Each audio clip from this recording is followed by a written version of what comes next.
Good morning and welcome to the Committee of the Whole, November the 4th, 2025. It is exactly 8:30 and the chair calls this meeting to order. Pause for a minute, little echo. I really don't like hearing myself once, so twice is not fun.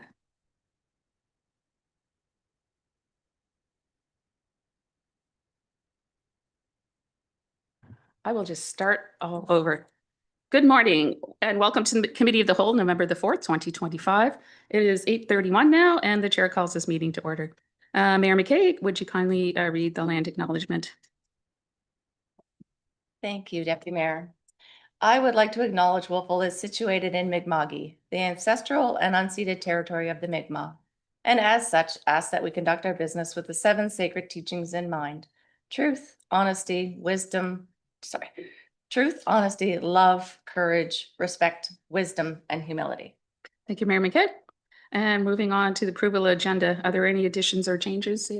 There are no additions or changes. Seeing no additions or changes, the agenda is approved as circulated. Then we're on to the approval of the Committee of the Whole minutes of October 7th, 2025. Are there any errors or omissions?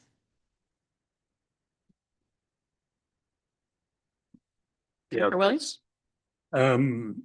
Page 5, it says closure of composite site, and I think it means compost site instead.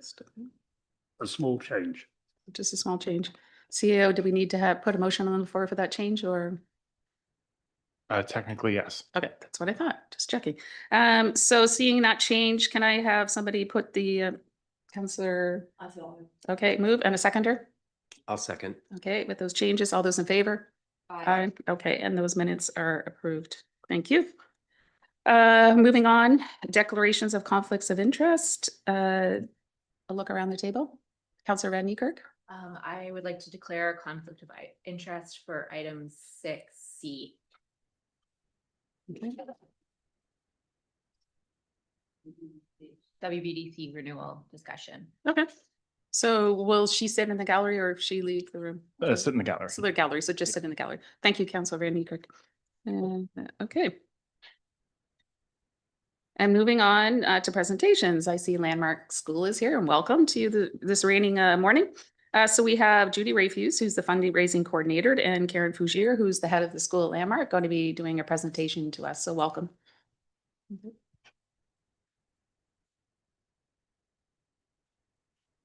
Oh, yeah, sorry, I'm gonna take out.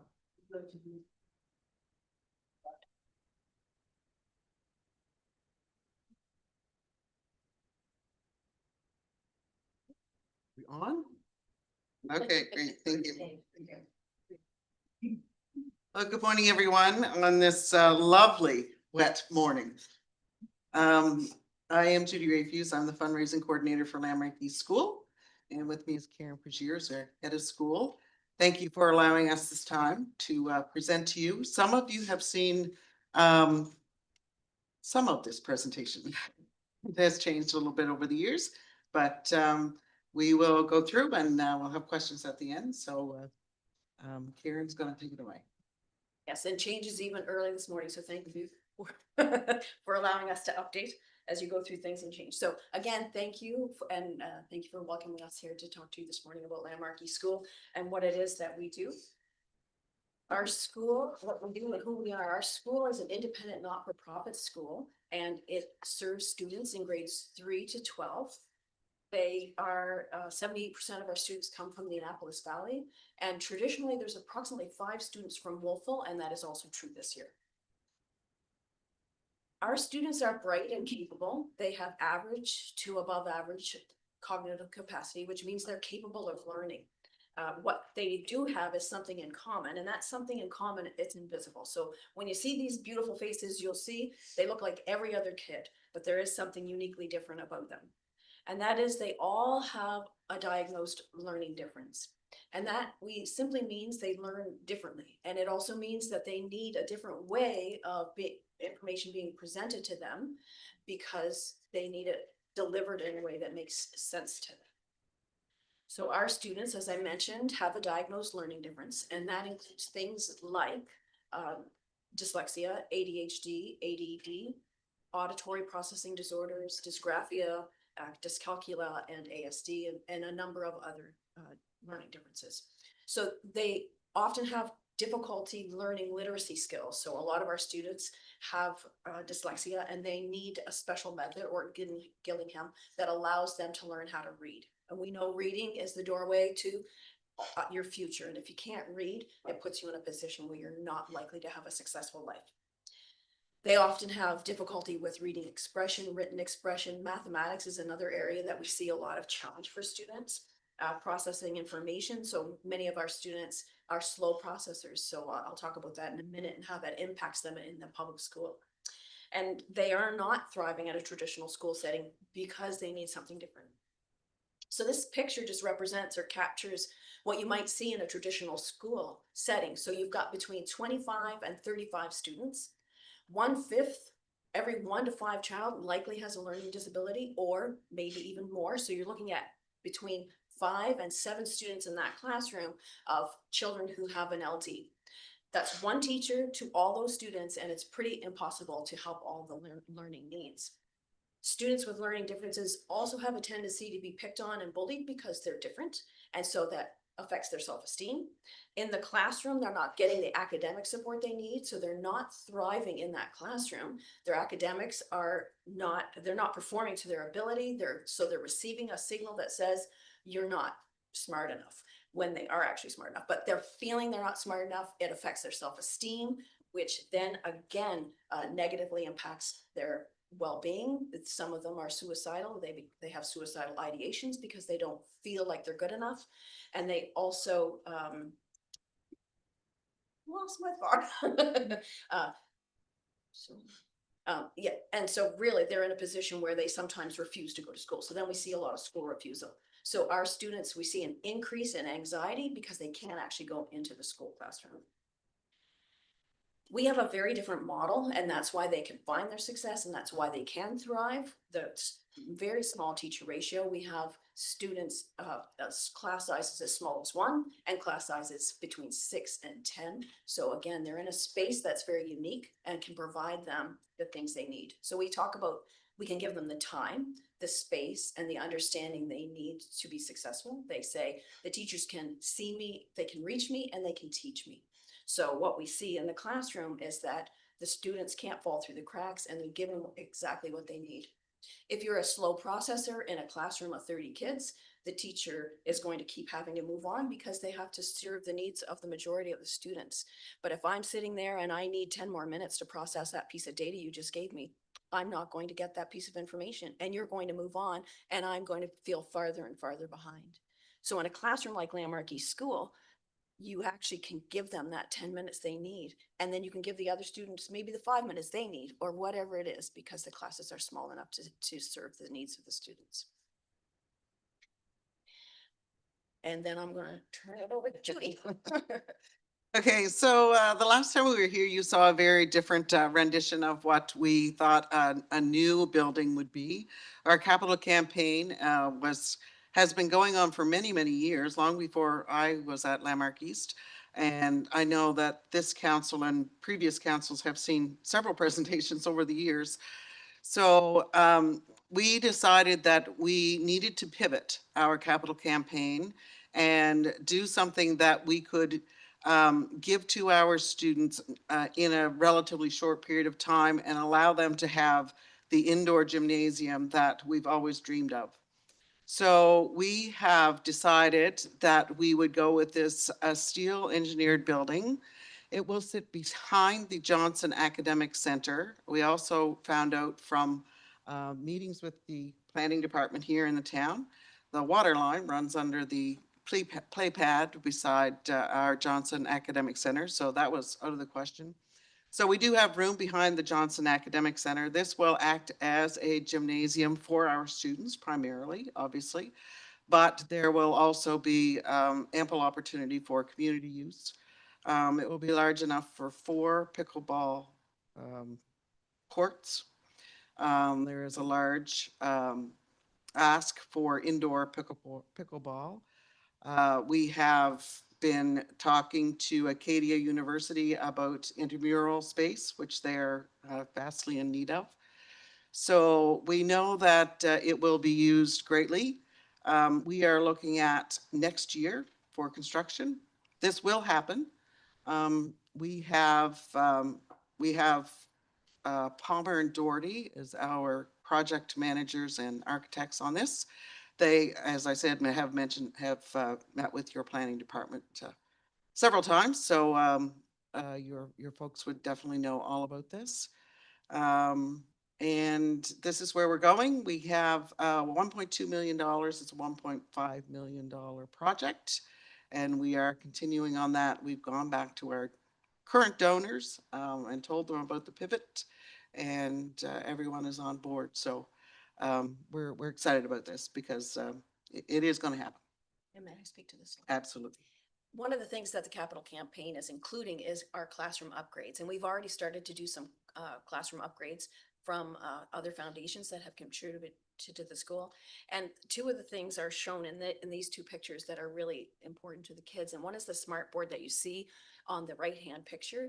The smart boards are incredible because the students can actually go up and touch them, and Sean Cottrell is in that picture. They'll open up the textbook on the screen and the kids can actually turn the pages, and it's very interactive. And again, it's just really inspirational to watch. And on the left-hand side, you'll see that we have these desks and they have a whiteboard surface. So some of the issues that the students have when they're in the public school is they've learned that they can't write down something on paper. They can't commit it to paper because they're so often feel they're wrong. And when they come to the school and they have these whiteboard surfaces, they can write the thing, but they're not committed to it because they can erase it right away. And so what it does is it helps them build a resilience and start to feel, oh, wait a minute, that's okay to write it. I can erase it, but I can learn that what I'm writing is okay, and that mistakes are a place to learn and not to feel bad about myself. So we have a lot of success with these desks. Yeah, so our capital campaign has started in a way because the classroom upgrades, as Karen said, through money we've received through various donations, and we have started with those classrooms and are continuing with those classrooms. So it is wonderful to see. We had a grant from the EKM Health Foundation that actually that room that you saw the desks in is their room. So. Sorry, you folks, you have about a minute left in your presentation. There is a street behind the school with 12 houses on it. So the board chair and I went to all of those houses to talk to them about the upcoming changes to the property and just give them a heads up. And then one of the neighbors is actually somebody who works at Acadia University, and she's really interested in partnering with the school once the building is up to do a garden. So these are some of our major donors to date, which you have seen before. Do we need to get to the ask? Keep going. So, and of course, we all know that Wolfville is a town of diversity and inclusion, and that's why we all love Wolfville. And our ask of the town of Wolfville is the same as it's always been. It's $50,000 towards this wonderful facility that will be a wonderful landmark and be used by all and be a great addition to our campus. So thank you very much. We are open to questions that Karen will gladly answer. Thank you so much for the presentation. I will open it up to council and see if there are any questions on the presentation. Councillor Elliott. Thank you for bringing us the update, and thank you for pivoting, shall we say. I think it's a better plan in general, and something that is more, can you say, sustainable? I think it's very good that you've come up with this notion, and I don't really have any questions. I just commend you for your perseverance. Thank you.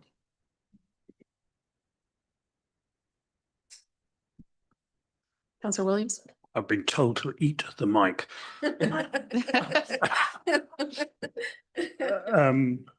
You suggested that Acadia might be interested in using the facility as well. Is that right? Yes. Would there be any sort of cost recovery associated with that, or? Yes, we How are would- looking at rental opportunities for the space as well. So yeah, for sure. Okay, thank you. Councillor Butler. Thank you, Chair. The slides went by kind of fast, but what is the size of the building? Square. square footage wise. And will that presentation, can that be sent to us just to get? Yeah, it's only one TV today, so I went, every time I turned around to look at a closer thing, but do you know the square footage of the film? It's a full-size gym, but I. It is, Judy, it's, yeah, might have this one. and, well, I don't, but it's 110 by 67. Okay. So that's close, but it's not exact, Okay, I have a follow-up. I have another question. but I can send that. Okay, I've actually been to Landmark East a couple of times as a speaker for some of the classrooms. I have to tell you, it is the best training when you're not used to that environment. The kids were fantastic. They were so inquisitive. If I didn't explain it right, they said, explain it again. And I was like, okay. And it's prepped me a lot to do a lot of theater work. Will the gym have a performance stage or a space for other than sports activities, performance activities? Yeah, so part of our capital campaign is chairs, you know, things like that. We want to be able to do our graduation there. We want to be able to do our science fair there. And yeah, so it will be open for multi-use. And community presentations. So we had a speaker come into the school, but again, we don't have a lot of space in the dining hall. So we want to have community presentations. Thank you. Mayor McCabe? Thank you.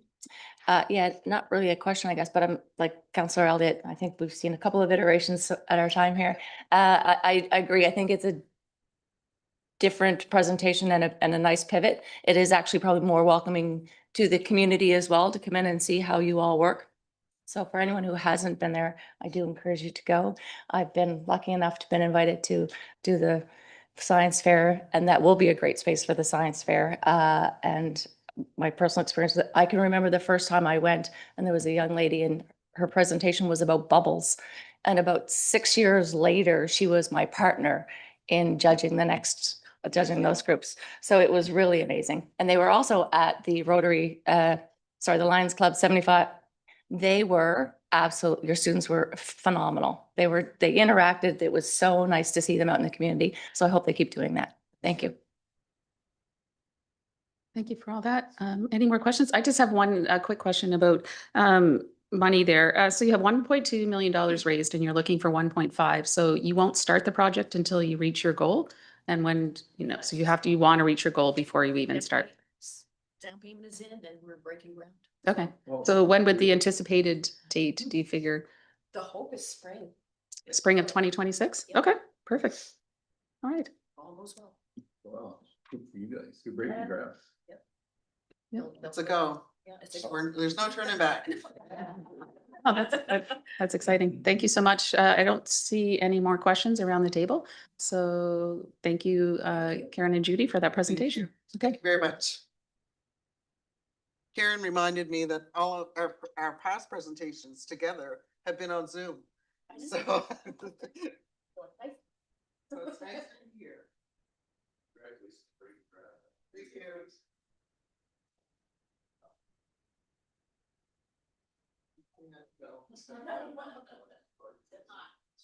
Thanks again. Can I ask a question, Chair? Absolutely. So yeah, will that then be put to our budgeting process that's coming up? That's correct. Thank you. Question, do they qualify? Yeah. Yeah, my understanding is they did before. We'll confirm qualification in that process. But yeah, the formal ask will be considered through our budget process, through grants to organization, one-time capital funding. Thank you for the clarification there. We're going to move on to number 5, which is public input. I'm just going to read the parameters and check and see if there's anybody in the gallery or online that would like to speak. Reminder to all speakers that the town conducts its business with the 7 sacred teachings in mind: truth, honesty, love, courage, respect, wisdom, and humility. Members of the public participating in public input sessions will conduct themselves in a manner that is respectful to the public, council, and staff. Should this not occur, the chair will advise them to end their questions and/or comments immediately. You have 5 minutes to provide input to be directed to the chair. Responses will be provided after the meeting, either via email or in person, and may be included in a future report. Any input that relates to personnel, current or potential litigation issues or planning issues for which a public hearing has already occurred, but no decision has been made by council will not be responded to. With all of that, is there anyone in the gallery that wishes to speak or anyone online? Okay. If you could just, good morning, and if you could just state your name and your address, please. Hi, my name is Carol McBride, and you want my specific address? If I it's live on Wolf. Woodland Drive. Okay. Yeah, so I'm a recent resident of Wolfville, and I searched all over Canada for somewhere to move to, and this is where I came to. And I came a year and a half ago, and I loved it, and now I am vastly disappointed. The matter that brings me here today is what I refer to as the loss of the dog park. And I understand that it's on your agenda later for looking at hours. And I just had some comments to make, and I just heard Ms. Ingram saying it's currently before, so you can't give me any answers, and that's fine. But I would like to say some stuff. I didn't realize that I was going to be able to address you in public, so I apologize for not being PowerPointing. When I read the stuff on the internet, your site, it stated that the impetus for this was the report from a doctor and some bites, and I realize you can't tell me specifics about that, but I spent 25 years in corrections enforcement before I retired, and what's important is proof, and that proof is verified. So somebody saying that they got bit at a dog park to a doctor, the doctor understandably reports it to some member that wasn't specified at your municipality. I'm so used to cities, sorry, town council, town office. So I would first of all like to verify, or yourselves verify, that those are actually occurred on the site that we are talking about. Were they investigated? Were they investigated by the RCMP? Is there a proper paper trail for those, because they're an assault? And what was the result? Were those offending dogs somehow identified, or were they sanctioned in any way possible, or are we all paying for that? So you don't have to respond, but that's the question. You know, there are times when things just start out of rumors, and it's important that things start in fact. So, you know, you're talking about a general deterrent when perhaps you could have used a specific one. To that end, one of the things that I noticed moving here as a dog owner is just quite simply, you have a yearly dog license renewal. Just a suggestion. Other municipalities I've lived in have had a lifetime dog owner tag. So the cost is a little more, but you're not going to pay every year to get little metal things produced. You'll have better records, and then you have, you know, an opportunity to identify dogs because they'll have it for life. So you'll have the records on file. It's not just come and go. And obviously it would cost more for dogs that aren't neutered or spayed, which is one of the problems. You have a minute remaining, ma'am. Pardon? You have 1 minute remaining, Thank you. ma'am. Thank you.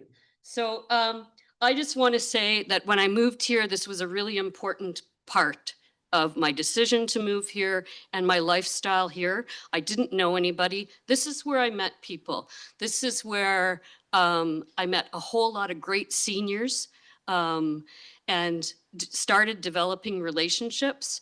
And it was really, really important to my mental health. As anybody this summer will notice, once we weren't allowed to go in the bush, it takes a big toll on, how you can relieve your stress. So I understand that there's issues around use and swimming and that. I wonder if you've talked about a route that goes directly to the parking lot from the other route. Because what I notice is that all the problems that seem to happen at that area just in front of the beach. That's just what I've noticed. So if the dogs could be walked around the perimeter without going close to where the people are, that's a solution that I'm putting forward. Your time's elapsed, ma'am. Thank you. Okay, I would like to see that for the seasonal, that we get the dog park back for the winter. I understand about the swimming. Thank you very much for listening. Thank you, Carol. Is there, excuse me, is there anyone online wishing to speak? David or no? Okay. And there's no one else in the galleries.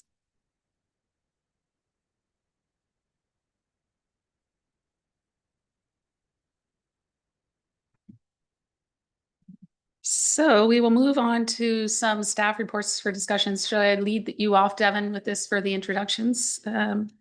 So the first report is an information report, Active Transportation update on MobiCon.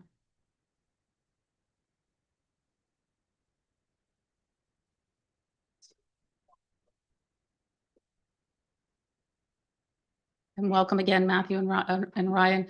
I will let you introduce yourselves, or feel free for Devin to do that. Thank you. Good morning. Sitting over in this little spot. Could we, I'm just having trouble seeing the screen. Do you think we could make this it full screen?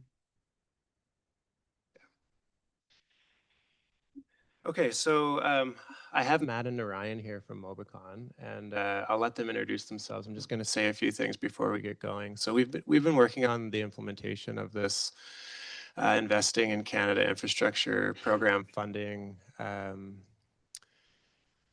going on 6 or 7 years, and we've gone through some pretty challenging times that I don't have to remind everyone. And so moving this work over with MobiCon has allowed us to look at it a bit differently.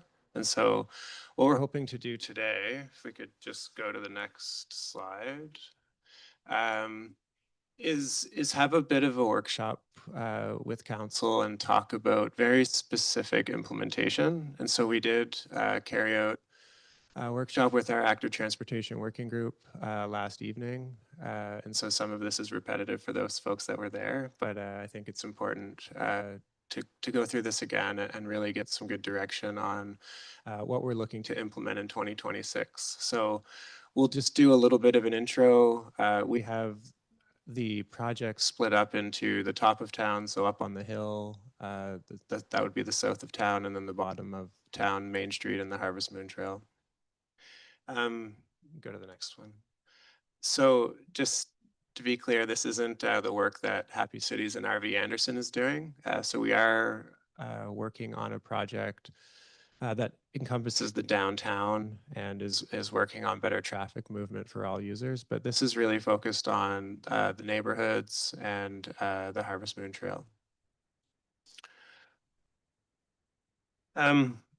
So the big thing here is we really want to use the funding. And I don't want to speak for council, but I assume council wants to use this funding. And so we've been working hard to make this into something that's practical, and something that we can actually implement. And so some of the challenges that we had before were really around cost and scope and scale of some of the projects that involved extensive hardscape and intersecting utilities, underground services.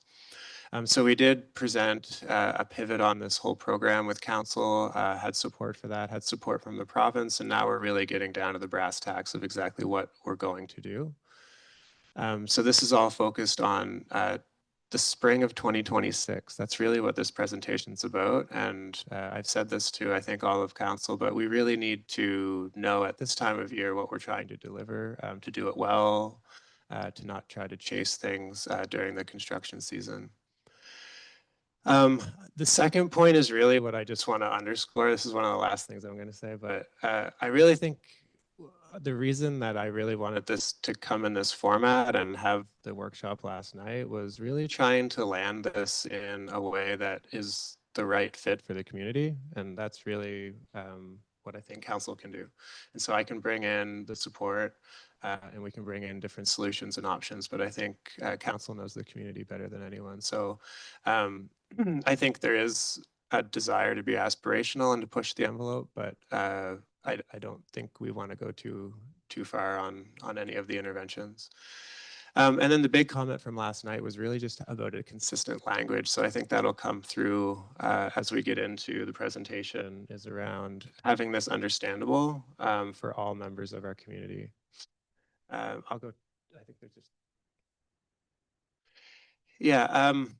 So this will be presented to council on at our capital presentation. We did show this at our Housing Accelerator Fund public engagement, but this is a really simplified version of how staff are looking at bringing the streets investment component of the capital plan through to council. And so some of this intersects with the active transportation work, and some of this funding can go towards some of this work. The 2026 project that I just want to highlight here is the East Main Street.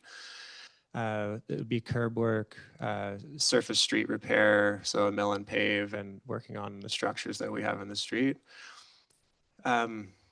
That will be quite a significant project. It may impact whether we can put bollards in 2026, but it would also be offset by some of this funding. So that would really address the main concern that I was hearing, and I'm sure everyone else heard, which was the surface of the street. The other segments we'll get to go through in council in much more detail, but there will be a contribution as well to Earnscliffe, which you can see, everyone knows where Earnscliffe is, but we are steering towards a full rebuild. So underground services and above ground with that, and this funding can contribute to that. I think there's one more. And yeah, I would be remiss if I didn't mention the municipal planning strategy. So land use change within the Municipal Government Act should be guided by our municipal planning strategy. We are doing a review of our plan right now. And this is the segment of the plan that has a map that points to what is the policy intent around our streets. And so I would encourage everyone to keep going back to this as we're talking about these design interventions, because they're really trying to achieve these speeds that you're seeing. So local streets in gray are trying to achieve 30 kilometers an hour. Main Street, the extremities of Main Street in the east and west are 40 with the pink connector streets that you see. And there's other segments that we're actually trying to achieve even less speed. So the 10 to 30 kilometers. Yeah, I'll pass it over to Matt and Narayan, and I'll help them with some questions at the end. Thank you.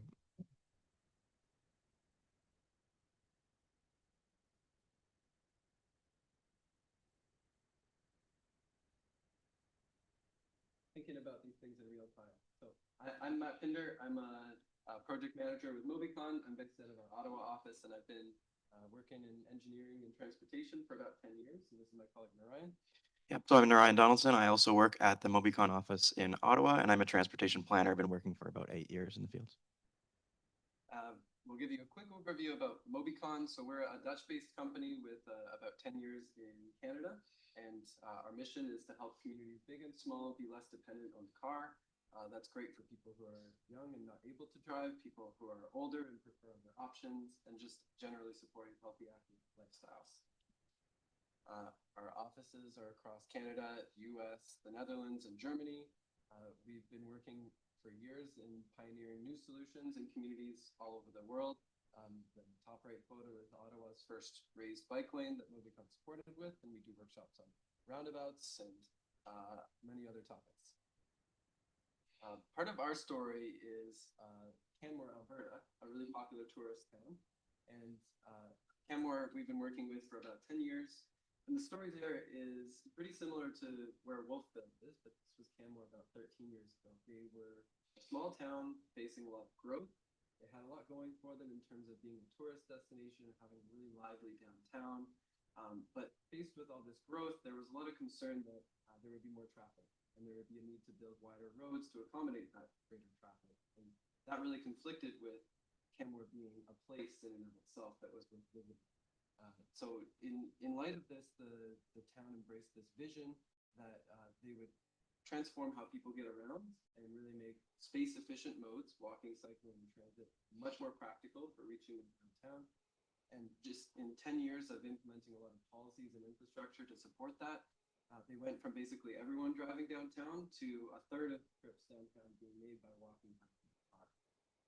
And I think the lesson for Wolfville out of this is that change takes time, but it also takes a lot of proactive planning. And a lot of the growth that Wolfville is facing today, if we look 10 years into the future and we think, what do we want to do today to really make that growth more manageable?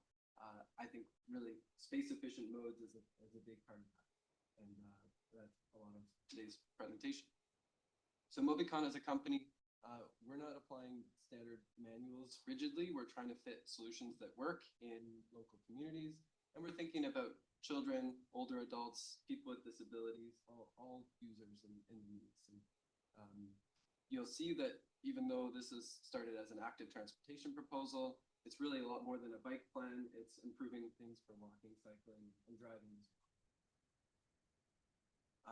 Why this is relevant to Wolfville, I think there's 4 key appeals here. The first one being livable local streets. The local streets that people live on are places where we don't want speeding to happen. We want them to be safe, comfortable places for kids to play in the street. And even 1 out of 10 cars going too fast is a real threat to that environment. More choices to get downtown. I think there are many days of the year where the ability to get more cars downtown is exceeded or big capacity. Being able to get more people walking and cycling can increase the numbers of traffic there using space-efficient means. Options to have fun. I love visiting small towns, and especially Wolfville. I noticed there's lots of kids out and about moving around independently. That's really dependent on having safe streets and places for kids to go. And so safer streets in communities and connecting across town is a big part of that. And then we talked about growth without more traffic and making sure that people have options as the towns grow. So our role in this assignment, we're defining how the funding gets allocated. We're prioritizing projects, we're doing designs and cost estimates, and quite busy with that. This is the overall map of what we're proposing for 2026, and the slides will go through that in much more detail. But you can see it's spanning across the entire town. It's an ambitious implementation plan for 1 year. A lot of what we are proposing uses what we're calling temporary or tactical measures: speed bumps, speed humps, speed tables, flex posts, paint, things that are can be quickly and cheaply implemented, but also quickly and cheaply adjusted if there's concerns or challenges get rolled out. Devin mentioned the importance of speed. Speed is really closely linked with livability and road safety. 50 kilometers an hour has been the standard for many years, but research has shown that getting hit by a car going that speed is almost definitely going to be fatal for a pedestrian. 30 to 40 kilometers an hour is much more livable and supports good environments. So, oh yeah. Oh, it was not on. Problem solved. Okay, I can hear myself now. This is good. So what we're proposing is a really predictable environment where all local streets are 30 kilometers an hour. All connector roads, those are the ones that go beyond the town limits, are 40 kilometers within the town. I'm going to hand it to my colleague Narayan now to explain what we're proposing for local streets. That's the one that covers the most streets in town. Yeah, so most of this, as Matt mentioned, most of the streets in town are local streets. These are the local residential streets where we want traffic to be traveling slowly and not very much traffic to be there. The implementation plan for next year, it focuses on all of the west end streets that travel from the top of town to the bottom of town. And the reason that we included all of them is that if we do traffic calming on one of them, it will inevitably redirect traffic to other streets. So we want to be very careful about how the different streets influence each other and where the traffic ends up getting directed. The general strategy is to achieve a speed of 30 kilometers per hour. And in order to do that, we need to have traffic calming fairly frequently so that there aren't opportunities for traffic to speed up between the traffic calming elements, whatever they may be. And the main two that we're proposing are lane shifts, so where the street basically jogs to one side, mostly because parking moves from one side to the other, and in some cases potentially speed humps. As part of the plan, we are trying to maintain, or we will maintain, all driveway access and avoid putting any obstacles that would impede people's access to the driveways. The proposed design includes marking parking. So currently there is generally not pavement markings indicating which side of the street has parking. By introducing pavement markings, we get to narrow the street visually. So it does help delineate where people can park, and it makes the street feel a little bit narrower, which helps slow traffic down. And as far as the implementation of it, most of the traffic calming elements that we're proposing are a lane shift. So this is where the parking actually shifts from one side of the street to the other street at that location. And the lateral shift means that traffic has to slow down because they have to go around curvature. We are proposing to also include temporary or seasonal bollards. So in the center of the street and on the side of the street, for two reasons. One is to tighten up the curvature, and again, to enforce those lower speeds. But the other part is also that if nobody's parked in the parking lane, that there is still that shift in the street. So mid-block, the streets would have the same cross-section that they do today. So that would be one parking lane, and then the remainder of the street available for driving in both directions and cycling and walking in many places. The widths are the same as they are today, and then intersections marking have small median. On Sterling, there are already speed humps, so our proposed implementation is a little bit less aggressive than it is on the other streets, a little bit fewer lane shifts than the other streets. But Sterling is also proposed as a bike route, so we're proposing some green markings to give it some visual continuity with the existing green markings on Main Street. At Orchard and King and the Millennium Trail, this is an important location where there's the trail on the one corner and then parks on the north side, and there's a pedestrian crossing demand. But it's currently quite a large intersection, which can make pedestrian crossings less comfortable than they really should be. So to tighten up this intersection and reduce the crossing distance and reduce the speeds of traffic, we're proposing to tighten up the corners using markings and temporary bollards. At Sherwood and the Millennium Trail, there's another crossing, another trail crossing, which is currently not very well marked, and it's on a downhill grade. So in order to manage speeds downhill approaching the crosswalk, we're proposing to have a bit of a lane shift to create some curvature to slow traffic down, mark the crosswalk, and improve the sight lines by marking out, obstructing any or preventing parking in areas approaching the crosswalk. University Avenue is not included in the plan for 2026 because it's planned to be repaved in 27. Earnscliffe, also, as we mentioned earlier, has a separate project that's going ahead with a full reconstruction. Do you want to just quickly summarize the themes that came out of the discussion? Yeah, so the response we got was for the local streets was quite positive. We've heard a lot of concerns from the existing condition that the traffic is driving too fast. And the strategy of alternating the parking does, it very cost effectively allows us to reduce speeds in a lot of streets with the budget that's available. Some of the questions we got were related to the winter, because in the winter are the temporary measures are removed, so the effectiveness of the measures that are removed is of course reduced. And that just emphasizes that this is a testing process. So with temporary implementation, we get to measure how it works. But then in the longer term, whenever a street comes up for reconstruction or repaving, that those measures would become permanent.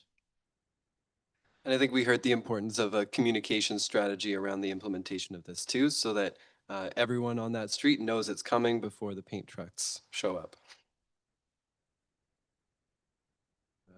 Yeah. Yeah, so the next street we looked at was Pleasant and Skyway along the top of the town. Our previous design proposed advisory lanes, bike lanes. So these are would have been basically dashed bike lanes, but the response was that that the design should use more conventional solutions. So that is what the new proposal does. The traffic calming includes a mix of lane shifts, speed humps, marked bike lanes, 4 new marked pedestrian crossings, and the bicycle infrastructure in the longer term is envisioned to be consist of a new top of town trail along the highway. West of Gasborough, it is one of the main east-west routes for motor traffic through the town. So there, the design is a bit less focused on lane shifts and parking. And in some cases, we are proposing, well, in all, wherever possible, where there's an uphill grade, we're proposing a bike lane in the uphill direction. Ideally, we would have them in both directions, but the current roadway width is not sufficient. So we recommended the uphill direction as the more critical of the 2 directions where that is the case. East of Gasborough, Pleasant Skyway, Pleasant Street is not as critical for traffic movement. So we're proposing the same design that we're proposing on other local streets in the town. At the Skyway, Sherwood, and Reservoir Park parking lot, we're proposing a new intersection marking scheme, which includes a diagonal crosswalk from the northwest corner where there are sidewalks to the southeast corner to a new marked, to painted sidewalk on the south side of the parking lot. So this moves the pedestrians away from the parking area and reduces conflict and provides them a much more comfortable way to get from those sidewalks to into the park.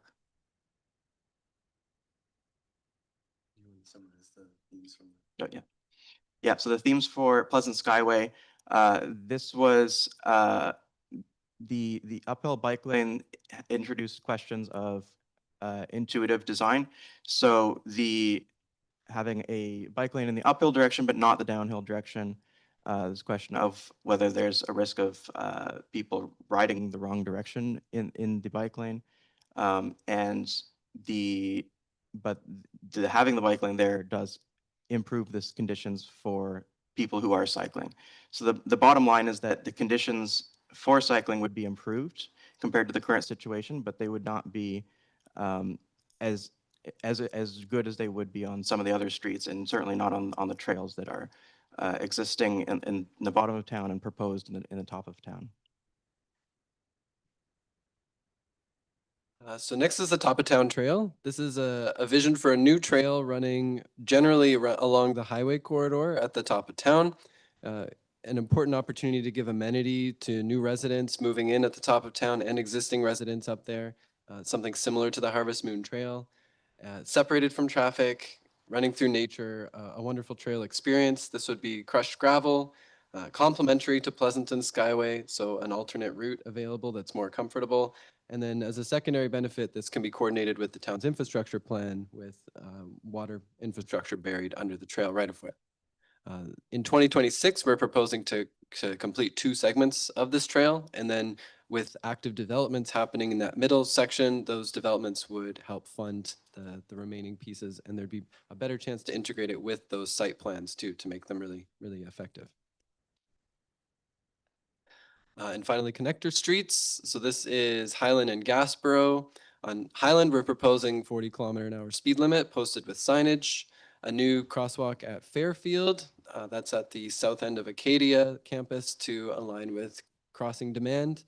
We would better mark the existing crosswalks with flex posts in the middle as well, really just drawing attention to where drivers need to yield to pedestrians, and considering improvements at the south end when Highland is rebuilt in the future, extending that existing multi-use path all the way to the town boundary. At Acadia is a pretty important intersection. It's where the school crossing is and where the bike path switches sides. We had a good discussion last night about what to do here, acknowledging that school buses turning is a concern for anything else in the road, that the road already feels pretty tight. We're going to be having a chat with the Acadia campus later today and with the school tomorrow. So I think part of being here is gathering useful information to make informed recommendations for this stretch. But we do want to see improvements there. And then finally, Gasborough and Acadia, the other end of Acadia, where we're proposing a fairly straightforward traffic calming of that intersection with the lane shift on the approaches. And this would allow buses to more easily turn out of Acadia Street, but also calm traffic and make that crosswalk more visible. The ultimate vision for Gasborough, because there are big chunks of it that are getting rebuilt, would be to see a multi-use path or some kind of dedicated place for cycling along its full length. And just to summarize themes from last night, I think people all agreed on the importance of these crossings and the sensitivity.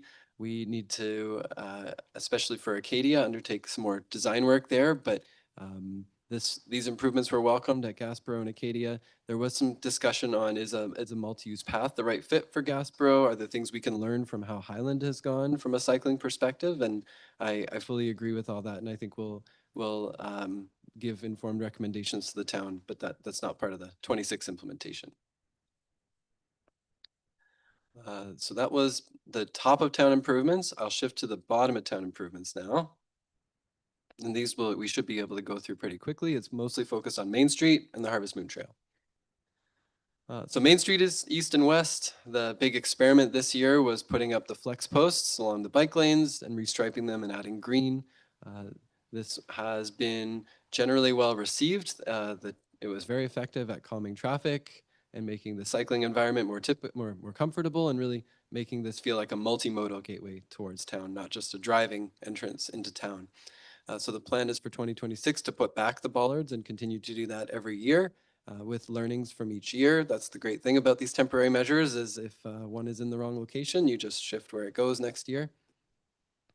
We're proposing that the town is proposing surface improvements, so that would really address a lot of the concerns that were raised this year about the bike lanes are too narrow and there's debris and bumps. So a lot of those surface issues would be improved with better curb resurfacing, improving around the catch basin specifically, and getting a street sweeper.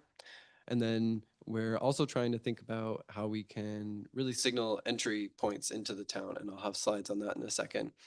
And then everything proposed for Main Street East in 2026 would be also proposed for Main Street West in 2027. So more resurfacing, more catch basin improvements. The town's been collecting speed and volume data, and I think the important thing is to say here that after the implementation of the bollards, there was a notable reduction in driver speeds along Main Street, and we would expect that to happen again next year with the implementation of the bollards.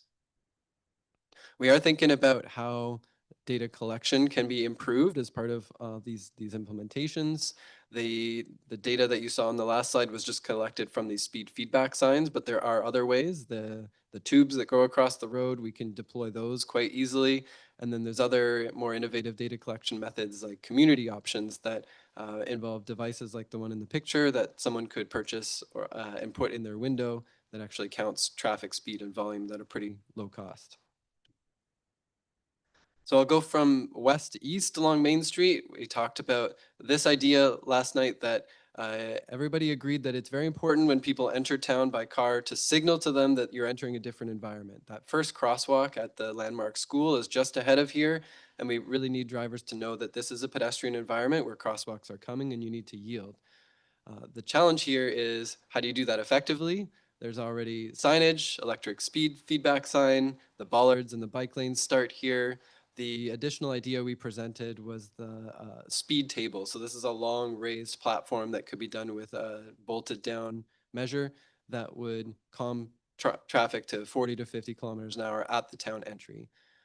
There was generally support of the concept with some concerns about how durable it would be and would it create noise for the surrounding residents. So these are things we can look into.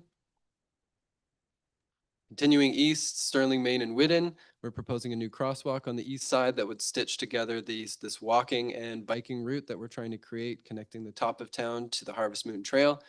The intersection is already pretty wide today, so we would be narrowing it with paint and posts to really make it feel more comfortable for people walking and cycling. Kent, Cherry, and Main. There is an existing crosswalk west of here, but it doesn't really line up with the Desire line. So there was general agreement that an additional crosswalk at Cherry at about the location shown there would be really valuable to the community for people walking, especially to the Harvest Moon Trail. And at Kent Street, where there's an existing left and right turn lane, to really make it feel and reinforce it as a local street and not a preferred route for through traffic, we would be reducing that to 1 lane with traffic calming.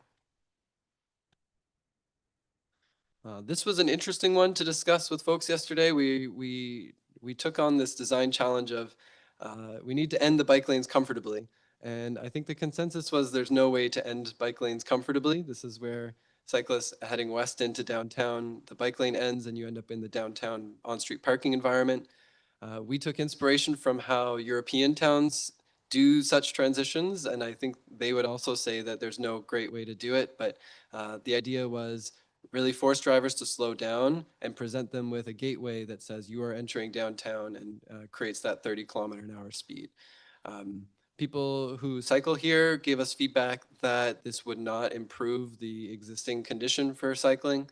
And we also discussed the opportunity of the plaza that's going to be just on the east side of this intersection, northeast corner. There's opportunity through that plaza construction to add gateway features just on the east side of Willow that are part of the street. And maybe that's a more permanent opportunity here. So potential for this to be the short-term intervention with, in a few years, something more permanent and aesthetically pleasing happening on the east side of Willow. At Sherwood and Main, we heard that there's really safety challenges here for pedestrians crossing the road. It's a blind corner for drivers heading west. And we talked about how if this were to be a crosswalk, it would probably need to be somewhere east of Sherwood to make sure that drivers have the chance to see pedestrians. And I think we agreed that we'd like to better understand the challenge because this is focused on the church specifically. This crossing proposed at the Harvest Moon Trail access. So this is a pretty inconspicuous driveway right now that the locals know that this is the way to get to the Harvest Moon Trail. This was well received, this proposal to just add some signage to indicate that this is a public right-of-way and an access to the trail and add a crosswalk here. And then similar to what we proposed on the west end, at the east end, trying to have gateway features to slow drivers down, an opportunity for a speed table, as well as adding a new crosswalk right at Woodman Road. So this would be the first crosswalk drivers would see when they're heading west into town. It lines up with where the sidewalk on the south side of Main Street ends. And then the last idea we presented was an opportunity for a traffic filter on Woodman. So Woodman is a big C shape right now, and we would essentially in the middle put bollards so that if you live on the west side, you use the west access to Main Street, and if you live on the east side, you drive to the other side. There was some support for this in that the people who live in those apartments like cycling to the trail, which is on the cul-de-sac just to the west there, and this would make that more pleasant. There was also feedback that perhaps this isn't the priority. It's already a pretty calm local street. So curious to hear what council thinks about this one. And then finally, we talked about the Harvest Moon Trail. The town's moving forward with a concrete surface for this trail through downtown. And next year, we're proposing to improve the gravel surface to the town boundaries, adding more signage and speed management, which I think the feedback last night was well received for that, and improving the existing crossings of Harborside and Elm, and eventually adding trees, lighting, really making this a centerpiece of the downtown experience. And we presented some inspiring images from elsewhere of trails that present benches, lighting, public art, play elements to really become a destination in and of themselves. I think this can really feel like become an extension of Wolfville's downtown. And there were ideas on how the library could embrace the trail and do some events or placemaking there as well. So just to wrap up with a couple of reflections, I think drawing from some of the Canmore experience and from what we heard, there's a lot of value in this incremental approach of not trying to plan things too much, planning things just enough to implement quick, low-cost measures, and then really being open to adjusting them in real time based on what works and what doesn't, and collecting really good data to be able to tell that story and make good informed decisions. Canmore has taught us that change is possible, but it does take time, and we need to start now with steps that lead to more steps. And my own experience of visiting and traveling to Wolfville is that Wolfville is already built around space-efficient modes. It's a very walkable town. I'm sure if you did some data collection, you'd find that at least 1 out of every 4 trips in town today is made on foot, and that's a big asset that we should be investing in and trying to have more of. So our next steps, we're developing a budget. We're looking for to bring back to council in December that budget, and then really coordinating implementation for spring 2026, and then planning more implementation for 2027. And everybody at the workshop was encouraged to send some more feedback to Devin, so we'll be collecting that. And 2027. This is all very high level right now, but trying to implement more of this vision of 40-kilometer-an-hour connector roads, 30-kilometer-an-hour local streets, and doing some placemaking in some of those downtown adjacent streets and through the university campus, as well as improving West Main Street.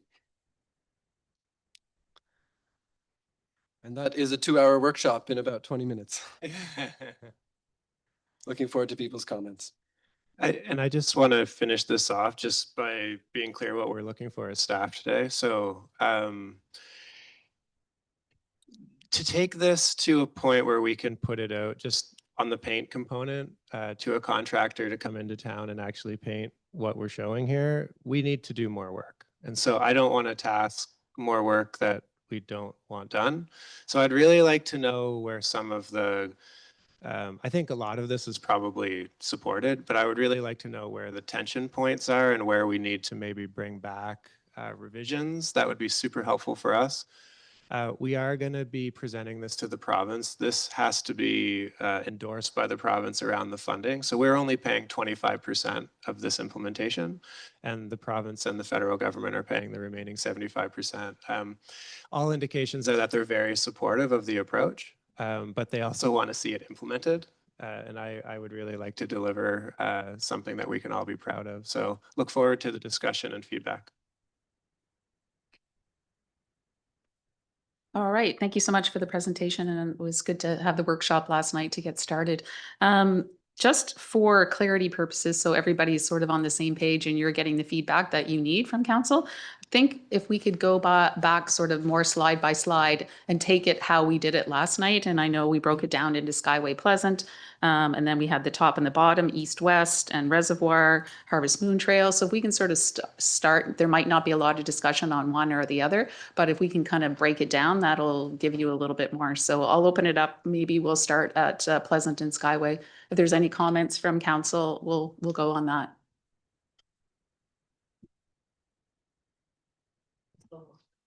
Oh, so sorry. We'll start on local streets then. So we'll move from the west over. So like Sterling. Okay, there we go. Okay. So we're going to start on these streets. The next one, Sterling. Yeah, well, that was. Is that the first slide? Yeah. These are. Okay, so is it fair enough to start on the local streets, moving from West Sterling over, and then there's a number of them. So let's just start there. If anybody has any comments on Sterling. Yeah, so we have here's, yeah. So I think the suggested was that was going to be a bike route. Basically, you already have traffic calming measures in there. There wasn't a lot of change on that. Is there anything that anybody wants to add? Yeah, the main thing is marking the parking lane and introducing a green line to represent the bike route. Council Promoter? Yeah, okay, thank you. My I'll continue on asking first because it's a general question. So the 30, 40, 50, are you going to try and do that by bylaw or by control, just by flow, traffic flow? There'll be speed signs posted. So we have the authority on all the streets that we control to post 30 and 40. Main Street will still be posted as 50, but we would open a discussion with the province. Okay. So, because just on the way home last night, I did a little experiment for myself. And just to prove to myself what it was, when I drove home, I said, hey, you know, what are we talking about here? I drove up Sherwood, went across Pleasant, down Grandview, down Westwood, no, not Westwood, Wickwire, and went up Chestnut and came back home again. And man, I'll tell you, you're on Sherwood at dark doing 50, man, it feels like you're flying. I mean, really flying. So I would certainly, I have no problem with that on those streets. In Main Street, we're going to have a little bit of fight on Main Street, and fair enough, maybe. But in the neighborhoods, I think that's all right. And the other question I'd have in conjunction with that, we're talking about some new sidewalks. Are we talking about any new traffic light, like pedestrian lights, or are we just talking about paint?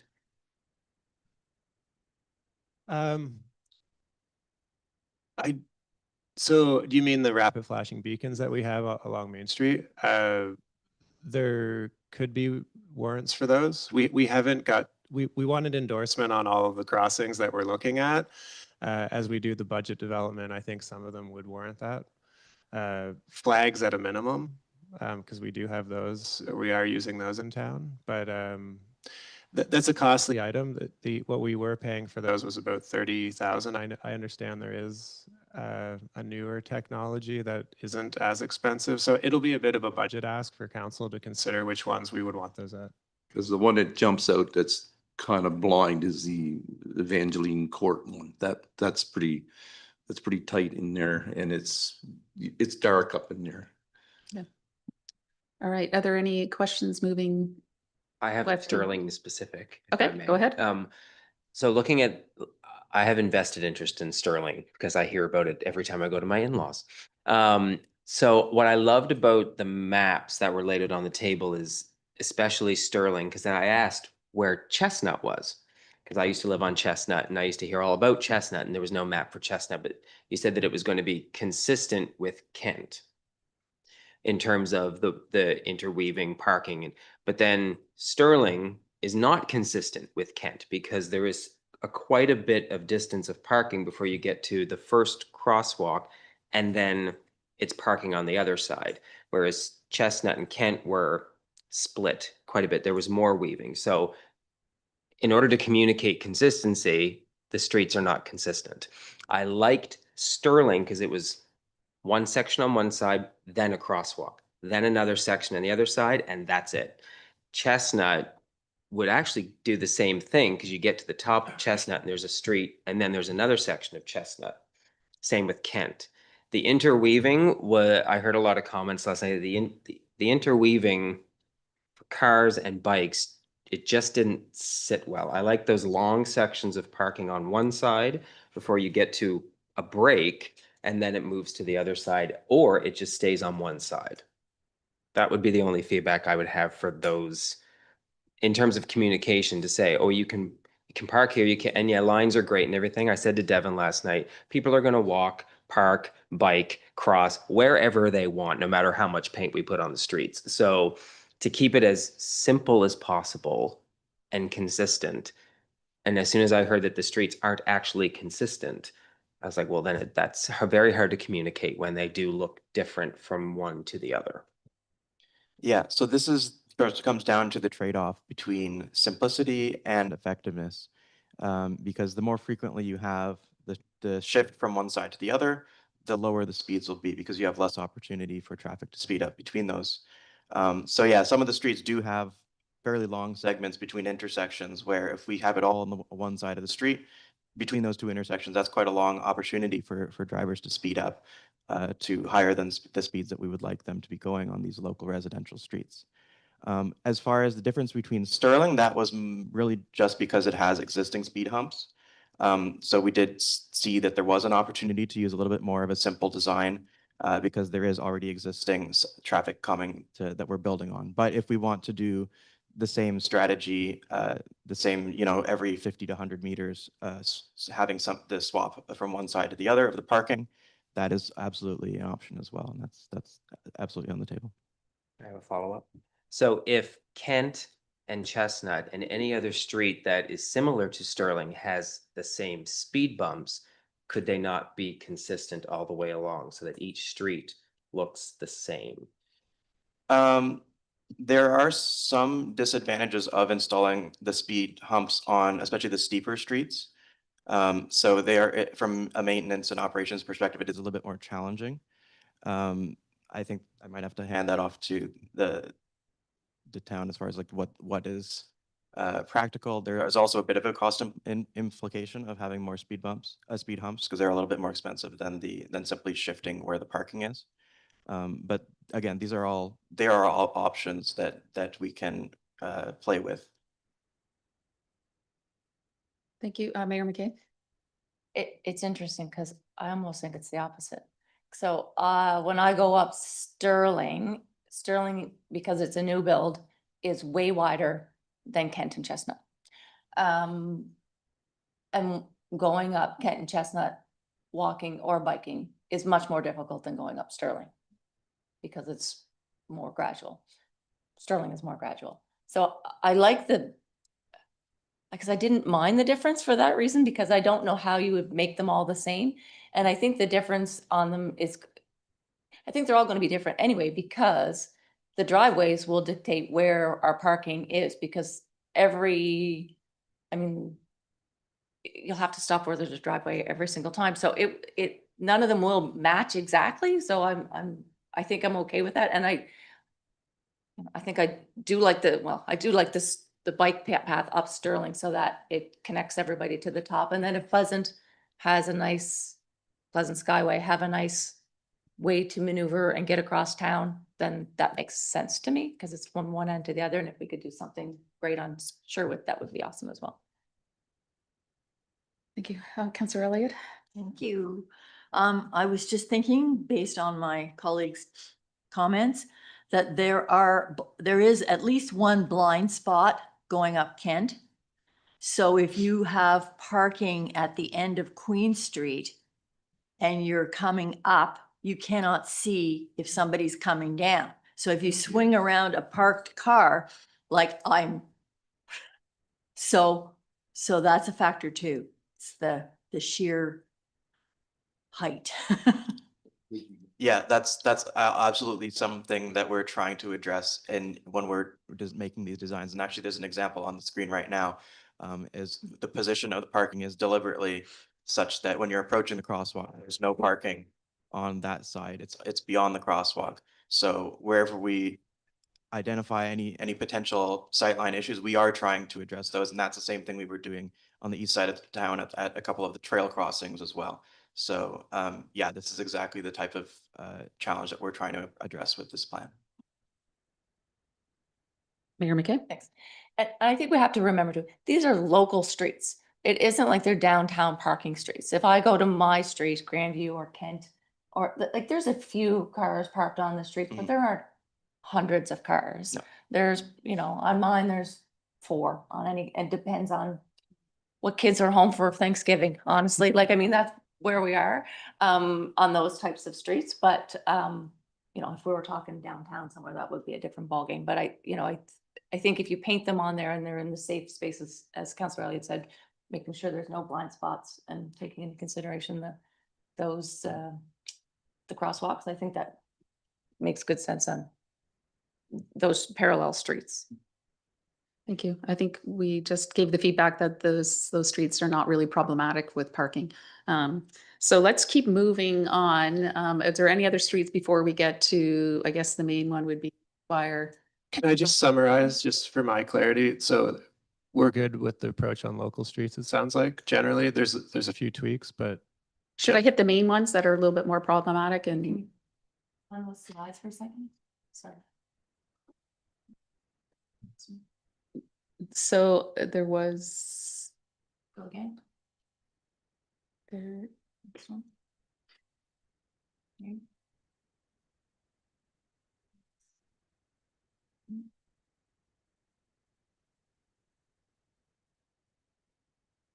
There. You want to jump to that one?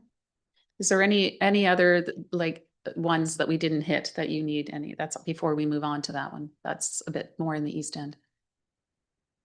Can I ask a question? Yeah, oh, sorry, go ahead. So, yeah, I was just wondering if you need direction on each one of these as we go through. So our Orchard King Millennium Trail, do you want, do we like this or not? I think if if Okay. everyone's okay with That's what it, I'm then we asking. can just Okay. pass it over, but we should just touch on them because I am steering towards costing and implementing these. Okay. Yeah.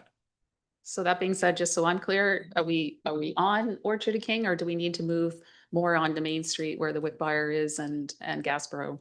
I think we can go through in order. Yeah. If Okay, that was the order that's what I thought. Okay. Yeah. So this is where we are now? Yeah. Okay, That'll be with you? okay, that's fine. I Yeah. just want to make sure that the staff is getting the feedback they need and the council is getting their say also. So here we are, Orchard. I love this because I live right there. I love And it too. I've been complaining so much over my term to say that it needs to be safe. We have Rotary Park, we have the Millennium Trail, and it needs to be safe and there needs to be a crosswalk because kids walk to school there. So I will hand it off to Councillor Van Niekerk for. So for this, the proposal is just for line paintings, correct? Line painting and seasonal bollards to enforce the corners. Okay, yeah, I mean, this is a big improvement for sure. I feel like this intersection is so dangerous. I guess my only thing is just like, is this enough? I feel like with the, like you said, Rotary Park and all the kids in the fields, it's such a busy area. And shoot, I have to call, but I just wonder if it's enough, if we need to do more here. I'd love to see a sidewalk. Sorry. Yeah, so that, Thank I you. think that's also a question of, how we allocate the costs. So what's proposed here is very low cost because it is paint and temporary materials. But yeah, physical improvements would of course be even more beneficial, but that would have a big public budget implication. I think I said to Devin, in a perfect world, I'd love to see a sidewalk on King Street because that's, instead of the kids cutting through Rotary and then going up Victoria Avenue, they have a place to go. And yeah, so ideally that would be the last safety measure that I would suggest. Anyone else on that? No? Okay, we'll move on. Yeah, so this is a crossing at the Millennium Trail on Sherwood, the east end. Yeah, so creating a bit of a shift approaching and then trying to clear up those sight lines. So actually shifting the road a little bit to the west does improve the sight lines because the east side is a little bit darker with the trees there. And there's not a sidewalk, so there's this gives them the pedestrians a little bit more space before they interact with traffic. Looks good. Looks Okay, good. I like it. Yeah. All right. University, it's not really this coming year, it's the following year. Earnscliffe is a separate project. I'll present Earnscliffe on the 12th when we do the capital budget. And Pleasant Skyway, which is, oh, sorry, go ahead. Can I ask a question just while we're on that side? Because so Earnscliffe is getting a rebuild. So if we go one street over to the west, which is Wickwire, and it's not on this, but as I went home, I went by it because I get a fair number of complaints on it. Where it comes down Wickwire, I don't know what that other street is. Little. And it goes to EKM. So EKM, the medical professional building is here and the Shanex is here. That intersection, I mean, it feeds into going downtown and all of it, the other spaces, and it's the seniors home and everybody goes to EKM. That also has a yield sign, no other stop signs. Last week I got honked at because I followed the rules and yeah, but people don't know what to do there. It's just dangerous. And it's one that's used quite often if you're taking your kids to the Wolfville Children's Center or you're going to EKM or you're going to your doctor's appointment that's on that corner. So not part of this, but I'm wondering if there is I don't know if it needs traffic calming as much as even just stop signs to make people stop because no one knows what to do there. Yeah, I think we should look at it. Yeah, because I think it's part of this whole set of streets in the West End. I think it'll be pretty simple. And Yeah. so, but we can do a layout with it. And when I'm more interested in batching all of these improvements together so that we can get them all implemented at the same time. So that's Just a a great great suggestion. Yeah, thank you. Are there any more comments? No, okay. Yeah, so the next one is Pleasant Skyway. So the main things are proposed here. So on the uphill segments, the steep uphills, which are heading away from University Avenue in both directions, painting a bike lane on the uphill side of the street, which means that there would be no parking on that side of the street. Feedback was generally that people don't park there anyway. And then there's the one other steep section approaching Highland, where the same thing, they were proposing a bike lane on one side of the street, which would mean that there's no parking on that side of the street. That's the one element, that's the uphill bike lane element. Then there's on the flats, proposing a bike lane on one side or both sides, depending on how much space there is. And the trade-off there is how much parking would have to be removed, because there's not enough room to have both parking and a bike lane, so it's one or the other.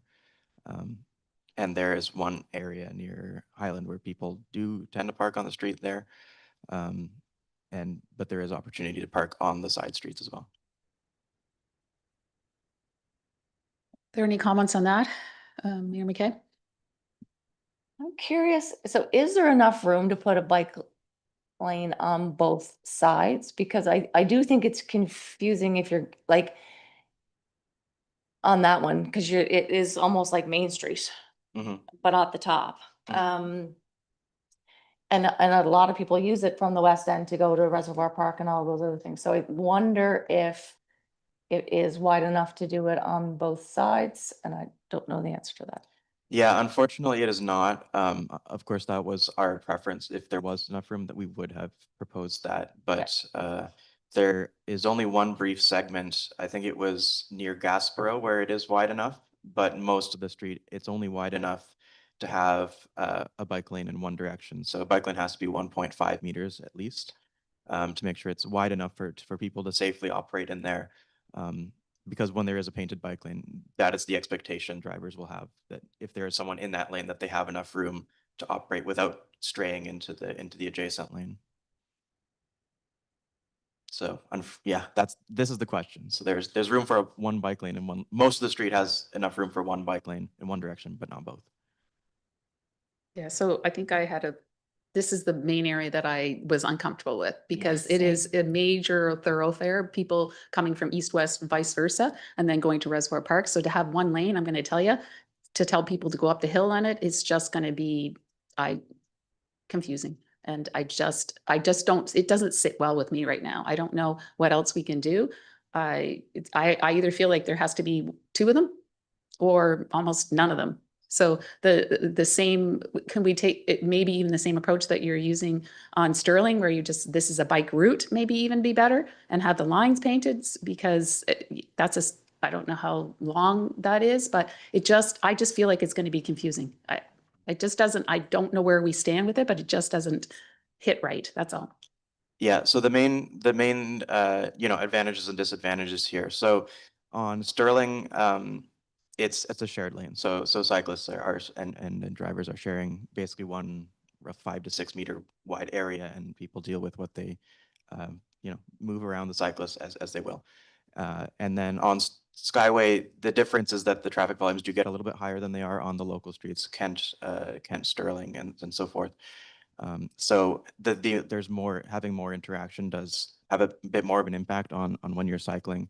That would feel a lot less comfortable, especially in these situations where you have a large speed differential. So the cyclists who are going uphill will be going very slowly, which is much, much slower than the cars would generally be going in that direction. Downhill cyclists, the speed differential is not actually that much relatively.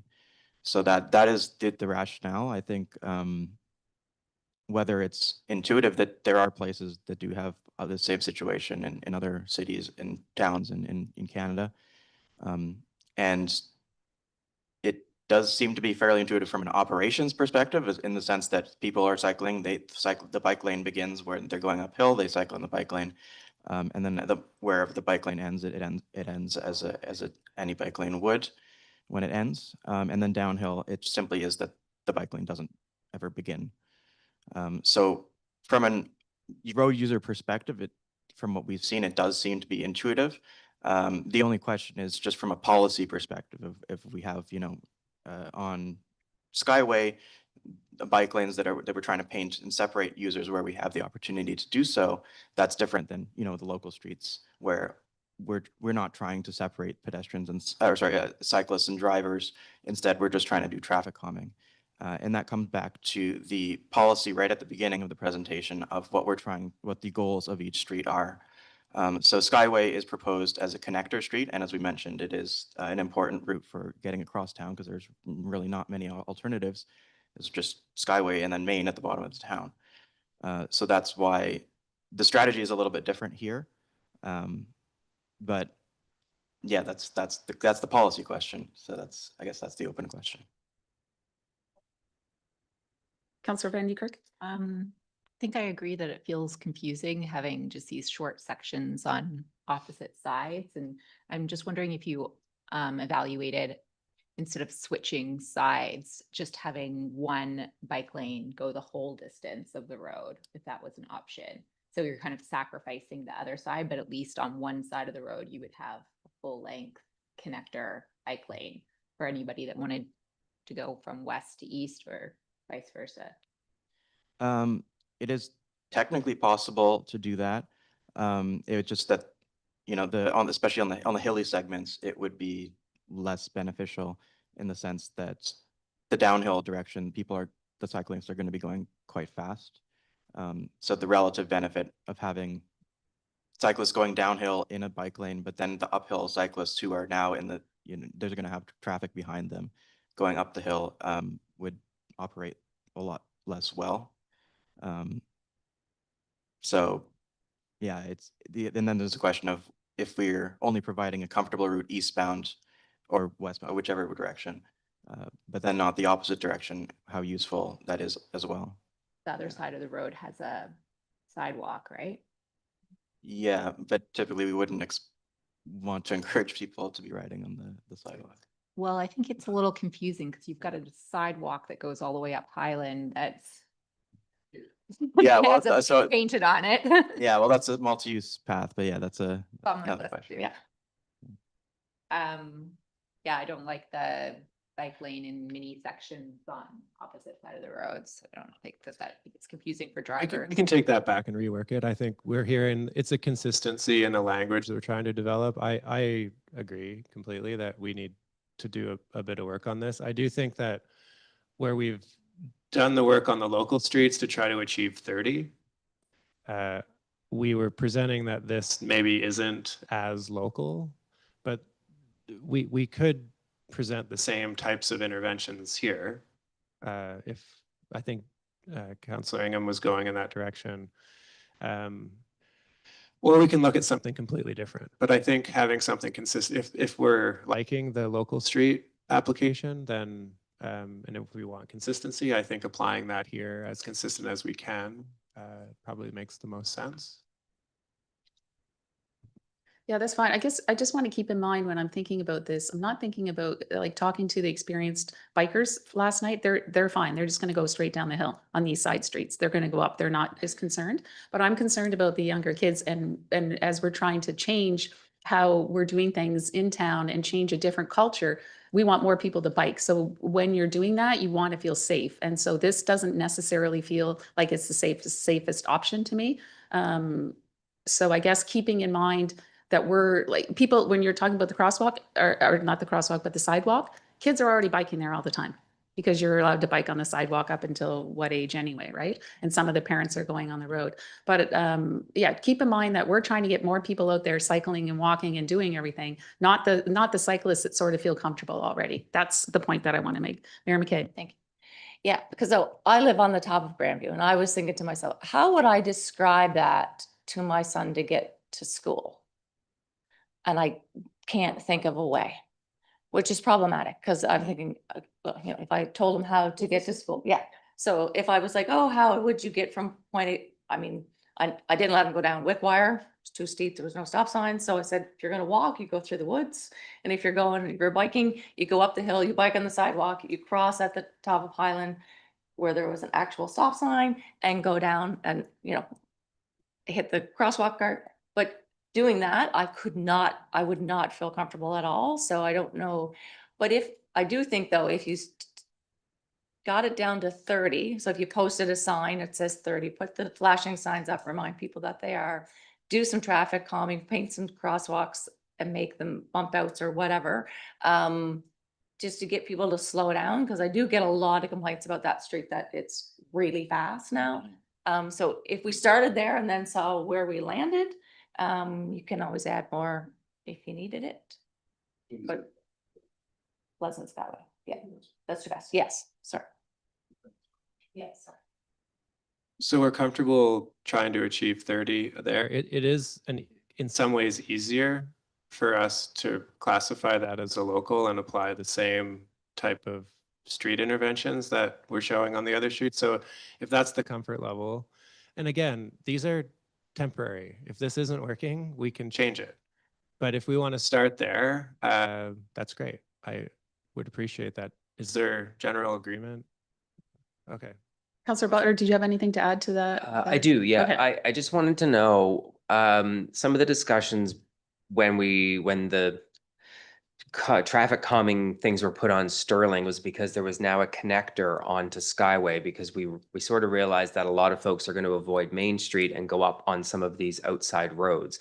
Has there been any kind of a study, or is there any data about the increase of traffic on Skyway in Pleasant now that folks actually have a way to get up there? Like, has there been an increase in traffic on folks using that road as opposed to going through the downtown that would play into this? We do have some recent traffic study for development. I think the big change is going to be when multi-unit development comes online up there. But I think we're still years away from that. I think the approach that we're talking about can really set the tone that this isn't a cut through, so to speak. And I think that's really what we've been trying to work towards, is that if they do get off Main Street, they can't sort of hit 60 and 70 trying to come across town.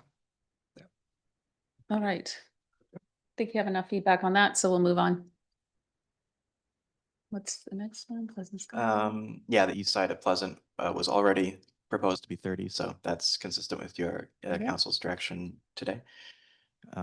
There's the new proposed paint markings on at the intersection of Skyway, Sherwood, and Reservoir Park. Can I ask a quick question on that? Yes.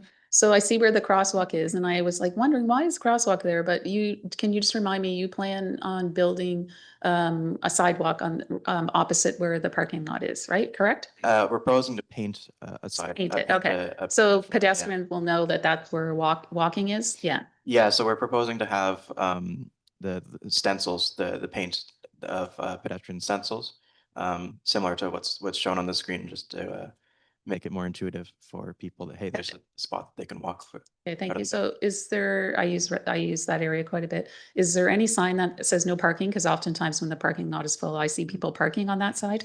So can we even add another? Yeah, level we for will that? need to make sure that there's no parking signs on the sidewalk. Yep, thank you. Councillor Van Niekerk? I guess maybe just elaborating on the parking, when that parking lot gets full, people park down Sherwood and whatnot. Is that allowed? And is there an opportunity to add lines for parking?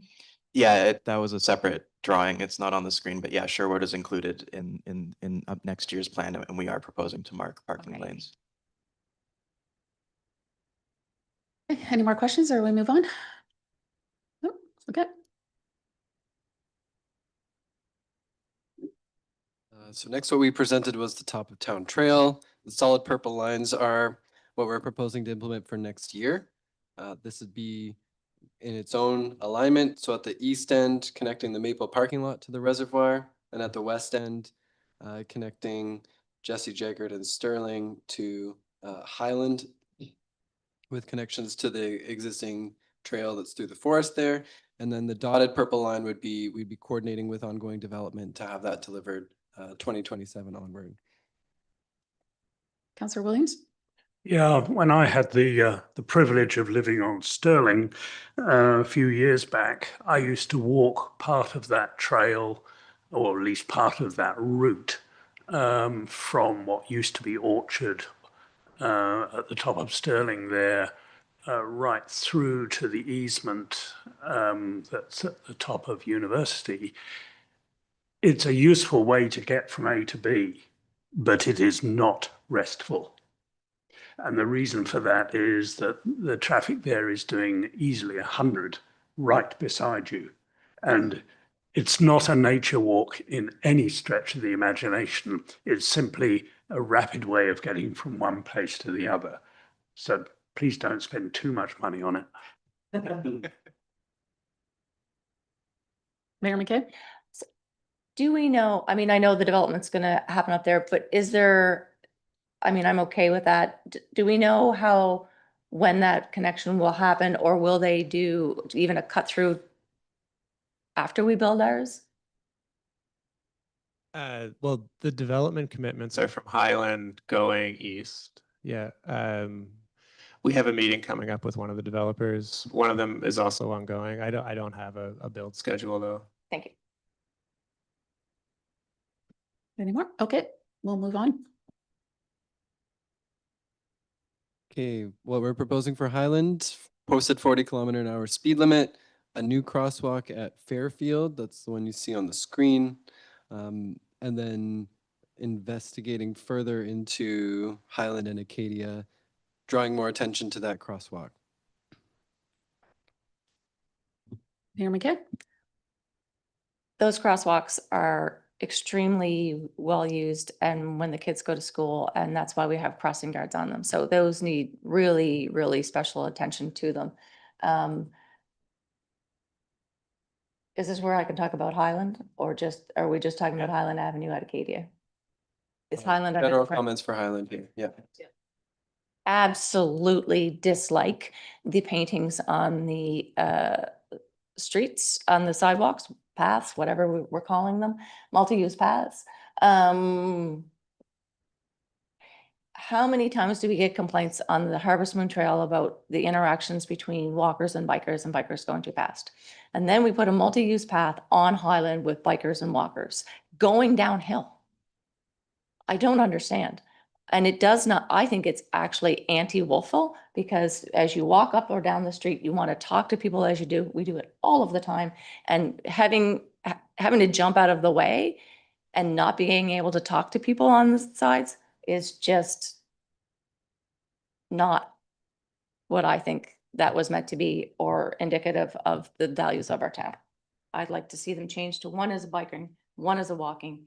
They can go up and down. Bikers can watch out for each other and walkers can do the same. I'm sure they took some notes on that one, Mayor McKay. There we go. Councillor Van Niekerk? I also feel very strongly about that as well. I agree with the sentiment. But I also just wanted to highlight, this came up at the RCMP committee meeting, that, you know, you're not allowed to ride bikes on sidewalks. And that the RCMP were asking essentially, like, what's up with that? Because they're confused about if they should be ticketing people because we've put drawings on it. Do you remember that came up at the RCMP meeting? Yeah, it was clarified that it's not a sidewalk. Yeah, the town has the authority to designate things as multi-use trail. I mean, the Harvest Moon Trail and a lot of the sections are narrower than a sidewalk, with far higher volumes than we're seeing anywhere else. But we'll look at Highland. I hear you on the painting. It's not really part of this. We're talking about how we improve the safety within the or further enhance that street, but we can take that back, those comments back. I know that it's not part of this particular, we're looking at the intersection here, but it was brought up around multi-use pathway on Gasbro Avenue. So I just feel like it would be a real miss if we were to replicate this again. People are not happy about it. Me also. I think we have a concurrence maybe Yeah. on that one. But I also did just want to comment on this particular intersection too. When you come out of Acadia Street, and you want to go down to Main Street. So for example, kids coming out of the school and we're going to go down to Subway, or we're going to go down to the library after school. We come along the sidewalk, along the south side of the sidewalk. You really have to butt right out into the street to turn off the sidewalk.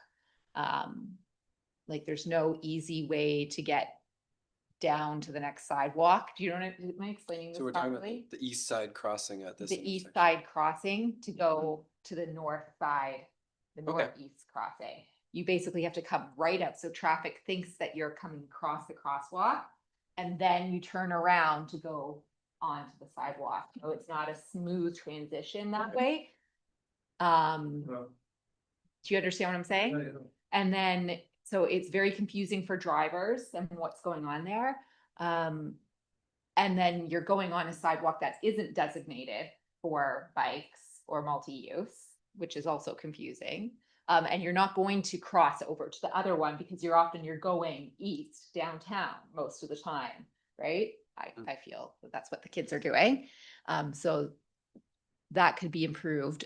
Also just a comment on the crossing guards. I don't know if that's something that's owned by the school or by the town, but there haven't been any crossing guards all year at least at the Gaspereau crossing. There hasn't been one for months there. So it's a town responsibility. The crossing guard function is in transition right now. Okay, So we're on it. okay, all right, great. All right, Yeah.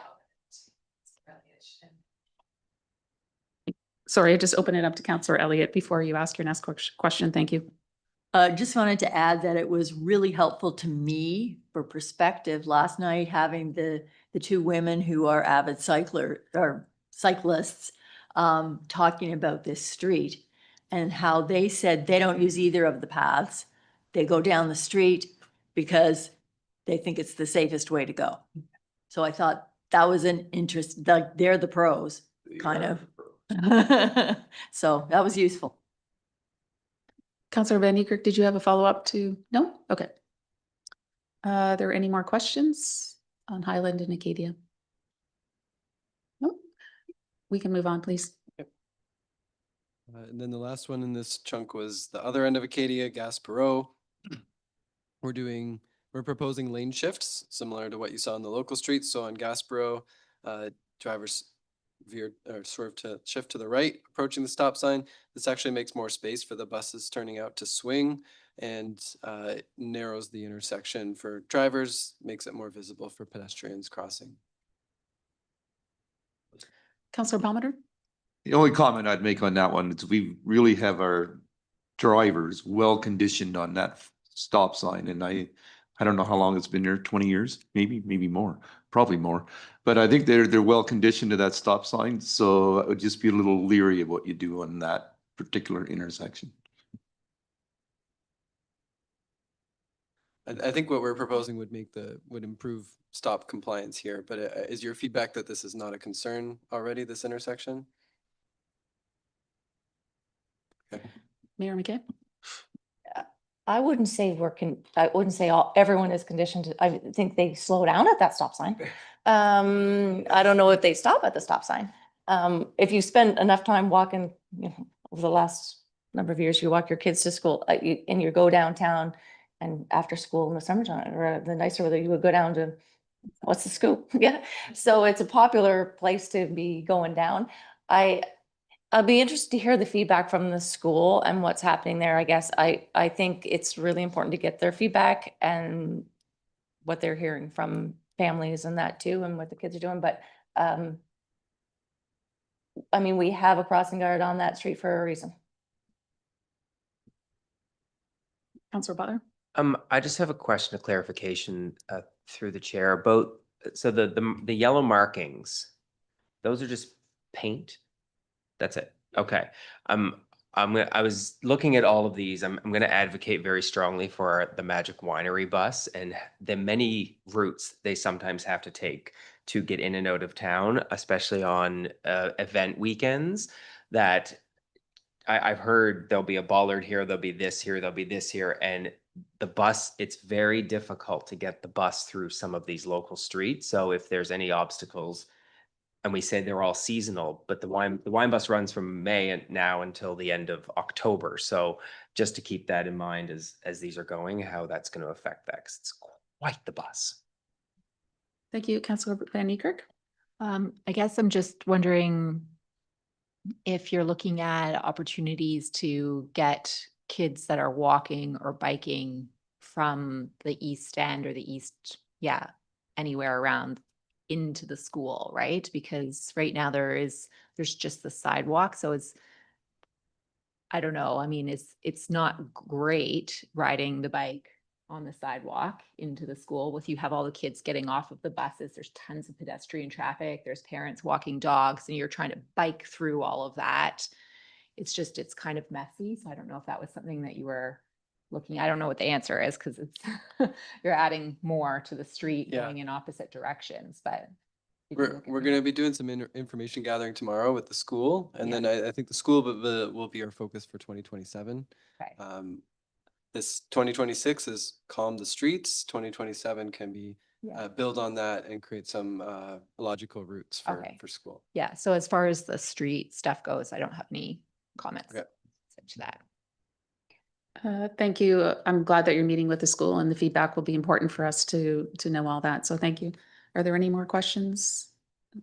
No? Okay, we'll move on. Okay, so then the strip of Main Street through town. What's on this slide proposed here is putting bollards back next year, as well as surface improvements from adding curb and resurface Victoria to Maple, and then resurface Maple to town boundary, repairing catch basins. So addressing a lot of the issues that came up with the bollard bike lanes this year, where people cycling felt constrained and because of needing to swerve for poor surface, improving those conditions. I will add the caveat again on the Main Street work that we'll be at the mercy of contractors and timing. And so we probably won't rush to put those out until we have our work schedule for if council endorses moving ahead with the east end of Main Street. There's also a transmission line project that we have a tender ready for that will rip up a portion of the west Main Street. And just to temper expectations, we would hope to get all that done in a very timely manner, but they may not go in at all, is the reality. Thank you. Devin, are you going to be collecting feedback from what we heard about the bollards? That was a hot topic when you put them back. Like, are you going to be mindful of that? Yeah, I mean, there's a lot of learnings from that, and we met with a lot of our partners, including our waste management folks. I think we'd take a slightly different approach. And before we put them back in, I think we would come back to council and just sort of run through that. But yeah, I think we would still move towards putting them back in unless told otherwise. I'll also note, just for council's awareness, that public works staff were also making adjustments to the bollards in real time. So we were getting feedback about the bike lanes, and as the feedback was coming in, within hours, in some instances within days, adjustments were being made. So a lot of the feedback that has been received had been incorporated in real time. No, I do realize that, and thank you for that. I know because they did move some. I guess the biggest thing that I heard, I'm not going to go on too much about bollards, is we did have a lot of them out. So is there any consideration to making? Okay, thank you. Yeah, that's good news. Mayor McKay? Yeah, I'll be interested as we go through, because I think some of the thing was, I mean, it's on our capital plan to look at Main Street. So that's, I think, was probably the biggest concern.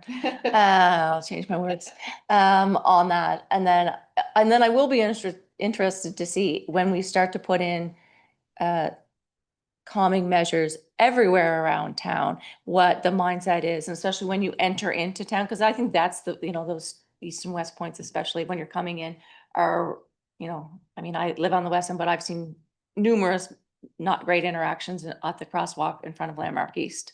I see that their teachers walk their kids out and walk them across the street and take them back. So yeah, I'll be interested to see what those look like. And then if we can put like less in and put them in where they're actually needed to keep people, like the long stretches where there's, where people pick up speed, perhaps that's the best way. And then the rest can kind of come down. But yeah, I'll be interested to see how it fares out at the end. And I think we should just highlight that I think realistically what we'll see next year are these crossing improvements on Main Street and these sort of gateway pieces.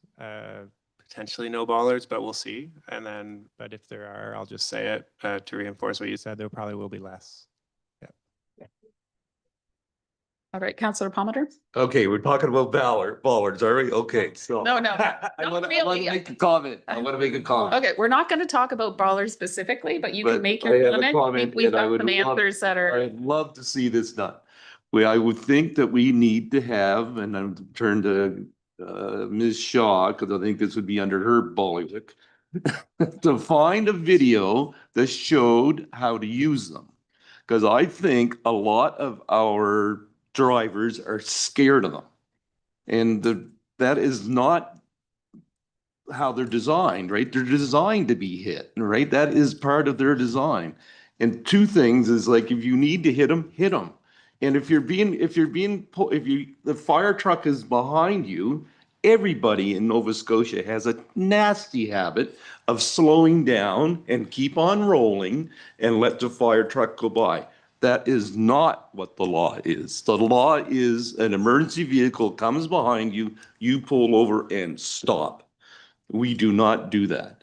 I think those two handy little items would be pretty handy to have on our website, because that to me covers 92% of the complaints we've had about the balance. Yeah. CAO. That's my soap. CAO.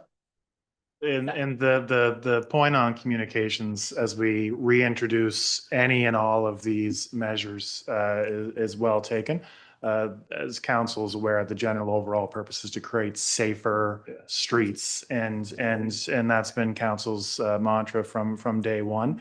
And that's what all of these are designed to do. But in creating safer streets, it's not only the intervention on the street, it's the intervention with the users.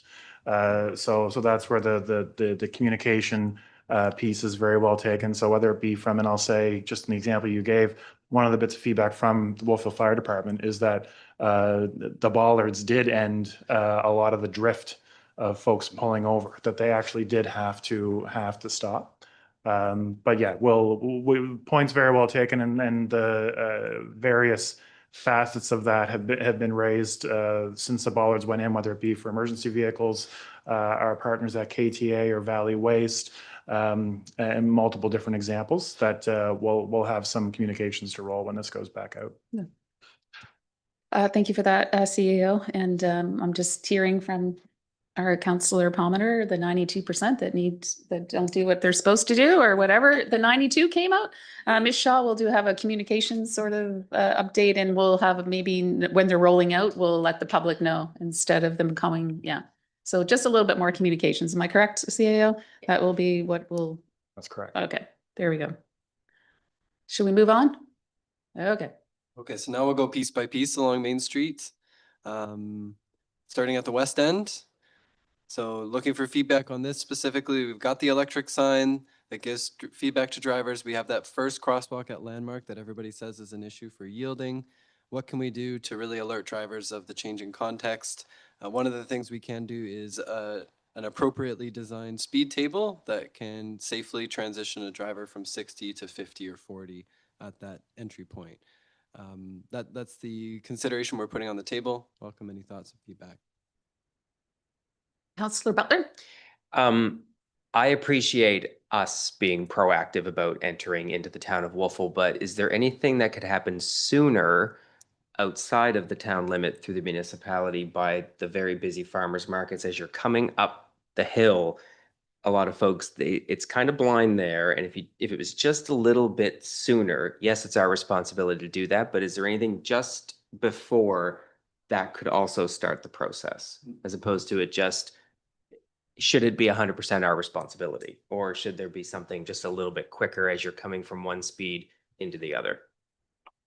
So that's something we can look into and get back with with a specific answer, but I can tell you that it comes down to the difference between control and influence. In the town, we can control within limits what we can do on Main Street versus advocating to the provincial government for interventions on Trunk One, which I can tell you through experience in another in a rural municipality is not even close to easy to try to come by, having interventions on their trunk highways outside the town limits. Mayor McKay? Further to that, it's interesting because there's a resident in Grand Prairie, Miss Jordan, who sends me emails all the time, and they've been fighting for years to get that to slow down coming from the Grand Prairie on the east end, to no avail. Point taken, though. Yeah. All right, any more questions? Okay, move on. Okay. So sorry, are we okay with that speed table? Okay. Okay, the next focus, Sterling Main Whidden. This is where the proposed bike route on Sterling crosses Whidden and eventually gets to the Harvest Moon Trail. We're proposing a new crosswalk on the east side that aligns with the Whidden sidewalk and narrowing the approaches at that intersection, which are currently quite wide and a little bit ambiguous for drivers. That's the proposed approach here.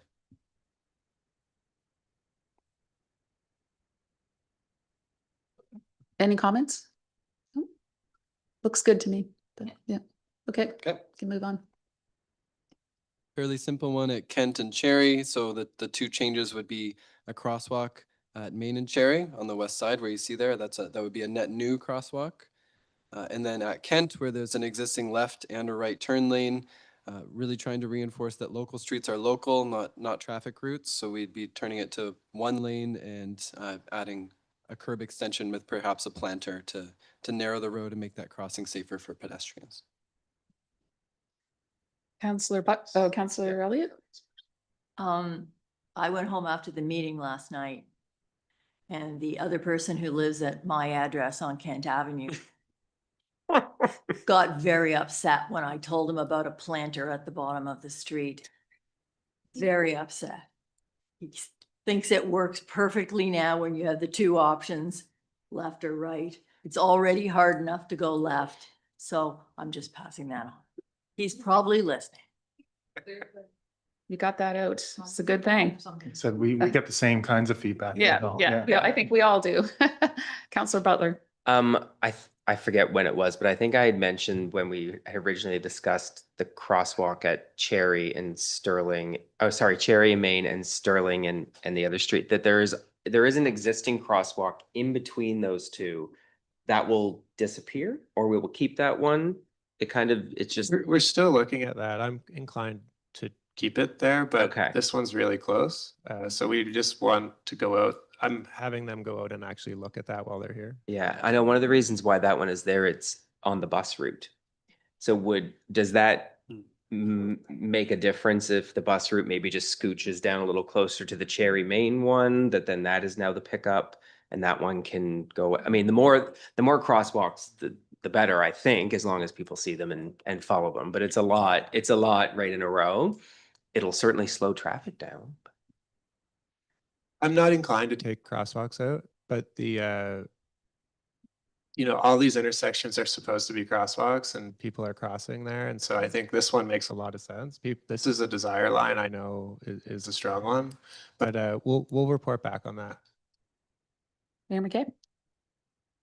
I am going to concur with Steve on the planter. I don't like things on streets that are like complete, because if you have to get out of the way, we should put a planter on the street. If it's a bollard, okay, in that corner, that's one thing, but I'm not big fans of big planters on our streets.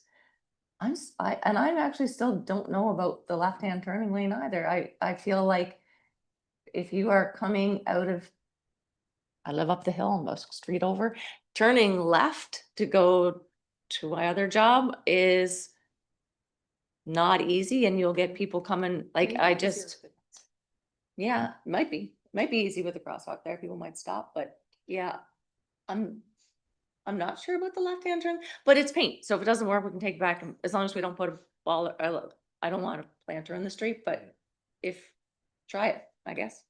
Yeah, so what we heard is Kent is the preferred cut-through route for drivers, and knowing that there's a left turn lane at the bottom of Kent is probably part of why people prefer that route. So there's kind of that feedback loop that we could create here by saying there's no more left turn lanes, so this is no longer the preferred route. They're all equal. Yeah. Councillor Van Niekerk? Thank you. I hear what you just said. That makes sense. The other side of me feels like it's a local street and now we're taking away something that the locals that live on that street enjoy. And it's so hard to turn left. So it's a nice feature. It would be interesting maybe to get feedback on that from the folks that are doing the traffic study.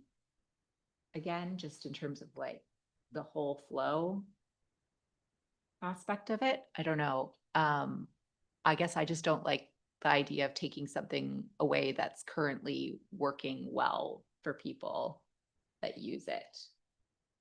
Yeah, so the main reason for removing the lane is actually for the benefit of the people on Kent, by making their street more of a local street rather than a cut-through route. So I mean, but that's the trade-off, right? So if they are happy for it to continue being a cut-through route, then I mean, we don't need to change anything. I But, wonder if yeah. it might become less of a cut-through route once you. Yeah, the traffic calming will definitely help. Yeah. But the other thing to note is that when you are turning left, having the left turn lane doesn't actually change anything. Oh, it's still hard to get. It's still hard to get out regardless of whether there's a left turn lane. The main benefit of the left turn lane is actually for people turning right, because then they're not stuck behind the Yeah. person who's turning left. It doesn't actually make it easier or harder to No, turn left. I understand that. It's a nice feature for people coming out. So do we want to try it or no? Can I ask, Councillor Elliott, how long has that been there for? Because it hasn't been there that long. I would say it goes back to our former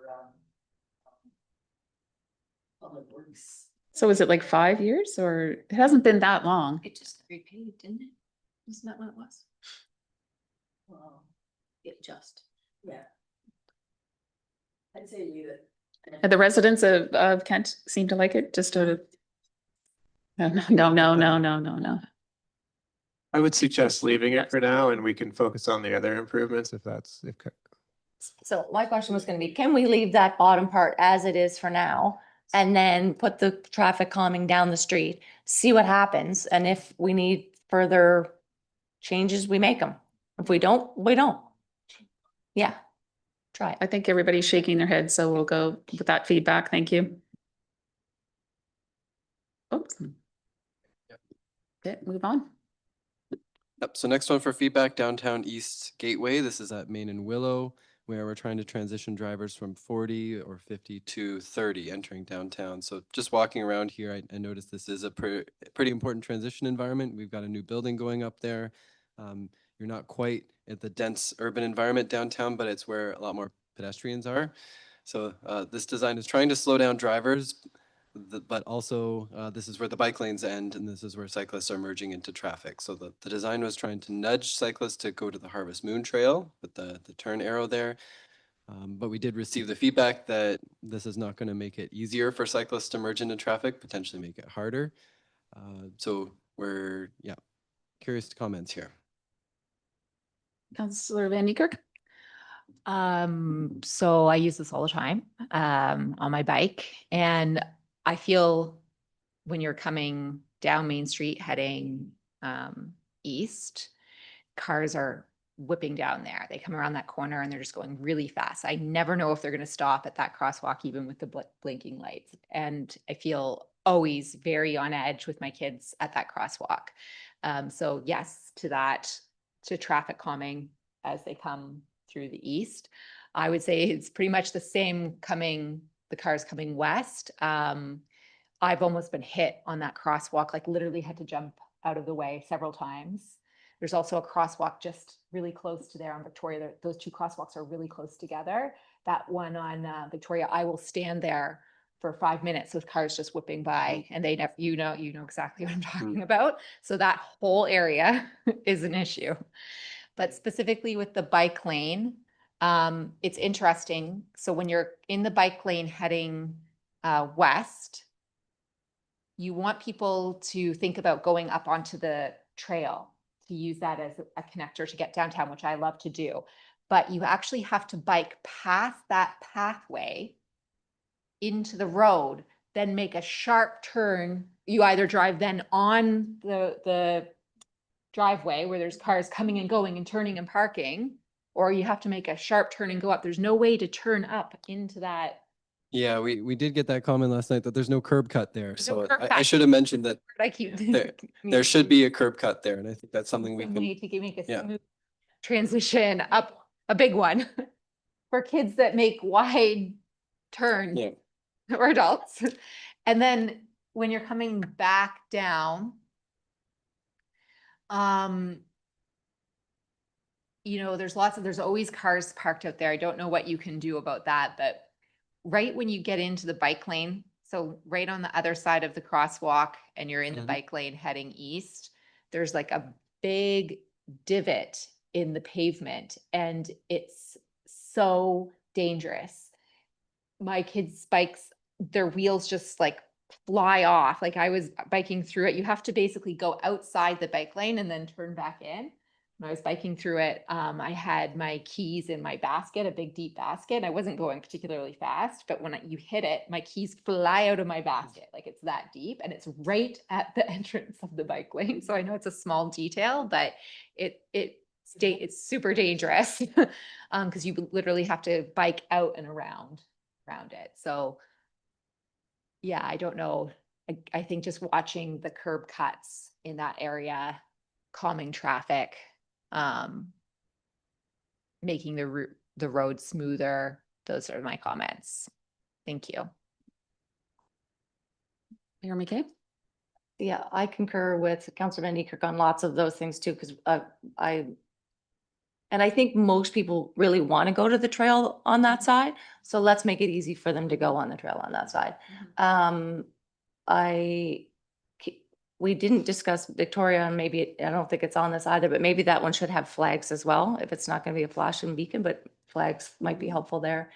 So I agree with all that. And I really don't, when we were out biking and came into town with just last week, if you're a seasoned biker, and not that I think seasoned bikers, should go into traffic unsafely either, but I think going into that, because I've done it both ways now, gone onto the trail, I much prefer that, but coming into this way, I think it's another thing to look at and be distracted by if you put that thing in the middle. And I don't think it adds to safety. I think it makes it a little more confusing. So I would, if we did the other traffic calming, made it easy for people to go to the trail, see what happens and take that willful sign painting, that stuff out of the middle there and try and get everybody to slow down in all of the other ways we've talked about.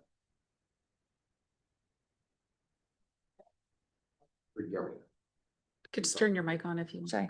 I think they're going to be painting out the lines here and everybody come there. Yeah, and if everybody is slower coming from the east anyway, because we've got the crosswalks and all the other things and the speed thing when we come into town. So the same as the west, but on the east, and everything is slower coming, that hopefully won't be as nutty. I don't know the right word. Yeah, Busy. part of the challenge that we experience on Main Street now, and it's in this work, it's in the work that the other work that we're doing with Happy Cities, is that people, without the interventions, people generally don't slow down until they're in the core. And so that's what we're trying to dissuade is when people at least get to this point to really reinforce, okay, now it's 50 is no longer appropriate. you need to slow down, because I can tell you from what we observe quite often as people get through the four-way here, and you can hear the accelerator pushing to the floor straight through around the turn. So that's part of what we're trying to address with some of these proposed interventions and with the cycling, sharing space with cycling as well. Councillor Elliott? Would it make any sense, you talked about the pad on the west end? Could you put a pad in here somewhere that would slow people down before they got to that intersection? Right, yeah. Devin, were you wanting to get in there? I was just looking for clarity on whether we want to do the yellow piece or do we want to focus? What I'm hearing is maybe we want to focus between this crosswalk and Victoria as more of, and I'm not going to say what we would do, but I would ask them to go out while they're here and really look at that corridor. Because I hear you on the Victoria too. I hadn't really thought of that. That is, people just pass by that one. So we could look at an improvement to that and maybe something to really alert people that it's getting busy instead of this intervention. Does that make sense to folks? I think we really need to get people who are moving west into that rec hub area in a much better way. Like, cause it's that what we have there now doesn't work. Okay. I just want to comment though. I think what you said is true, but I do still worry what CAO Horn said. When people come through that four-way as they're passing the church heading east, they just accelerate right down that slope, right into that crosswalk. So without having something, whether it's, I don't know what it is, if it's the pad or that the yellow lines or something, when they come from the four-way heading west, it's super dangerous right there. So I don't know how to address that, but that is an issue. Are we open to a big speed table there? We can always take it out if we had an extra speed table here and we put something like that in, and it's really not popular, but. We had spoken about bollards in the crosswalks at various points as well, which I think would likely contribute to some of the issue. Just reminding folks you are still in the core and creating some of that. Again, that a bollard in the middle of a crosswalk creates that visual restriction of the street, particularly when there are cars parked on either side or the curb is a little closer. So there's probably a couple of things that we can consider just in that short distance. Or a stop sign. Okay. Some public art on 292. Okay. That would slow people down to look at it. Say that. I think we all know that is going to be much busier when 292 is finished. There's supposed to be a restaurant in the bottom. We've just got the rec hub up and running. It's only going to get busier when it's open. So we do know that area is going to be more problematic. Maybe people will start to think this is where the core starts. Maybe we can get that mindset in there somehow. But do you have enough information and does council provide enough feedback? Okay, I got the thumbs up, so we'll move on. Okay, Sherwood and Maine heading east now. The town received a letter from the church here that this crossing is unsafe. We agree. There's a blind corner. It's not a great place to cross. I think we're recommending that we gather more information on this desire line, and we don't have a recommended design at this point, other than to say that this is not an appropriate spot for a crosswalk. If there is a good spot for a crosswalk, it may be further to the east, up the hill, but it still needs to serve that church, so not too far out of the way.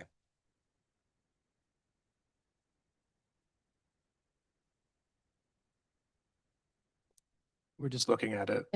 I think you have one recommended, like close to Oak Avenue going on, which is not that far. I walk out from Oak a lot and I would appreciate a crosswalk there because I look and dash every time I cross the street on that area because the cars come by so fast. Yeah. Okay, so here in your, sorry, Elm, Oak. I always get them mixed up, the trees. That's Oak. But, Yeah, Oak, but yeah. not that oak though. You're talking about Oak Extension, right? yeah. Not that oak. Yeah, that's way out past the Catholic Church. The next slide. It's not, the Catholic Church. Okay. Get my Yeah, bridges this all mixed thing, up. That's That's the Anglican church. Yeah. That's by Sherwood. Yeah, Yeah. but this is Oak Extension that they're talking about. Like, which is way out That's past. different. It's Oak out- is actually a crescent. Yeah, Everybody thought we were talking about the main Oak This intersection. is right next to Lynn Kavanaugh's. it is next to Lynn Kavanaugh. Okay, but I was thinking a nice crosswalk, like when you were talking about going up, like on to cross from like Sherwood to get to the Anglican church. Is that what you were talking about, to go up towards the east? This would probably be a location where a crosswalk could be considered where the mass is. Okay. Where the sight lines are. blocked these places. Yeah. Yeah, so it would have to be, like the sight lines would have to be good on Yeah. that, yeah. Okay, yeah, that would make sense for the church if that's, yeah. I think we have to remember that this is an accessibility issue. Largely, if people have to park on Sherwood to go to a funeral or a wedding or whatever, it's a hike for them and they need safe passage up the hill to the church. That's how it came about, because the bollards were preventing people parking on Main Street. So I guess in wintertime they can do that. But that was the issue. Never park on Main Street. There's always been bike lanes on Main Street, so technically you weren't supposed to park on there anyway, but. Wait, any more comments? Nope. We can move on. Okay, so the Oak Ave extension, the eastern part where Oak meets Main, it looks like a driveway today. We would improve this with some signage to help people understand that this actually is a public access to the Harvest Moon Trail, and add a crosswalk here to make it easy for people on either side of the road to get to that.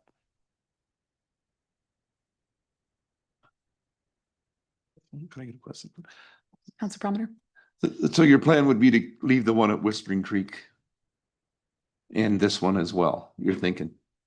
This would be new. 'Cause Yeah. it can't be any more than 100 meters from there to Whispering Creek, is it? Not sure exactly, but yeah, it's not that far. What we generally know is that people don't detour if we ask them to more than 80 or 100 meters. So crosswalk should align with where people are trying to cross.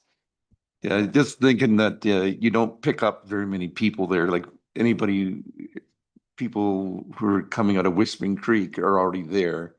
So I'm not sure who you're gonna pick up, who's walking on the south side of Main Street, who'd be crossing there. I'm just not sure you're gonna pick up a lot of people there, but maybe I'm wrong. I tend to agree with you on that, Councillor Parmenter, because you do also have a crosswalk on Maple Avenue, which is not that far either, that have the flags. And then you have the other one. So I don't know for that one. When I was getting confused about Oak Avenue, I thought that might be a good crosswalk area because a lot of people use Oak Avenue to get to the Harvest Moon Trail, a lot. And so I was thinking when you were, sorry to go back to Sherwood, but Sherwood, just a little bit down from Sherwood, you recommended up from Sherwood. So when I was thinking that, I was like, that's not a bad idea because I pretty much, that's a sharp corner going by there and that would tend to slow traffic down. So that was mine. There, I don't see as much need for one, but that's just my opinion. Anybody else with comments? Yeah, I would concur with that. I think while you're here, I'd like to see you go down and have a look at that lower part of Oak, not Oak Extension, and see where it would have to be, because I'm not sure where that turn actually straightens out enough that you get enough. Yeah, but you pick up Blomidon, eat Blomidon in, I don't know. So that wouldn't be the craziest place we put one. Okay. Yeah, thanks for the feedback. We'll go visit Oak Avenue today or tomorrow. This one was really put in, this has been in the plan for a while, just to have another option for people to have direct access to the Harvest Moon Trail was really why it was here, but am I hearing that maybe not? I'll just open it. I don't see the need. I think signage would be good, just because you don't have that many residences in between Maple Avenue and Woodman's. And so if people are going downtown, they're going to cross at Maple or whatever. And if people are going up, they're going to cross at Woodman. So there's not a whole lot, but if you had signage there. So we'll try to make it clearly more public. And then we can maybe cross the crosswalk. Is that fair? Okay. So, yeah, okay. Okay, thank you. Sure. Yeah, that's what he's gonna look at.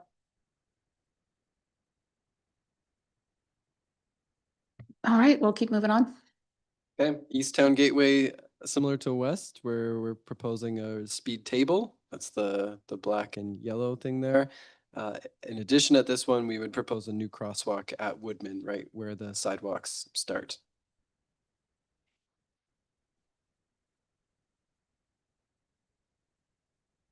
So this is where the flex posts start, where the bike lanes start. The crosswalk would have a bollard in the middle as well, because we know those first crosswalks entering town are the most sensitive ones where drivers are adjusting their environment.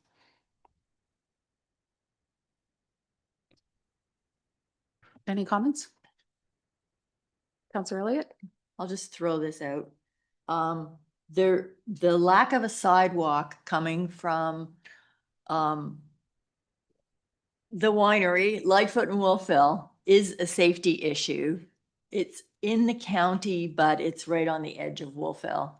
And people that are walking into town have nowhere but the shoulder to walk on. That concerns me because they might be inebriated while they're walking. And I'm just thinking that maybe the county would give us some leeway on the west end of town to slow things down if we could look at cooperating on a sidewalk. Or even, gravel sidewalk, not necessarily paved, just a thought. The county isn't the authority on the road, the traveling the roadway. They would be potentially a partner if you want to do a sidewalk outside town, but it's the province that's the authority on the roadway. Yeah. Mayor McKay?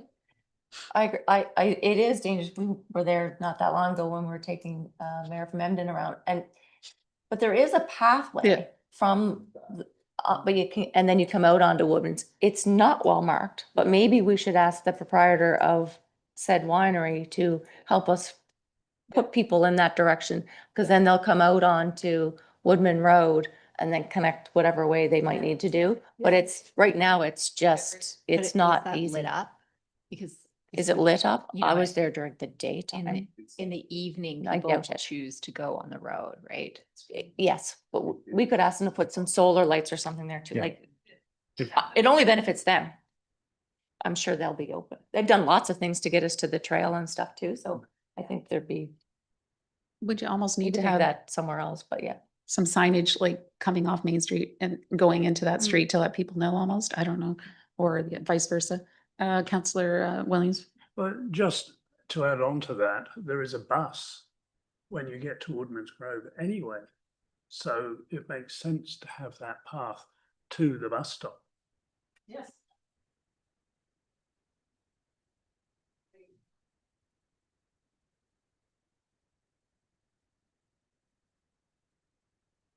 All right, any more questions? Okay, we'll move on.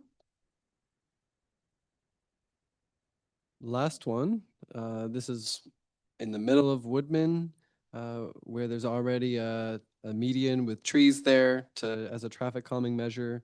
The idea is to restrict that to cars, so no cars can pass through that median area, effectively making that top of, or the north end of Woodman a more low traffic route for people walking and cycling from the apartments into the Harvest Moon Trail that's just at the access point is at the cul-de-sac here.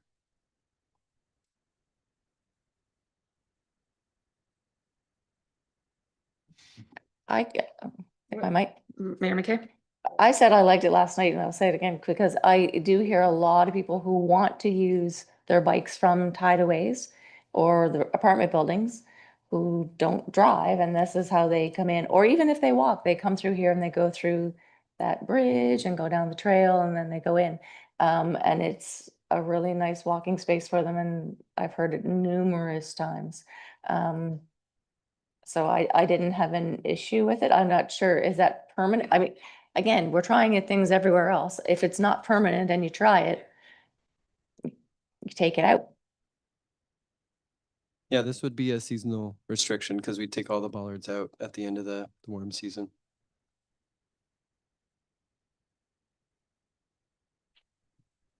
Counselor Van Niekerk?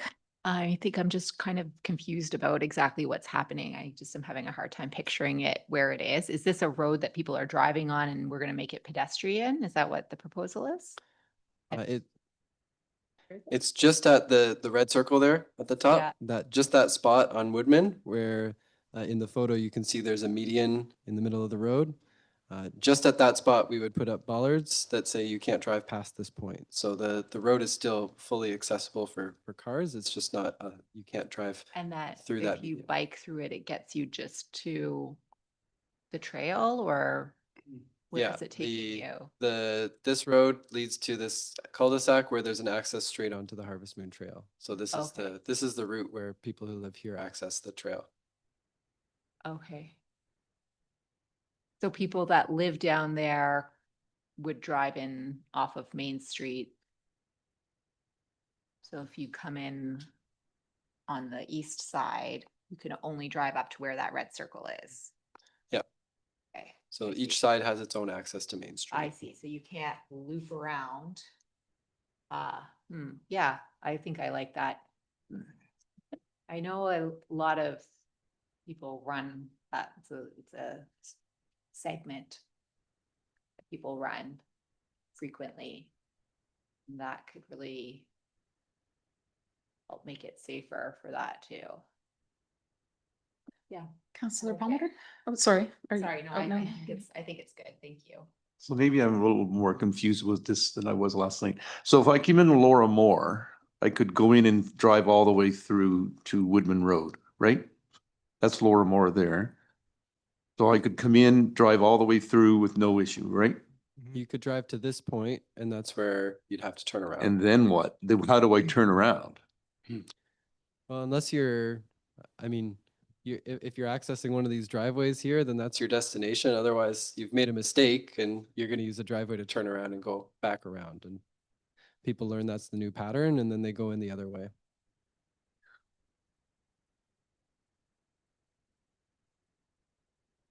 But that's only going to be seasonal now, you're saying. Not in love with that one. Mayor McKay? Can I make a suggestion? So there has been discussions in this neighborhood, I'm sure you've all heard it, about traffic calming. This is one way of doing it. We could ask them. Oh, Right. I have heard. Okay, so, but in terms of I've this joined- exact I've heard intervention. from the residents at their AGM on that side to the left. And then from the right, actually, when I was campaigning, a lot of them, tideways would say that they use that to get downtown because they're not often people who have bikes or have cars.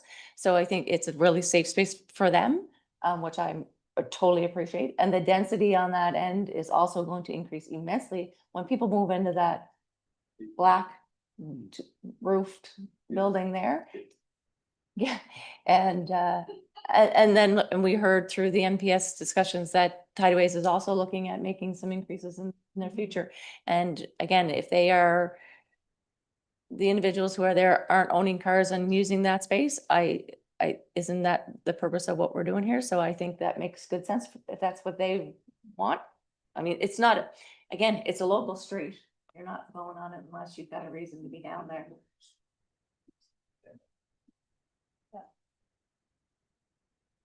Councillor Williams? Started Yeah, notes on this. this might be a conflict of interest, but that road configuration is actually the same as Roby Tufts, Marsh Hawk and Cherry Lane.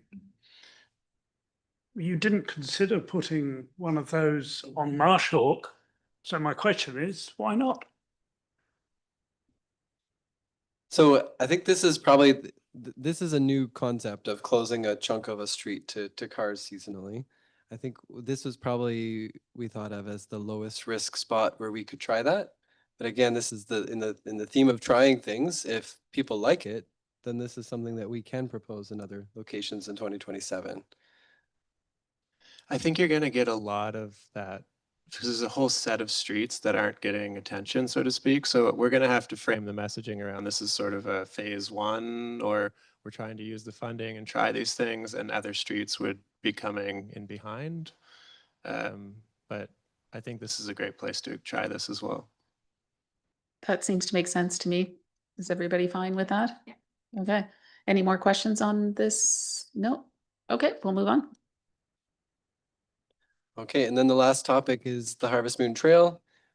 We had a lot of discussion about this last night. Many people emphasized we're surfacing this trail now with a hard surface through downtown that might encourage people to bike faster. So we want to have some other measures available to manage those speeds because it's already an issue.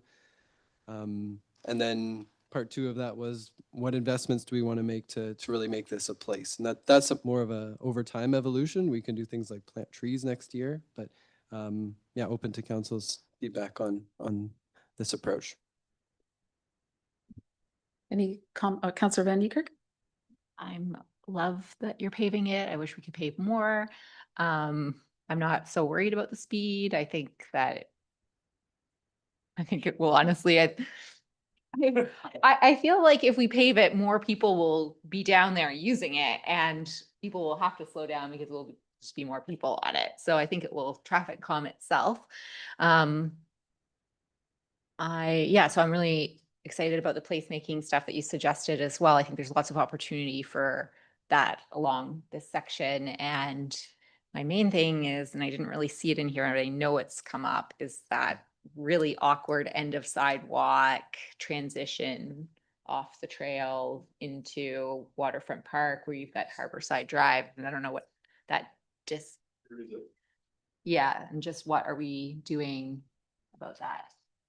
We're finishing the sidewalk around Front Street, and then we're clarifying that there's a concrete trail that you're entering coming out of Waterfront. The two trails of like the two choices at Waterfront, I think it's premature to completely change that, but we could. We're in design work, and council will have some options presented to them hopefully this winter around Waterfront Park, raising the elevation there, and I think we could resolve the Waterfront Park side then. But it'll be very clear going west So you're doing when you're entering the concrete section. the cross the sidewalk you're doing this year? We're starting today on the concrete section from Harborside.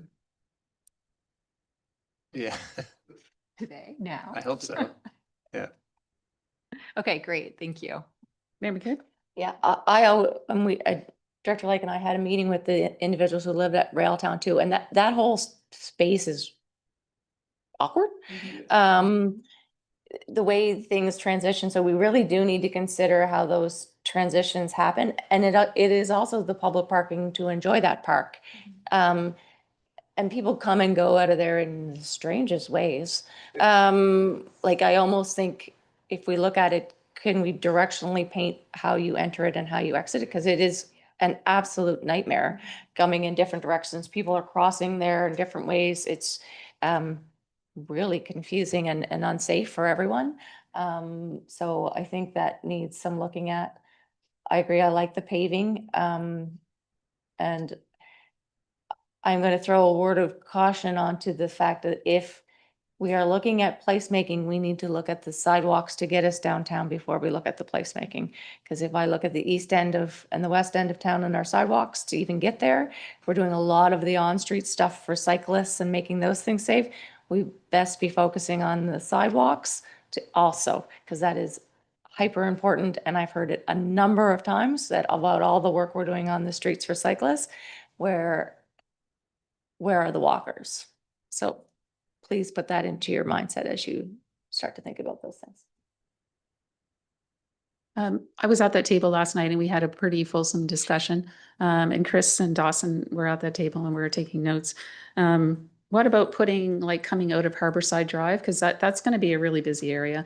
And people have said probably to everybody how unsafe it is. What about, could we potentially look at putting a stop sign coming out of there? Because I always find it confusing. You stop coming on Front and then you stop coming on, what's that side street by, oh my gosh, my brain's frozen.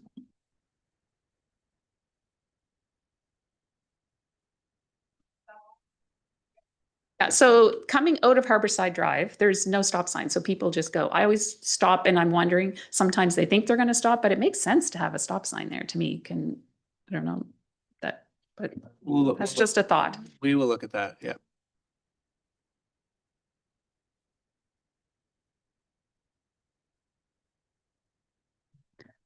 All right. Are we getting towards the end here? I know probably looking people. That is it. Yep. Okay, so that was a great discussion. I think we all really are passionate about this and we want to make sure we get it right. So thanks to council. Oh, sorry, I- Councillor Butler. Now that it's done, I have a question. Okay, that's, Can you sort of briefly, because you keep saying seasonal, seasonal, seasonal, can you give us a sort of a rundown of when it starts and how it disappears each season? Like what happens with each turning season? Like, is it October 31st or is it November 30th? Like, what is seasonal I th- anymore? I think the first couple of years of implementing this, we will be at the paint has to go down and that all has to be established. And so I don't want to tell you that it'll all be in by May 30th, but let's call it May 1st. Maybe into April if the weather's really nice, if we can get people out on the ground. We usually do an early line painting as early as we can get the people here. And then our crew would follow with the bollard installation. So April, May, let's say, ish, to the end of October into November. The issue with debris, leaves, catch basin repairs, we need to get the bollards out so we can actually do street sweeping, clean catch basins, and get ready for winter. So that's generally the May to November, I guess. But things don't literally disappear. Like, do you then remove the paint lines or do you like how? Parking won't change. Because I know Emily was saying that she's still biking. It's November. So would they still follow those lanes? Would those still be implemented? Everything is still there. It's just, so when you say seasonal, it's there and people can just use it whenever they want. It's those certain elements like bollards and planters and things that will be removed and put down at certain times, but the lanes themselves, the parking will be there. And I think the positive side of this is that we'll be plowing the Harvest Moon Trail. So we haven't done that. And so that key corridor, we're actually, net positive on seasonality. And like, as you say, the rest of the paint is still there. If it's not covered in snow, people will still see it. So something specific like parking. So when we implement you're not allowed to park on the streets but the parking lines are still there. So it's just a matter of communicating that even though they're there, you can't park there. Okay. Yeah. Councillor Palmer. I think I don't really have it. I think it's probably a pretty good idea to slow things down and make it safe. But I'd be totally remiss if I didn't bring up Maple Avenue because I know you guys didn't address it in yours, but hopefully, Devin, your plan is to put at least 2 of the speed bumps back and that kind of stuff there. And we didn't include it just because it's an existing condition. So we have the traffic calm neighborhood, the speed bump signs, and we have them in our yard right now. We're storing them, larger speed tables, so that we were replacing those. The other speed bumps that were there were not appropriate for Maple Avenue. And so we have the intervention that we would put in. So Maple Avenue would also receive this, but part of the capital discussion, we can talk about timing and bigger capital spends a bit more. Maple is a high priority for a rebuild on the entire corridor. Councillor Elliott. Thank you. I know this wasn't part of your presentation or your thought process yet, but I am concerned about the connector between Highland Avenue and the Harvest Moon Trail as it's forecast to be through the cemetery. Very worried about that. I know Mark Fredericks is on it. But the thought of having anything flashing through there like scooters and I don't know what all concerns me. So I just had to register that.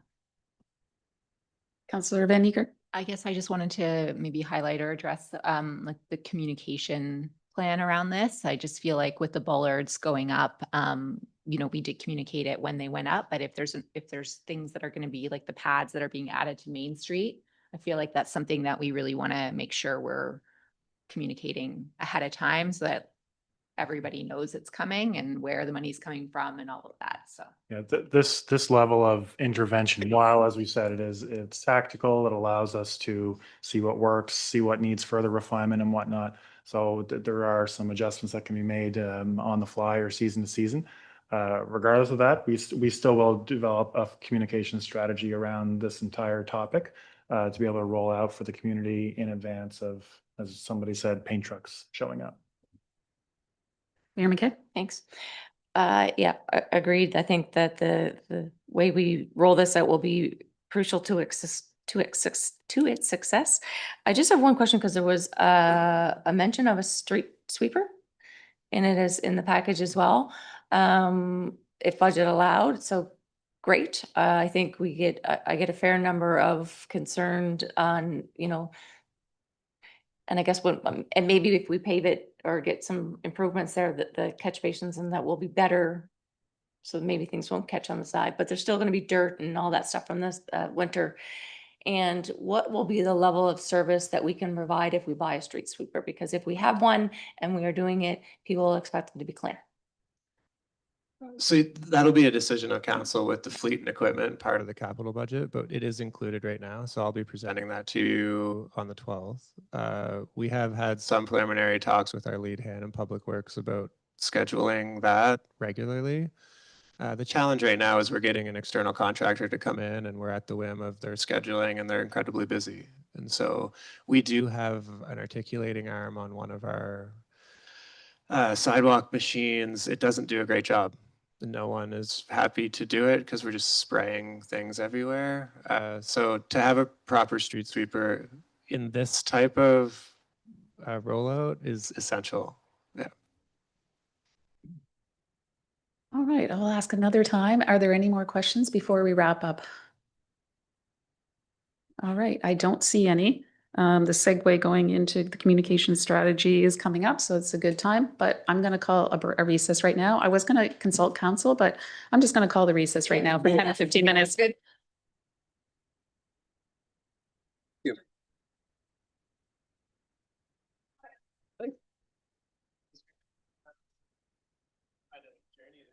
Yeah, there was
Thank you, and we're back.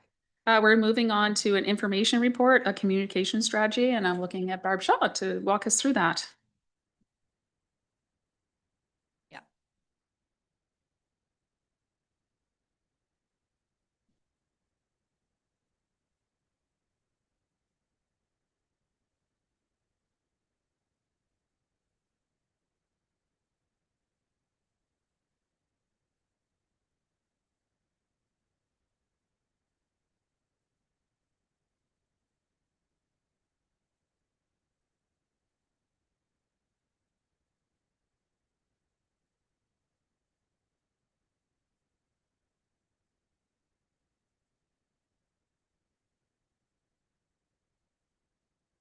Go ahead, Barb. Thank you, and thanks to the clerk for helping me with my slides. Good morning. I think it's still morning. It's really, it's been a busy one so far. It's a pleasure to run you through this communication strategy. I'm going to try and be brief to leave time for some discussion.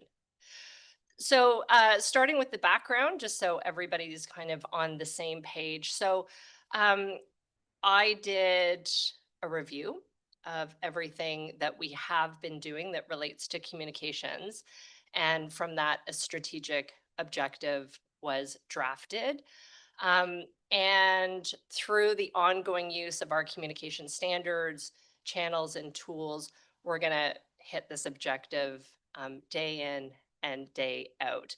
And I should just say that while there wasn't ever a formal strategy in place, we've certainly worked as if there was one. So what we're trying to achieve through our communications, and I am going to read a little bit of this because it's a lot of words and I want to take my time going through it.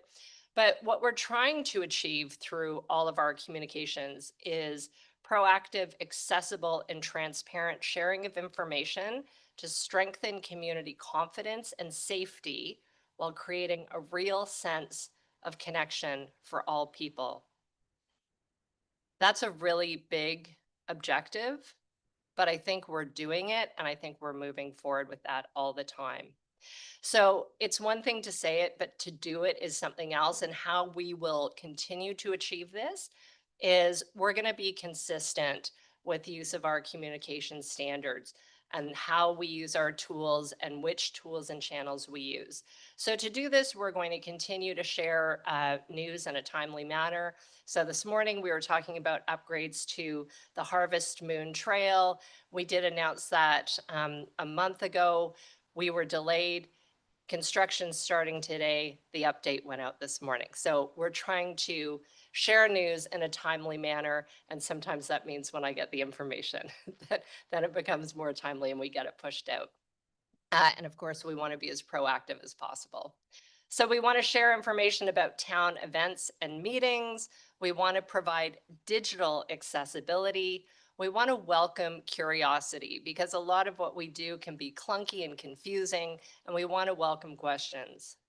We also want to provide opportunities for listening, for members of council, for the staff to engage in listening, and also for our community, because when there are disconnects, we all need to engage in listening. We also want to foster diverse forms of civic engagement. And I think as a council and as a team within staff and working with some really talented consultants and community supporters and volunteers, we're getting really good at how we're doing engagement. And we're trying new things all the time. And then this final piece, which is written in pink, I'm suggesting here that we want to place new emphasis on human-supported navigation, and that's something that council really leaned into in their strategic plan. And this is something that right now is a gap, and I'll come back to that a few slides from now. So the strategy document is before you, along with the information report. And what's contained in the strategy is a little bit of a breakdown, and I say a little bit because it would have been easy to give you 200 pages, but I don't think I would have made any friends had I done so. So I've kept it very brief. I've kept it very brief and high level. But in the strategy document that is now available online, along with some fixed typos, thank you, Thank you for staff support in that. But what's in the strategy? I've defined who our audience is. So this is who we're trying to communicate to and with. I've outlined our favorite tools, things like Facebook, our website, Wolfville Blooms, and emails that come into all members of council.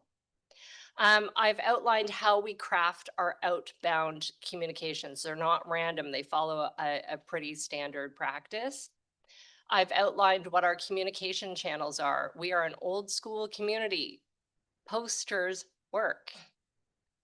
Person to person works.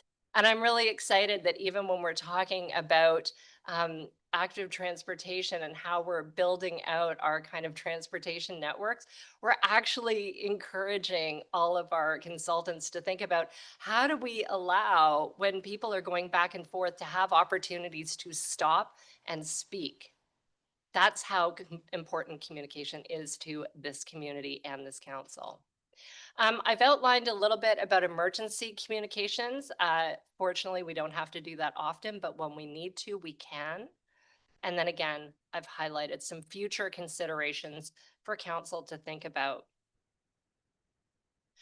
I wanted to spend a moment and celebrate when communications work well.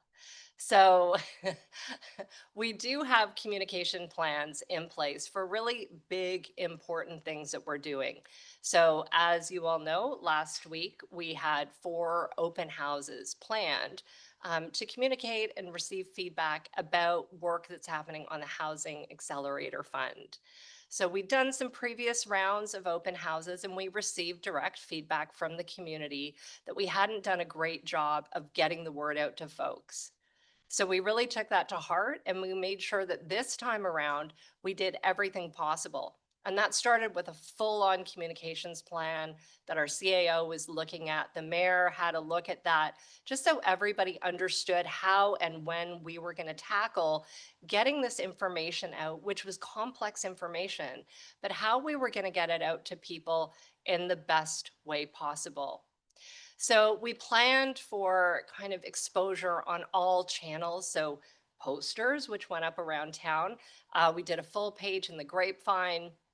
Of course, we used our website, we used socials, we used Wolfville Blooms. We planned for a water bill insert, which we did. And then we were going to use Canada Post. And a plan is great on paper, but things can happen. So what happened was, of course, Canada Post went on strike. And so suddenly it was harder to get water bills to people. And those really critically important invitations that were going to go to every household in our community, suddenly, I think Lindsay Slade, our community planner, and myself had a little bit of a panic. So we thought, how are we going to do it? We can't not do it. We know how critically important it is. And we know what an important channel that is. And we know the success that Nick Zamora and his team had in the summer doing those invite drops door to door for the community cookouts. We know it works. So thankfully, through a willingness and tremendous support of council, a huge amount of those flyers got delivered door to door or under windshield wipers on cars. Any way we could get them out to people, we did. And that really worked. And the result of that was, for those of you who were at the open houses, you heard that our communications approach worked this time. More people knew, more people had the information. And there were people who had the information who did all the background reading and then didn't attend the open houses because they felt they still had enough. And that's a perfect example of that we know how to effectively message, even when we hit barriers. We sometimes need to do creative capacity building, but we can get it done.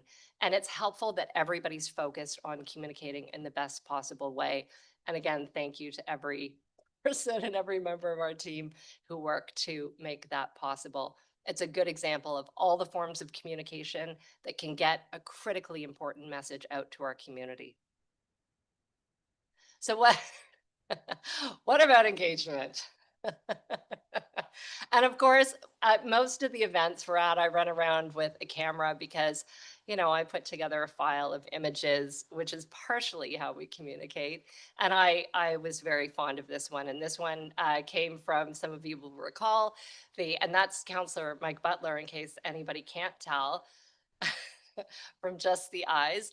Um, so that was part of a listening session that we did last year in advance of the municipal budget that we did at Soups and Sides, and council were there and helping out.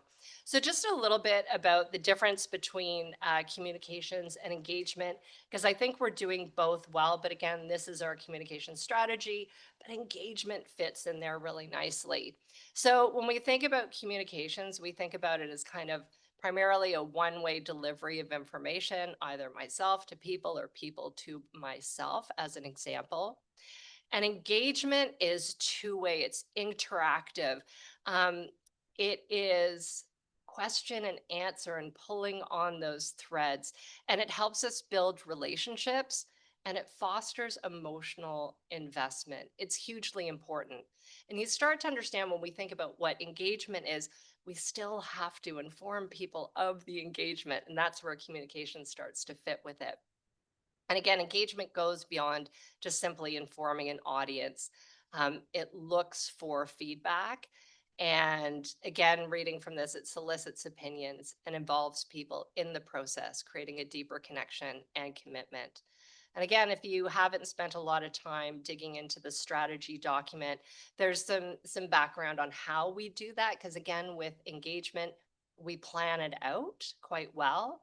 And there's also some notes in there about how we approach equity and inclusion. So on to future considerations.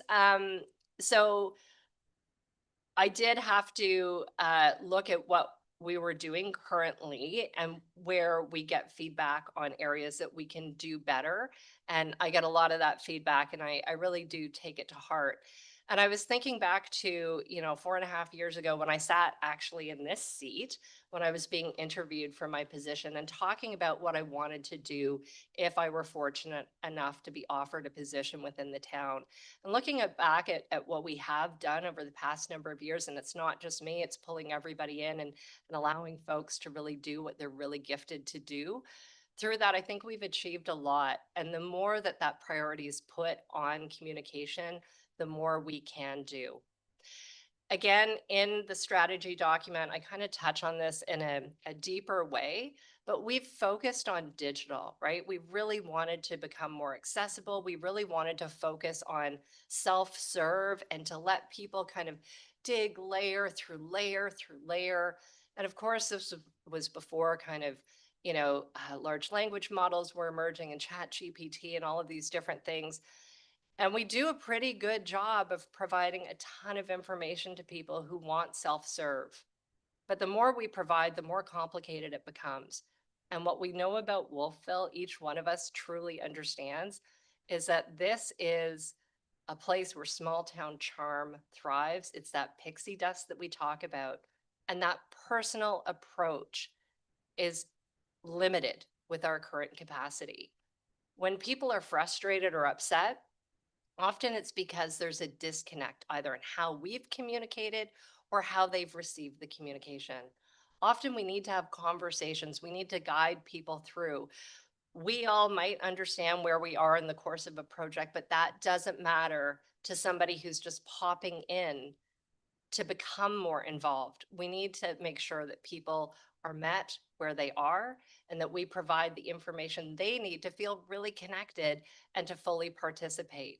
So I think that we might want to go forward, consider a navigator role or a navigator desk. So again, we've got the digital components down really well. Staff are starting to do this navigation work internally, a little bit informally, and I'd like to see that go forward formalized so that we can really create a standard around it. And so our community members know that that's available to them and that they don't have to feel weird about asking, and that they know exactly how to ask and how to access that. Again, from the strategic plan that council just worked on, it was in there to develop and implement a communications plan that includes proactive communication, digital accessibility, and personal touch. And when I think about personal touch, I think supportive navigation. And council can't do it all. You are our primary navigators through so much of your interaction, but I would like to provide more support to you so that we can make sure that everybody in the community is looked after. So this is now where I want to hear from you.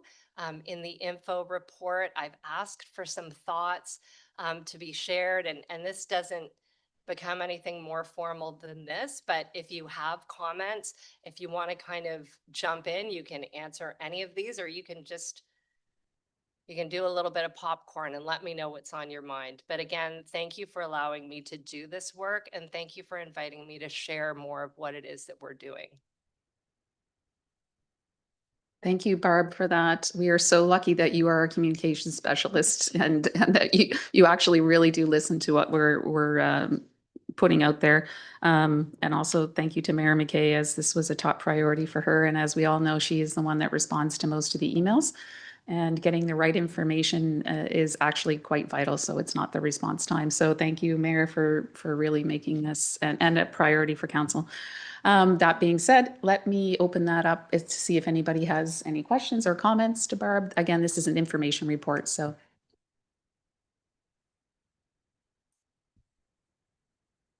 Sorry, Councillor Williams. First a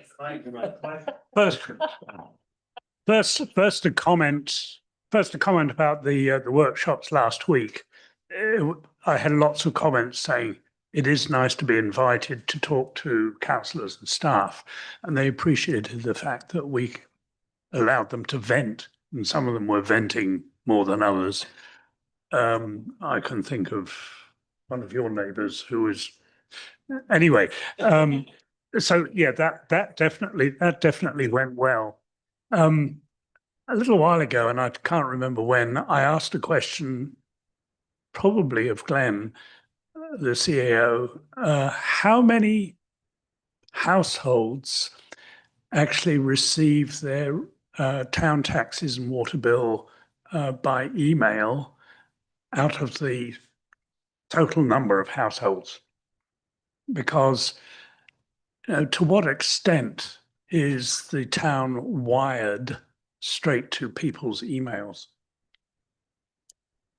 I don't have the specific number. We did certainly look at that when we were scrambling to get water bills to individuals. I worked with Annette on, again, when we hit that barrier, we invited people to come in during certain hours to pick them up. And then we also knew that some were going through email. I feel it's less than half the bills go out that way. It's about a third. A third, yeah. Yeah. And can I just add on to that? So the recent Canada Post strike was another example of it. Anytime we have an opportunity to communicate with residents in any form, we do our utmost to reinforce our communication avenues. So as an example of the Canada Post strike, we were literally calling residents to say, hey, your bills are ready. We can't mail it to you. If you typically come in to pay anyway, if you'd like to come in to pay, please do, it's ready. And then when they did come in to pay, we would use that opportunity right there to sign them up for e-billing. And they may or may not want to use e-billing for any number of personal reasons or preferences. But what you'll see with our interactions, and we have hundreds and hundreds of interactions every single day, is we make that extra effort in almost every instance, provided we have the time, to be able to provide, not only resolve the issue that's being brought to us, but reinforce those communication avenues. So it's very, very seldom that we have somebody on the phone, for instance, that we don't get a number and have the ability to follow up with them directly, whether it be on that particular issue or something that comes forward in the future. So whatever the avenue is, we're constantly trying to reinforce and build new connections with folks.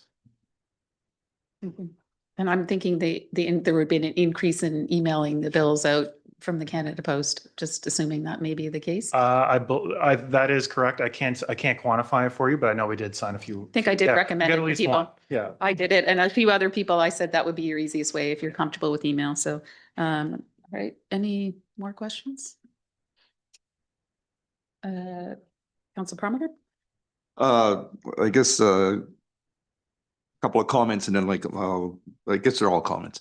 First of all, I want to commend the mayor for what she does. I know that's a lot of time on those emails. I can't imagine how many hours that is. But I think that's pretty important because people are asking questions, and if you send an email there, you're going to get a response. I think that's pretty good, really outstanding. I think the comment that I would make, though, is every once in a while, things seem to fall through the cracks that Ms. Shaw doesn't know what's going on because she just doesn't know what's going on. So and I think I'll turn to the CAO to encourage your team to make sure that she's in the loop. And because it's communication is about communication, right? So if the communications officer doesn't know, then nobody else will know. So, and it's kind of really, I think that's an exception to the rule, but it certainly happens. Anyway, that's my comment on that. Yeah. Thank you. And absolutely. Point taken. A lot of the effort that we've made on communications over the course of the last, well, in this council term for certain, you folks probably wouldn't see because it is very much about those internal connections. We've been challenged with a fair amount of employee turnover over the course of the last little bit. That creates a challenge for service delivery and corporate memory and all those things. But what it also does is creates an opportunity for rewiring some of those internal processes and whatnot. So that's of a constant focus. Senior staff, we meet on a weekly basis, and then on a monthly basis with a lot more of a robust agenda. So we're sharing that information as much as we can. The cracks are not to be to excuse, but cracks are inevitable. Things do slide through the cracks, but the approach that we generally take with it is look at that as a learning opportunity. Why did that crack occur? Why did it slide through the crack? And how can we try to improve on that going forward?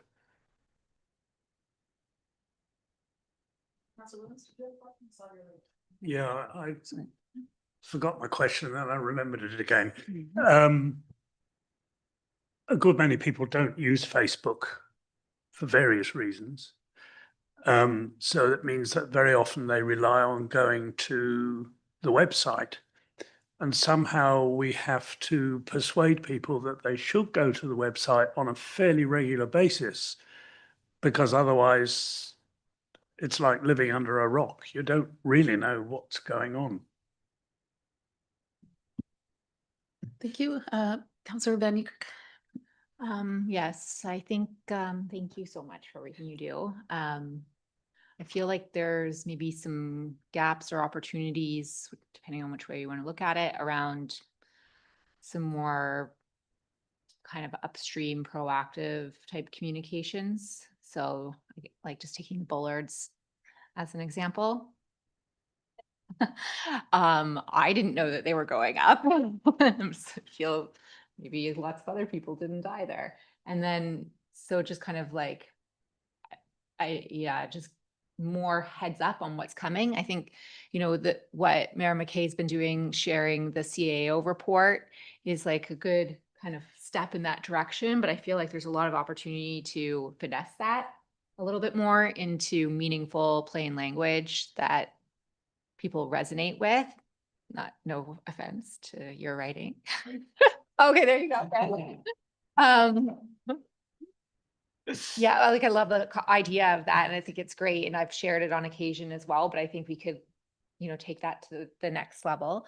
And just like the devil's in the detail a little bit, like going back to the Bullards, a lot of people were really confused, like, why is the town spending money on this when we're not spending money on the roads or this or that or the other thing? And I think, making them feel comfortable about how we arrived at this and where it came from, and just having that extra layer instead of just like, this is here. This is, it's very factual based. I think it just needs to be a little bit more like bringing them into the fold of the decision making so that they feel part of it. I think those were the main things that were coming to my mind. If I have anything else, I'll put my light back on. Thank you. Mayor McKay? Thanks.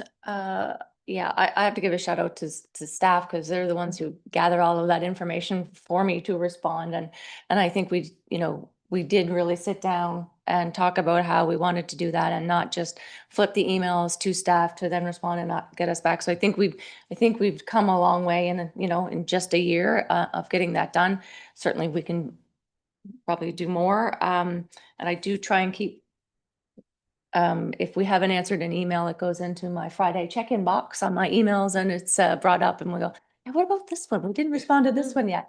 So I think we've got a system in place to make sure everybody does, but not, if we've missed one, we're certainly not intentional. But I'm curious, I guess I will say from the feedback that I've received is the human factor can't be replaced. When I hear, I mean, everybody does it across the organization, but when I hear Dawson goes to visit an elderly woman on Main Street about a wall, and that interaction and the comments back are, oh my gosh, it was so nice to have someone come. I look at Caden in the back and we had an instance where we talked to a lovely woman on repeat and it was quite interesting. So it was awesome. We built a relationship and helped her solve her issues. I hear about Annette every time. If I have anything, I go to Annette. I go to Annette because she's been there, our face at the front desk for a number of years. I won't say how many years. She won't like it. Yes, exactly. And just even when I answer the phone, if people are like, well, mostly they don't think it's me. They're like, can you pass this on? I'm like, oh no, this is me. But it's amazing the reaction you get when you actually answer the phone and what people, the compost site isn't open. Glenn, can you get the compost site? Like the things that just happen. It's remarkable what we do when it's us as human beings looking after one another. So I'm a big advocate for that personal touch. I think it's really important.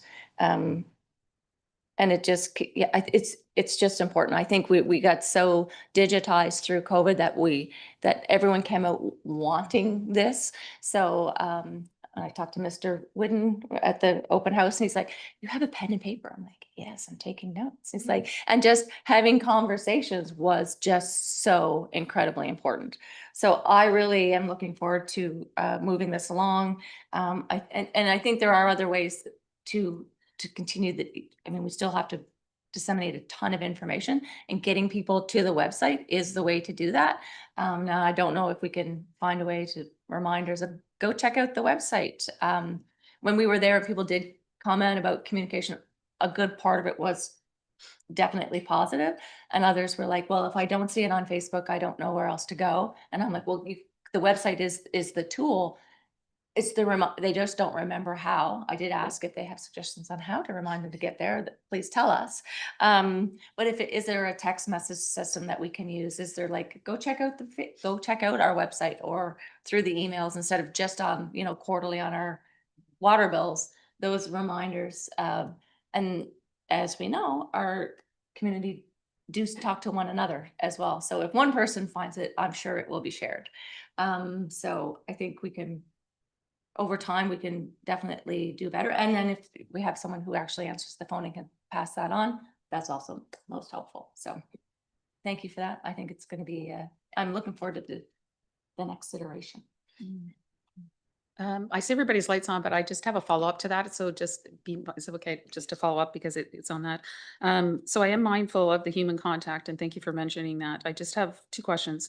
The first one is on the navigator position that you talked about. that would direct you to like an actual person. And I know a lot of staff are already doing that on the side. So would that be a budgetary thing or where that would come through the CAO office also? I'm just being mindful of money also. You're reading my mind. Okay. It's gonna be me, is it? Is it, okay, no, I just. I don't do my own work as it is. So it's, no, you're, that was exactly where I was going to intervene, once folks had their opportunity to ask questions and provide comment, that, my humble opinion after observing this organization over the course of the last, year and a bit, and with the, renewed emphasis and mandate put on communications, from council, we're out hitting our coverage as it is. Mhm.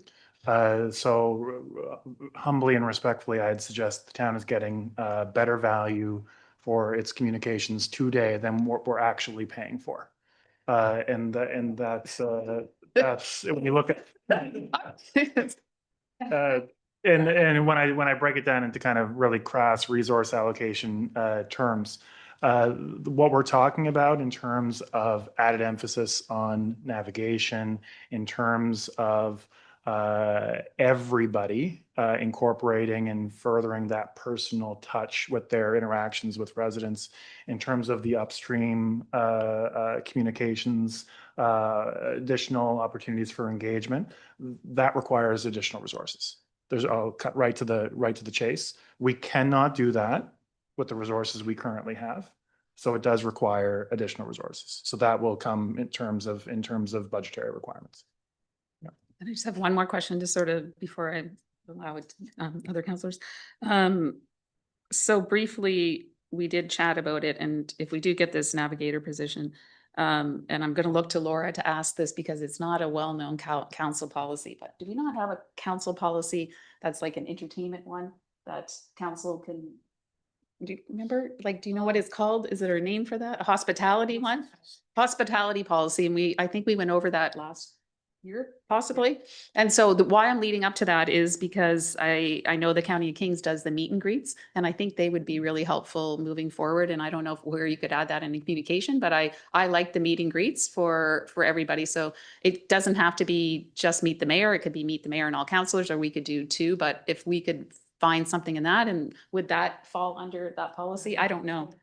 Anyway, it wouldn't. Okay. Okay, but let's just put the meet and greets out, like, can I just throw the meet and greets out there as another form of communication? Because I think everybody enjoyed being at the, the open houses last week. We talked to a lot of people, and I think it was really important for all counselors to get, people's feedback instead of getting the feedback from staff. So it was nice for us to get it. So let's put that out there. And then I'll throw it to Councillor Williams or Councillor Elliott. I'm not sure who was first. It's a quickie. Okay. Opposite the Kenwo Golf Club, New Midas has an electronic sign. That's another option. Or We have a policy on that too. Alerting people to something that might be important to them. You do.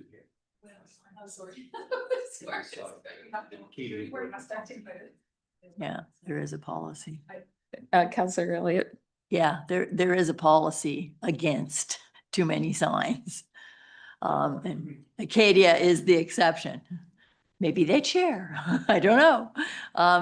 I just wanted to say, from my perspective, having worked on newspapers and putting out twice a week, communication is really important, and it's continual. I mean, you can't, like, you get to Friday, you got to start over again. And I think we have great staff who are willing and patient, so patient. So it's just something we always have to remind ourselves of as an ambition.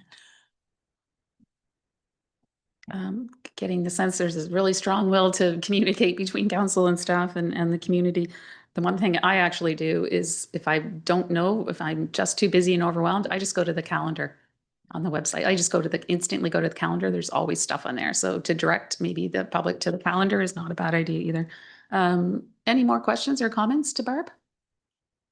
I did have my light on, but I think a lot of it probably comes down to what we were just talking about around resources and just, the ability to be able to do anything more. So it really wraps up, and I think it's worth discussing.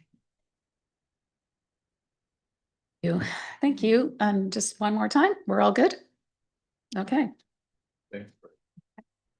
Oops. And we are moving on to information report of WBDC funding agreement. And I know Councillor Van Niekerk is going to sit in the gallery. And I will look over to CAO Horn to present this. Thank you very much, Chair. So the Wolfville Business Development Corporation, WBDC, has represented local interests in business through a longstanding partnership with the town of Wolfville, and is supported by a $100,000 commercial area rate funding agreement. For the last number of years, the relationship between the WBDC and the town, along with that contribution of funding, has been governed by a 3-year contribution agreement. That contribution agreement expires on March 31st of 2026. A formal review is required for that contribution agreement. It's written right into the agreement and the policy, which requires a review of multiple inputs provided by the WBDC, so financial statements, budgets, strategic plan, and the works, as well as engagement and communication with the business community, with their members in the wider business community as well. So that activity is outlined in the information report and is about to get underway. This review will inform whether or not the town extends another contribution agreement to the WBDC, and if and when that occurs, what that contribution agreement would look like. So the information is in your package, and I'd take any feedback or questions that folks have. It is what's laid out is largely informed by what is in the current funding agreement and policy. So there's not a whole lot of ad-libbing going on there. And as far as the approach to the community engagement, it will be largely informed by what was done in 2023. We'll look to determine if there are some different inquiries that we want to make, but asking the same questions for at least those ones that are still pertinent is important, because it allows you to also determine if there was any change from term to term. So as much as we can, we'll try to keep those questions the same, or at least very similar.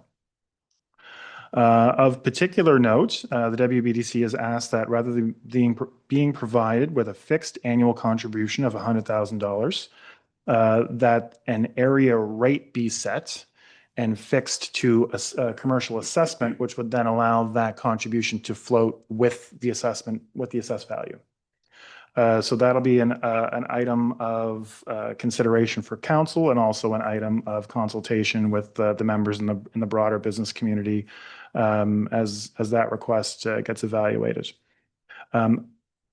Council also knows that outside the funding agreement, we also struck a different an operating agreement with the WBDC for the operation of the Visitor Information Center this past year. So the timing of those agreements are similar, but they are at this stage unrelated. So they will be done in parallel. So there will probably be learnings from one to the other, but as far as the two agreements, they are separate. They will be looked at separately, but at about the same time. So it'll be two pieces done in parallel. And then beyond that as well, the WBDC is asked to maintain its office presence in the VIC outside the VIC operating season. So we'll deal with that separately as well in an upcoming meeting. So with that, I think that is basically all the information to speak to. But the one last detail before I open it up for questions, consultation with WBDC members and ratepayers. It states in the agreement shall at a minimum consist of a questionnaire and public meeting with businesses. So those two things will occur at a minimum as we work through this process. And I'll take any questions or feedback. I'll open it up to questions or comments. Councillor Williams? clearly I would like to see that the WBDC is successful at what they do. How is that success measured? It's intended to be measured through a strategic plan, as well as to a degree, there'll be the financial results yearly. So what is actually accomplished for the money spent, which is outlined, through implementation of their strategic and operating plans, as well as their financial results.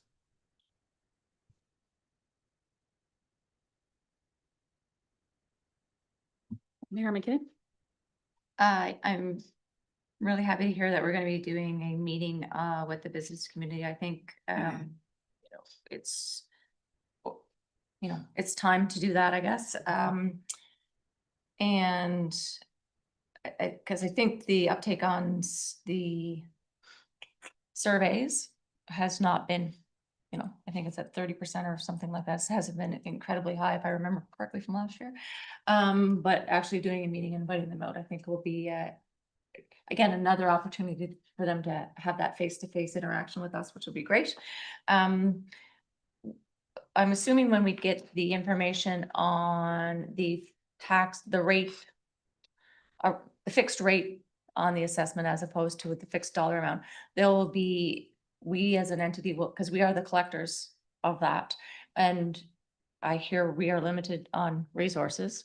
So what is that in terms of collection, people not paying? If they don't, what goes back? What kind of administration does that burden our staff with? Because I think that's an important question for us if we're looking at resources, and is that something we charge back as an administration fee? Because I think, I don't know if it's more work or not. I'm asking the question. And I'll be interested to hear what the people have to say about that, what the business have to say in regards to that. And as we go through this, I think that when we start to look at the agreement itself, I'm building off what Councillor Williams said, that integration and synthesis on making sure our strategic plans match is essential. Otherwise, it's tax dollars doing the same thing to the same people. So I want to make sure that those things actually are intertwined on a really succinct basis, so we're not duplicating efforts and double taxing someone for the same thing. Thank you. I actually do have a comment, same one that you just mentioned, but believe the area rate for a later time. My curiosity is about the WBDC going into the Visitor Information Center and how much money, and maybe I'm looking to Councillor Prometer, will they be saving on rent, leaving that space?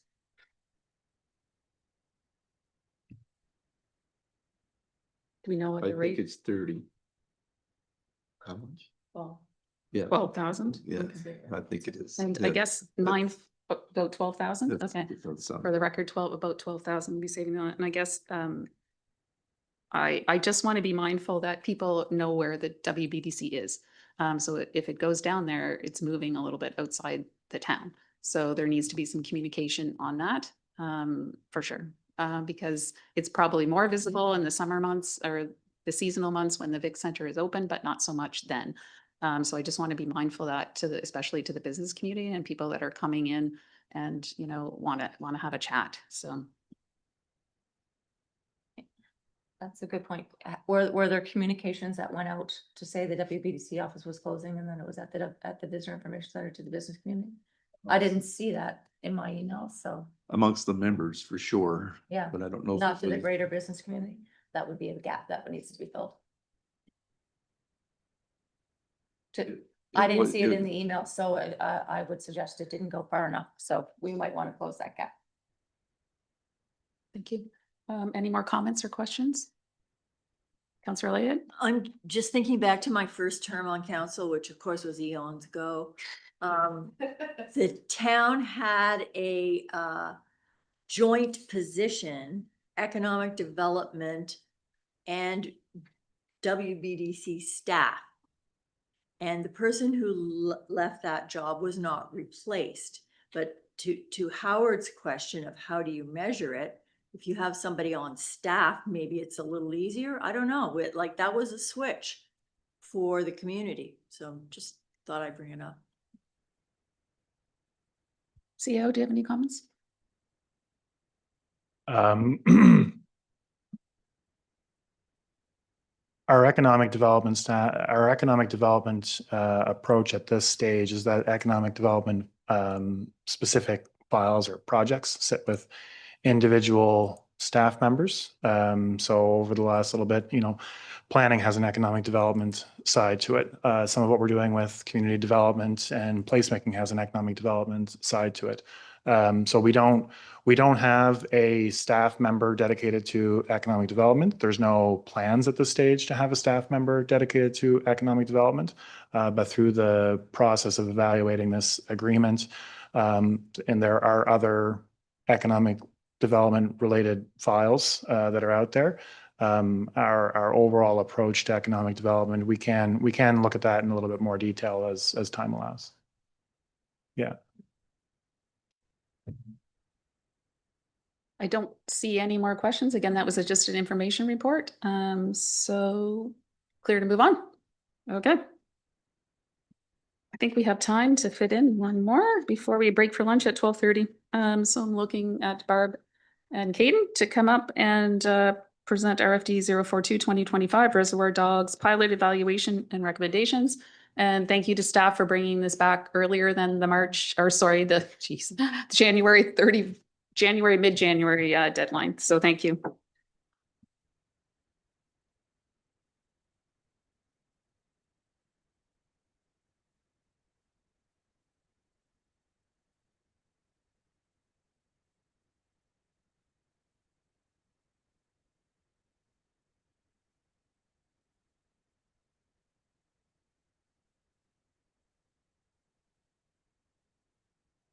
Apologies to the clerk. Could you help me?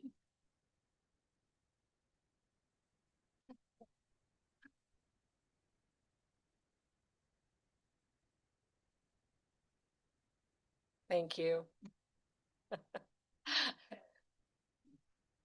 Oh, goodness. Now I can say good afternoon. So through council, staff and folks who are joining us from home, I'm here today with Caden, and we're going to walk you through where we're at with the pilot project phase of this ongoing exploration of kind of challenges that we've been having in Reservoir Park. So I want to quickly go through the background because this has not just been over the past few weeks that we've been working on this. It's been going on for quite a while. So obviously, even in previous council terms, we were aware of the fact that there were some challenges when it came to negative interactions between people and dogs, primarily. That's what we were hearing. Council were aware, staff were certainly aware. And then in the summer of 2024, we did in fact get a call from an emergency room physician at Valley Regional who reached out saying, I've never had to make a call like this before, but I have now treated 3 individual people for dog bites. It's all related to Reservoir Park. You have a problem. And so at that point in time, we decided to do a bit more of a deep dive and really try and understand what is the problem and why is it happening in Reservoir and how can we kind of mitigate these impacts. So staff spent some time looking at this. We did some research. We tried to figure out what other communities were doing in their kind of parks that allowed dogs to be off leash or in their dog parks. And we started an engagement cycle to really connect with community and understand what the concerns were about the park. But that was also an opportunity to hear about what people loved and cherished about Reservoir Park. And as we all know, it's a lot. People love this park, and not just Wolfville residents. People come from all over to use this space. It is a gem. So we did a lot of listening and a lot of kind of back and forth with folks. And then when we reviewed kind of the findings from our engagement with council in the spring, we suggested that maybe the best way to tackle this would be to look at using a little bit of a time of day kind of principle. So understanding that in order to be completely inclusive and welcome all people and all uses, we might actually have to encourage people to do that at different times of the day. So we launched that in June. We got a lot of feedback, and it's been consistent feedback. And that's why we wanted to come back early, because we're not getting any new information and we're also hearing some frustration from the community. So thanks to council for allowing us to come back early. We want to find that perfect balance as we move forward. It's really important for us as staff to say thank you to the community members and their dogs who participated in this pilot. There were people who made really big changes to their schedules and how they use this space. And we know that that was hard for people, but time and time again, when we were at that park and we saw most people, most of the time, complying with the pilot rules and regulations, we just were so thankful about that. And that does not go unnoticed. I also want to thank folks who shared their feedback. So through Blooms, by the time I was putting these slides together, we had 169 plus responses just through Blooms.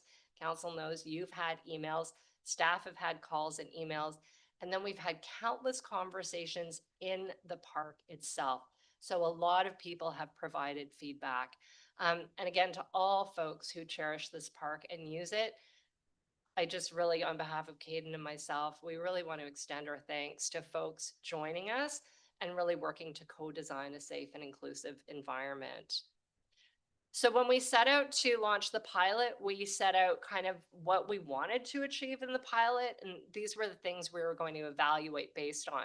So you have your RFD in front of you, which kind of has a little bit more of an explanation of where we landed on each one of these. I know it's not scientific. We are not scientists, but also we just weren't looking at it scientifically. So I know that that comment has come in quite often. It's not scientific, so full disclosure. So did we improve awareness of Wolfville's dog control bylaw? I think that more people are reading it. So in the report, you'll see that it was like around 19% of people hadn't reviewed it, but we also have a high number of people visiting the park who aren't from Wolfville. So that could be part of it. What continues to be a challenge though, is in the dog control bylaw, understanding that Reservoir Park is not the only off-leash area, and also that dogs, when they're off-leash, have to remain under voice control. So those are areas where we still need some improvement. We wanted to improve dog owner awareness and compliance of the requirements of the off-leash privilege. That was a little bit hit and miss, which we kind of started to notice when we would go to Reservoir Park during the on-leash times, and we would see dogs who were off-leash, which Caden and Marin had the ability to kind of have those conversations, and people were then willing to participate more effectively. We wanted to reduce negative interactions between dogs and persons. That happened. We did not have any reports of negative interactions during the pilot period. That is a drastic change from what was happening before we launched the pilot, where sometimes Caden and Marin would get a couple of calls a week. It was a lot. And again, we've been talking about capacity today. That was a big issue. These are not easy files to open. They're not easy things to explore or to investigate. And so that was a little bit of a relief. Plus, we know that fewer people are having those negative experiences. We wanted to improve safety in the park. We feel that that's kind of going in a positive direction. And then we want to maintain Reservoir Park as an inclusive and enjoyable space for everyone. So again, were we successful in that? Not completely, because some folks who had to put their dogs on leash really felt that that wasn't great for them. And they really, really had strong feelings about that. So I raised that. Some folks felt it was great. And a lot of the conversations that Caden and Marin had in Reservoir Park really supported that. People saying they felt safer and they were enjoying it more. So when we started getting feedback from the pilot, it kind of landed in 3 main themes, which are the 3 things that we want to really share with you today. So the big thing that we started hearing was that the changes, meaning dogs on leash between 10 a.m. and 7 p.m. So that was a big change. And what we heard from folks, primarily the feedback was those changes are punitive for the dog community, and they've enjoyed Reservoir Park for years, and maybe there's not really a problem. And, you know, few bad apples, everybody's being punished. We heard a lot of that. Some of it we heard eloquently, some of it was hard to receive, quite honestly. We also heard from a bunch of folks that this is a great move to support safety and feelings of belonging for all users. And then we heard, and this was kind of heartening, and this is why we're coming back to you so early. We heard from a lot of folks that they were like, you know, not a great situation, but it's acceptable and we're willing to participate. But 7 p.m. doesn't work all year. And again, you know, when we were putting the pilot together, we came forward with what we thought would work, but we're just a few staff, and that's why it's so critically important to hear from community. And that feedback was so consistent, and that's why we're here early, because it's dark now, and we're coming to you with some other recommendations. And again, what's really super important is what we all observed from this situation was that no negative incidents were reported during the pilot project. That is beyond what we were expecting, but I think this gives us a nudge and suggests that we should keep going in this direction. So I will say that we have drafted some draft motions. These are only draft motions. They are recommendations. Again, this is what staff's putting forward. You do not have to support this, and there's been some different iterations in the package, which is on me taking some time off and rushing to hit deadlines. So I apologize for that. But what we do really recommend is that the on-leash hours continue to some extent, because we have found that by dividing kind of when people are using the park for what, we're managing expectations. We seem to be managing safety that way. And then we really do recommend that a seasonal approach be taken with the on-leash hours. So that could either shorten or lengthen depending on time of year. And I want to acknowledge again that that was part of the conversation when we were at council previously. So we defer to your wisdom as you move forward. So we're happy to take questions and kind of provide any clarification that we can. CEO, I just have a quick question for you. With the policy change, do we put the motion on the floor now, or do I ask for questions? It's been a while since we've had an RFD, so just, yeah. It's a great question. So council can ask questions of staff at this interval. Once your questions are answered to the best of our ability, the motion will go on the floor, and after the motion is put to the floor, that's the time for debate among yourselves. So as best you can, get all your questions to staff out during this period now. And then once your questions are answered, motion goes on the floor, and that's really for debate. So while staff can answer a question after that point, ideally you get them all out now. Okay, perfect, thank you. So that being said, I will open it up. Oh, no, you have any questions or comments for staff? Councillor Van Niekerk. The 4 o'clock, and is that based on feedback that came from the community that's asking for this, or how did we arrive at the 4 o'clock? It was a combination of pieces. We heard different times from different folks who participated in providing us with responses, and then staff kind of bounced it around as well. A lot of people were trying to figure out the perfect the perfect solution. So it was not scientific, like this percentage said this time. No. We just consistently knew that one time year round wasn't effective. Yeah. The morning time was clearly effective. People were not upset about that. The 10 a.m. seemed to land where people were like, if we have to, that's better than nothing. But the evening time was definitely, people wanted to see the shift. I guess I'm just asking because if we roll this out, like, are you confident that it will appease the group that's upset by the current time? Like, is it going to be enough, or will we hear more from them? You know? You never know. Yeah, are you confident that this is the right time?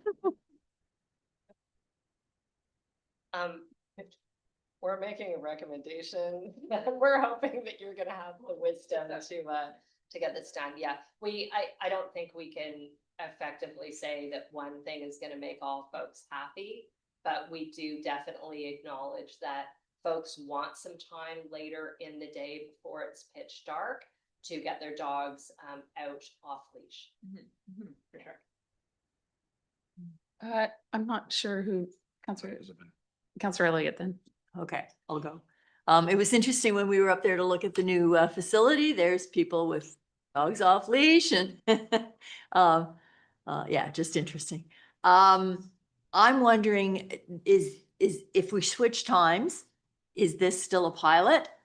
Like, how long does the pilot go? Because obviously we could tweak it and tweak it and tweak it. Yeah, I think at this stage, we would stop using language around pilot and say that this is what it is going forward. And like any policy or approach, if we are confronted with a situation or response that requires an adjustment, then we can address it. But I think at this stage, we would stop using pilot language. So it would be a seasonal Correct.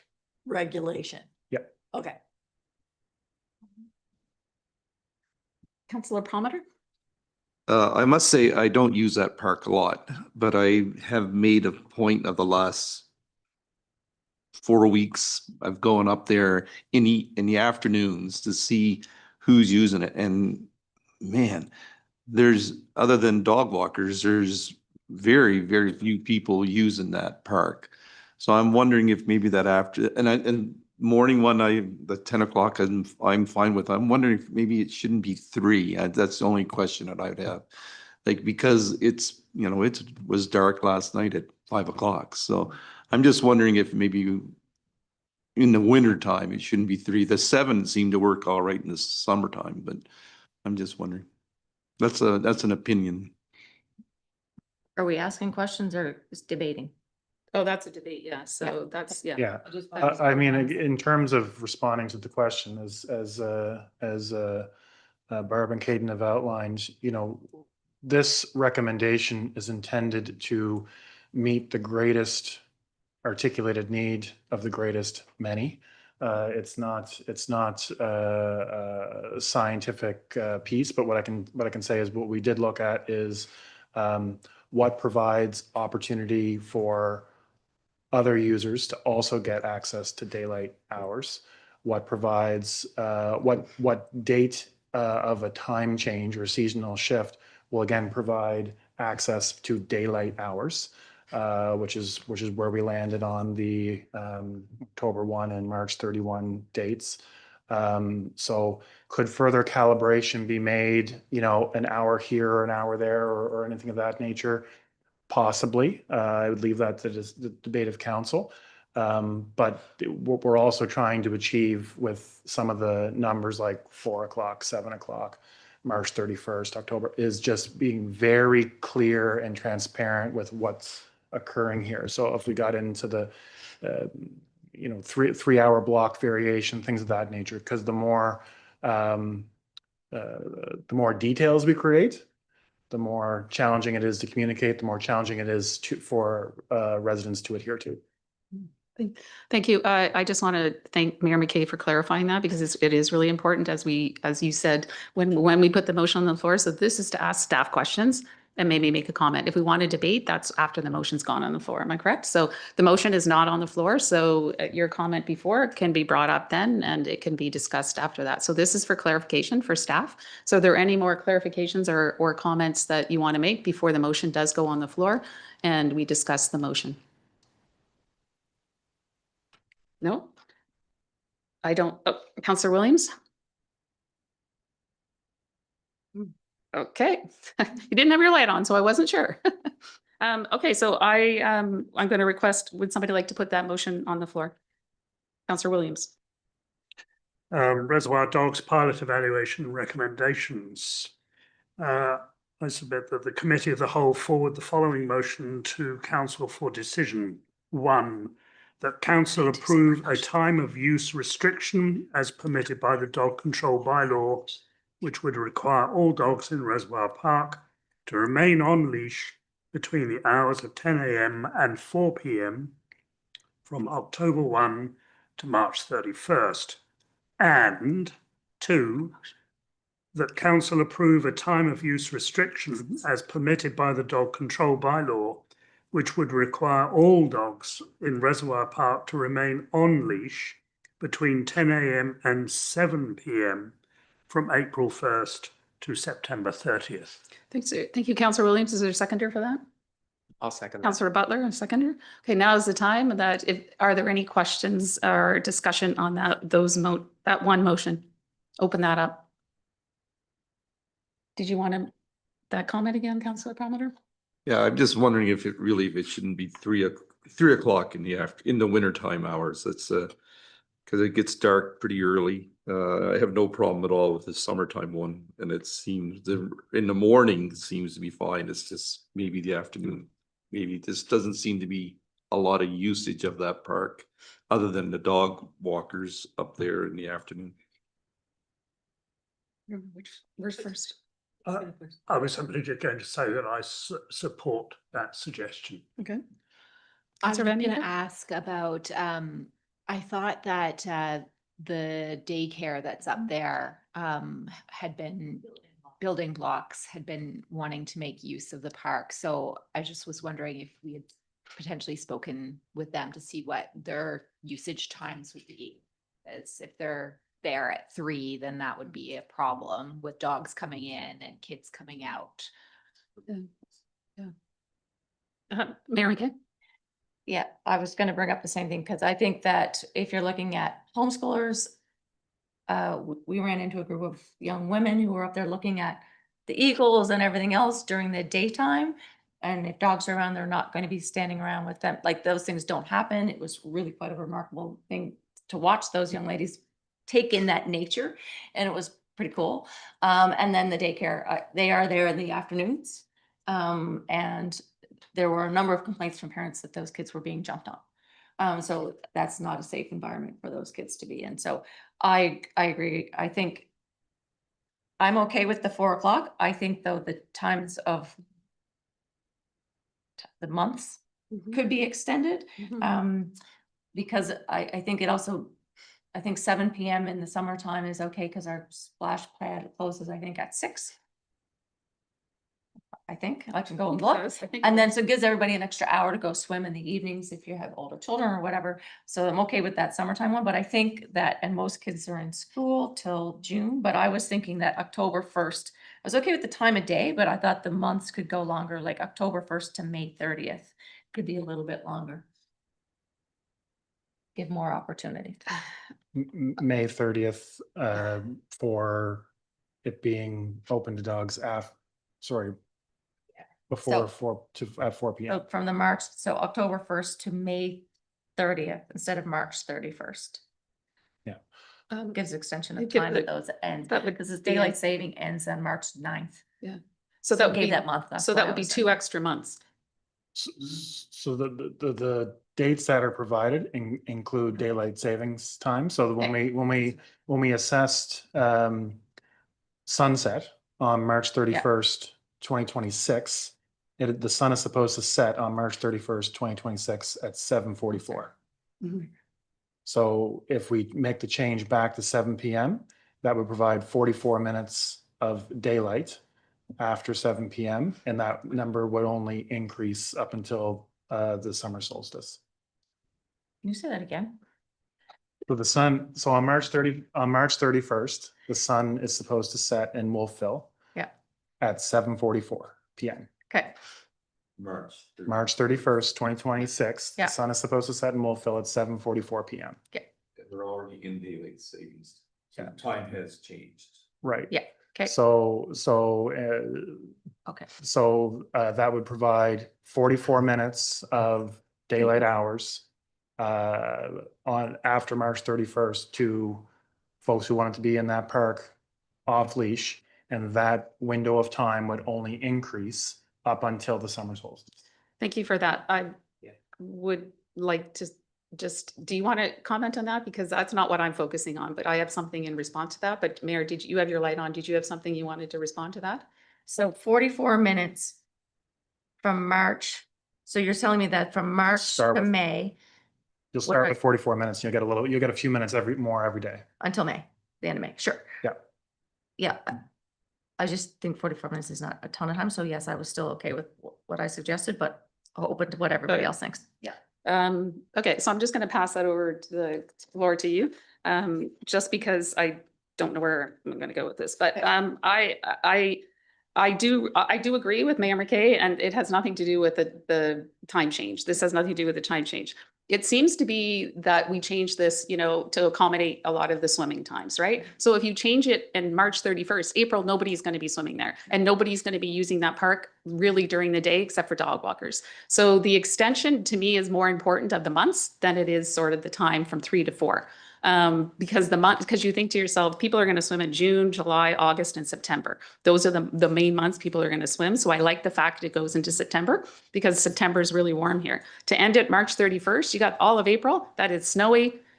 Maybe the ponds aren't frozen. It's an icky month. So I would rather see those 2 months. It go from March the 31st to September the 30th.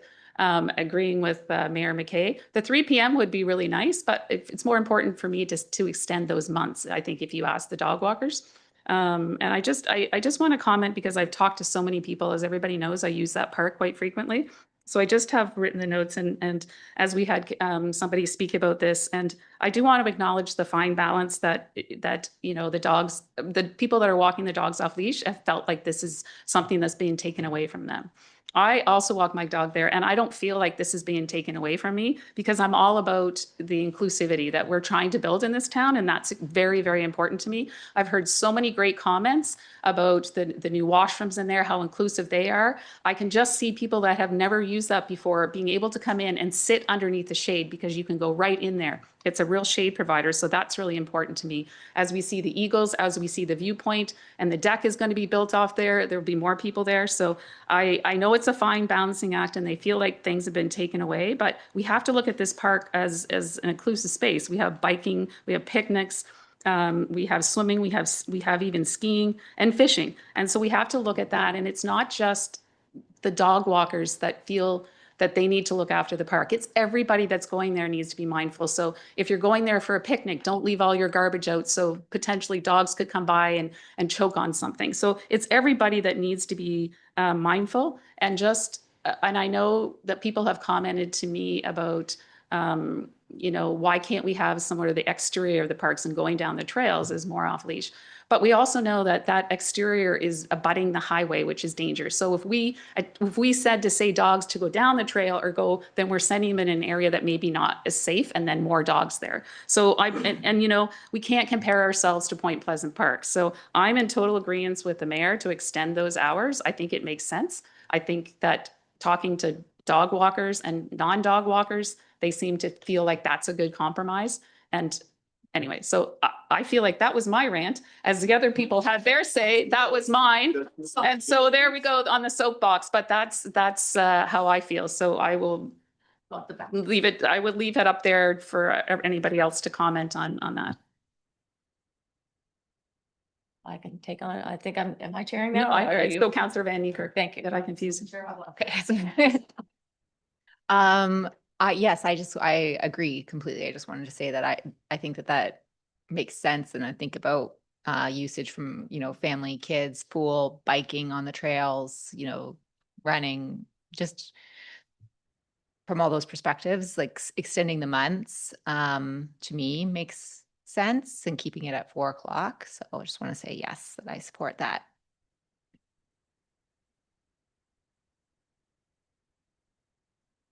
I think she May. said May, end of May.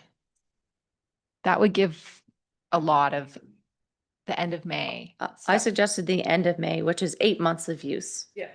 During that time. And you'd have a lot of daylight extension in the evening because of the time change, and you're basically going 2 months past. Well, yeah, more than 2 months, almost 3 months past the daylight savings time. So that being said, I just want to hear from council. Does that seem something like we want to do? Because we would have to, Glenn, would we have to vote on that motion to defeat it and then put another motion on? No, just we can, amend it? we can amend the motion. So if council, continue your conversation around if that is the general consensus to amend. And if it is, then we can walk through an appropriate amendment. Okay. So if I'm reading it correctly, the very first one, Howard, you would have moved the first one. The suggestion is May the 30th to October the 1st. Am I correct, Mayor? I think it would read October the 1st to May 30th, and then the second motion would be June the 1st Yes. to Okay. September I got it 30th. backwards. Okay. May 30, oh, sorry, May 31, sorry. There was good. I should know. There is 31 Days days. and then- I think we all need to have lunch soon, but so Sorry. if. Yeah. So does that seem like before we put that on, I have to look at the mover, which is, excuse me. Guys. You don't require the mover to consent? Okay, No, so if you feel that this is a general consensus, that if it can be communicated that it's general consensus, then anybody can put a motion to Okay, amend on the okay, floor. And okay. I've been pulling together the language, I think, here for an amendment if folks want it. Mayor McKay, would you like to put an amendment on? Oh, sorry, okay. Okay. No sense in putting it on. Okay, no, I asked and nobody responded, so, and you don't, excuse me, Council Palmer, you don't have your mic on, so put your mic on. Well, it seems to me that Howard Williams and I agreed on changing the time. I could be totally wrong on that, but that's yeah. So are we gonna discuss that anymore, or we're just gonna talk about what the mayor did? Fair point, Mayor. I gave Howard a nod and asked, are you okay with that? And he gave a nod. So I was looking for agreement in general body language, which I think I got here. So I was. So I, as the chair, will put it out there. Would we like to discuss the time? I am fine with the 3 o'clock, as everybody would know, but I'm more concerned about the extra months. So let's talk about the time. What do we think about the time? I think Councillor Van Niekerk has already expressed her opinion. And I just want to make another comment about that, because if you keep the time at 4, it's not just about the daycare, but you could also get kids after school. School gets out at 2:30, right? So you can still get kids up there year round for that hour and a half enjoying it. If you move it to 3, you completely eliminate that user group. Okay, thank you. Any more discussion on the time? I do apologize, Councillor Promoter, for that. I'm fine with the. As you know, I was on my soapbox at the Yeah. time, right? So. You want consensus if everybody's fine at the time or not? So I want consensus right now. Is everybody fine with 4 o'clock? Yes. Yes. Yes. So we're fine with 4 o'clock. We want to change the months. And so I asked Mayor McKay, was she prepared to do the amendment? Am I going correct on Yeah, the you're procedure? fine, yeah. Okay. Do you mind, just before an amendment goes to the floor, do you mind if I just check in with staff? Is there anything that's been discussed here that you feel that council should be aware of before considering its amendment and the main motion? No, we really appreciate the thought. That is gone into this. We appreciate the soapboxes and we really appreciate that this feels like really positive co-design. So Yeah. we can certainly work with this. So thank you for all of that. Okay. So I'm looking at. Do you want me to find this amendment with the CAO? Because he's got a draft. I can read my. I will let I you, can then yes, move. yes. Perfect. So the amendment would be, a member of council will move that the main motion be amended to require dogs remain on leash between 10 a.m. and 4 p.m. from October 1st to May 31st, and would require dogs to remain on leash between 10 a.m. and 7 p.m. from June 1st to September 30th. I'll move what the CAO said. Is everybody clear on that motion?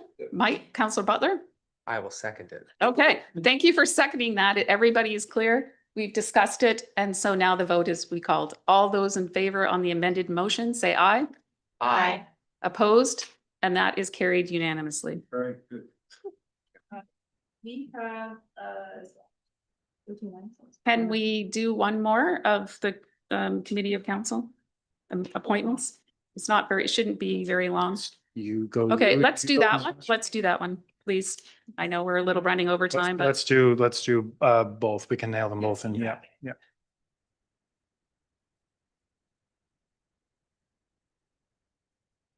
Sorry, you're waiting for me to speak, aren't you? Yeah.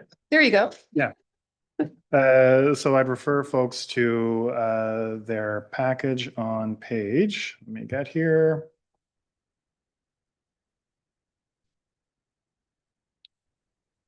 Sixty?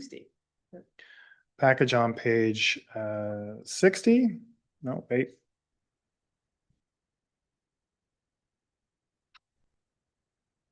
'63.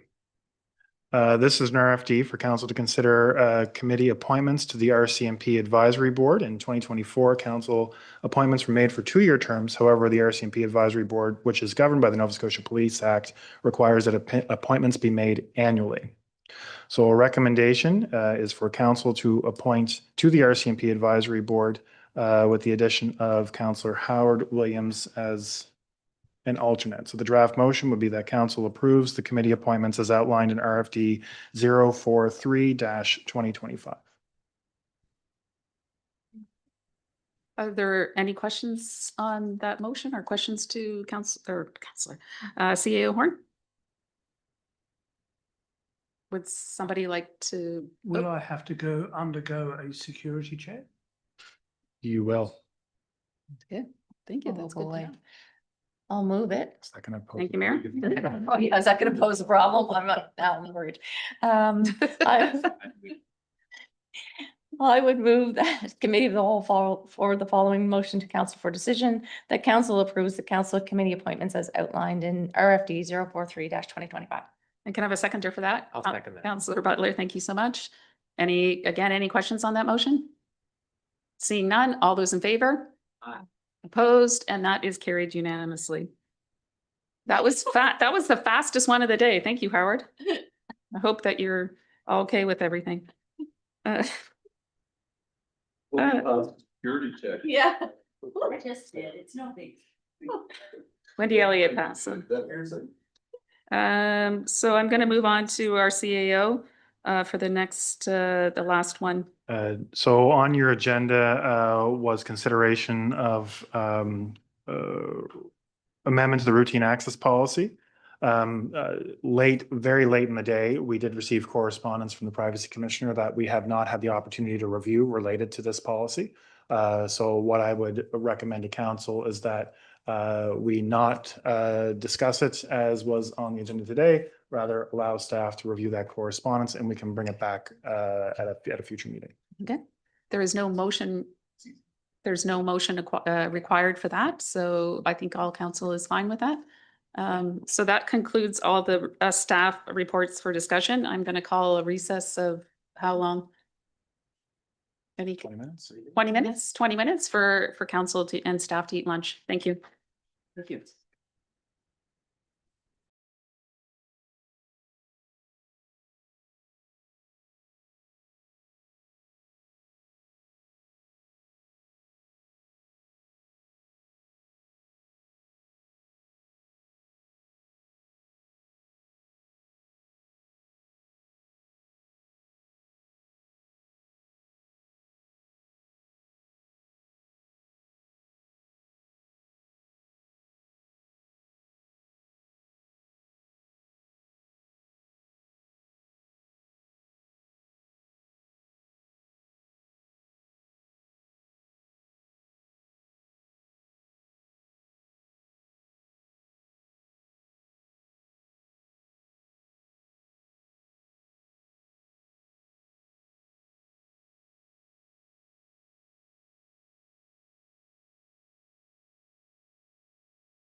And we are back.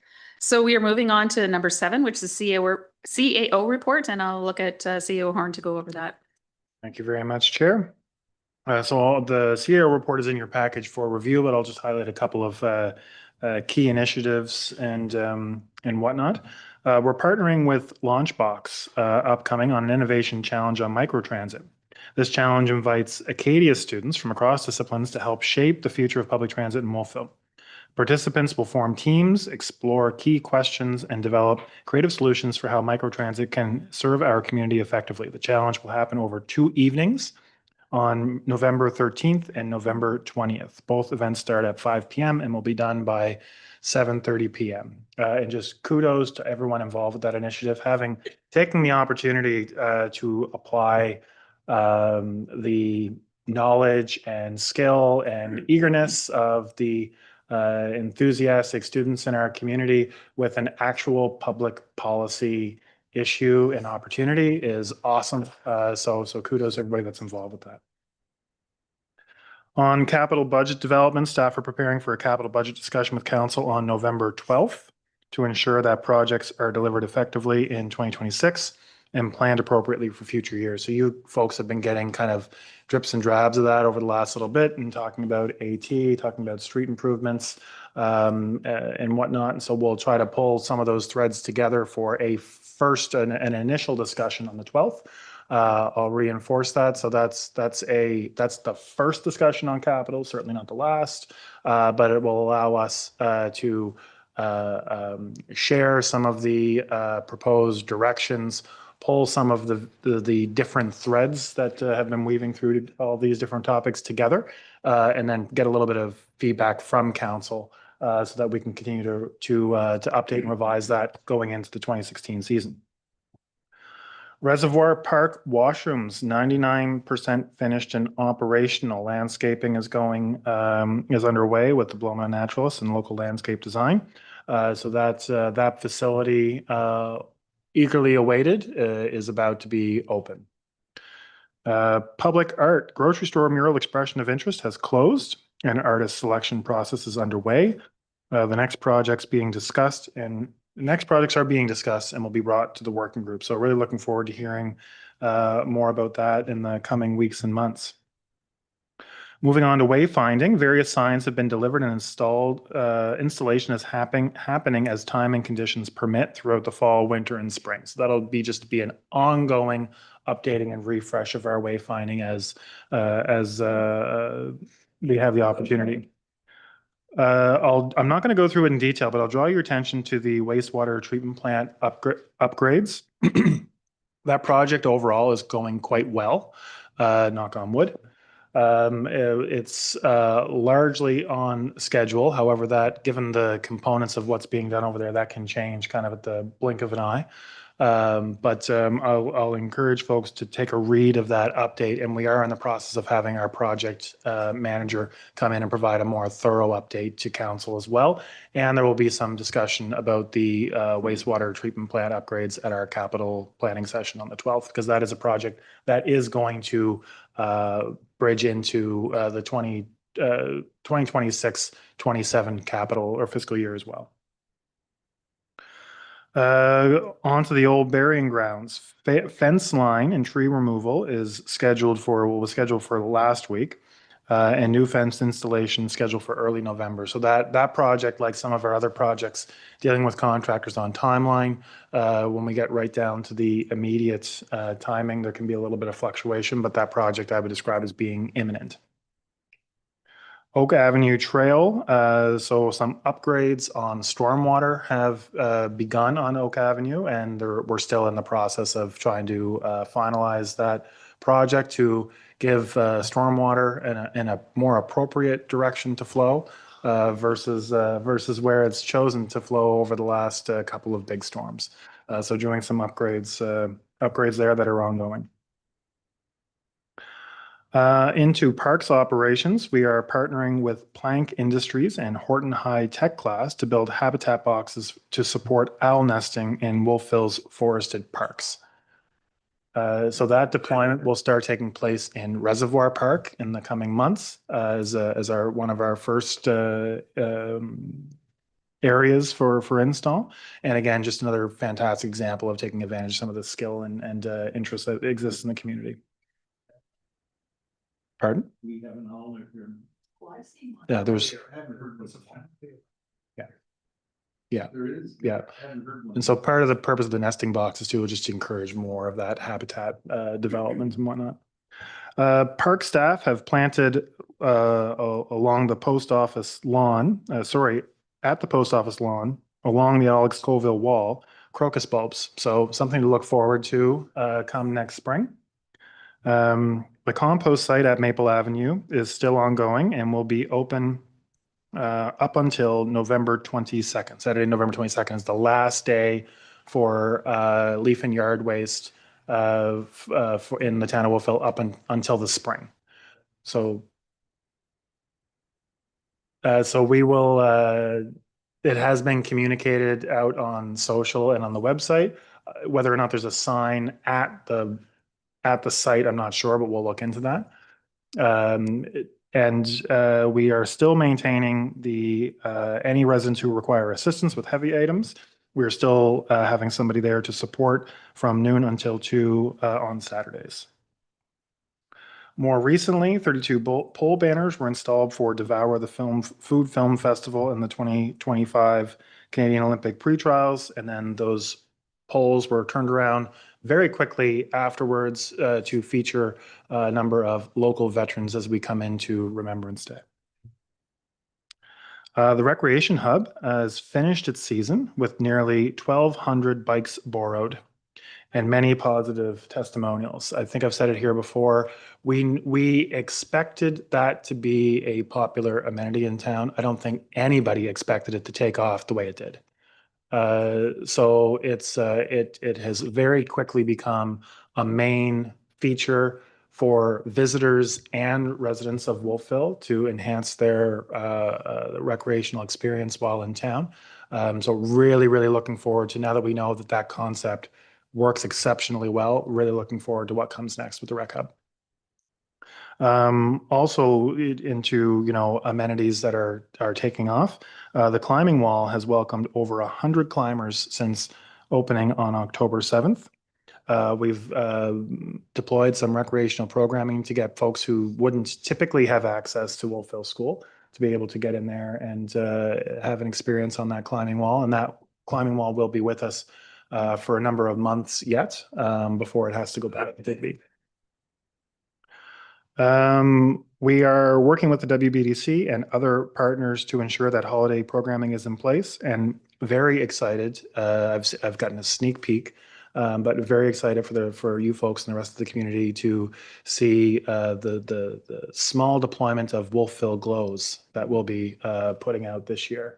So that to incorporate a little bit of the folks. Are you folks familiar with what's it called? Halifax Glows? What's the event called? And it's up at Benjamin Bridge. That's right. Benjamin Bridge also does like a glow. So it's lots of lights. Yeah. So it'll be happening largely between Willow Park across to the area of the bike hub, along the trail into Waterfront Park and whatnot. So there'll be multiple installations where people can come, be around some lights, and have a bit of a place built around all that stuff. Yeah. Speaking of which, Night of Lights celebration is on November 29th from 3:30 to 6:30 at Clock Park with a tree lighting at 6 p.m. November 29th. It's a Saturday night. Yeah. I think the staff party the day before. Yeah. And finally, I would like to acknowledge and welcome 2 new hires to the town of Wolfville. So Pam Northup started with the town Monday before last, in the position of manager of finance here in this building. So she's around today. Folks who haven't met her yet, Pam is here. We can do some introductions. And Martin Kehoe will be starting on this coming Monday as our manager of environmental services. So primary responsibility for our water and sewer utilities. Those are 2 positions that that have been a little more challenging to staff through the course of the year. So we're really excited to have both of those positions filled with two very competent, capable professionals who, by all accounts, will be awesome additions to Team Wolfville. So that is everything that I will directly speak to in the CAO report, but happy to take any questions that you've got. Councilor Palmer, did you have a question? But it's not really a question, it's a comment. I just want to comment on the leaf collection. The fact that we've got the people out there helping Saturdays, big success, and I get lots of comments on that. So I think that's something we should continue for next year or consider for next year.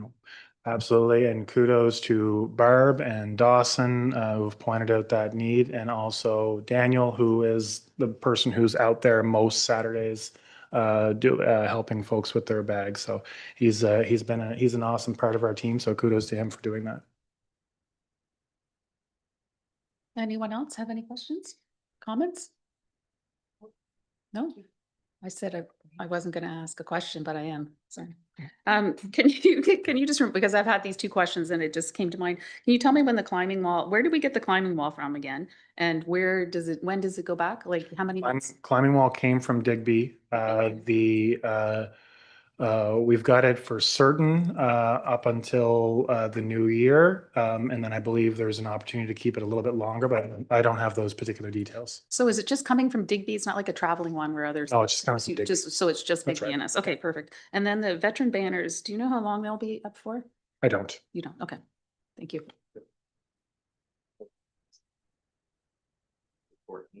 I don't know off the top of my head. We can find out though and let you know. Yeah. He said at the end of the deal. I know, I can't remember.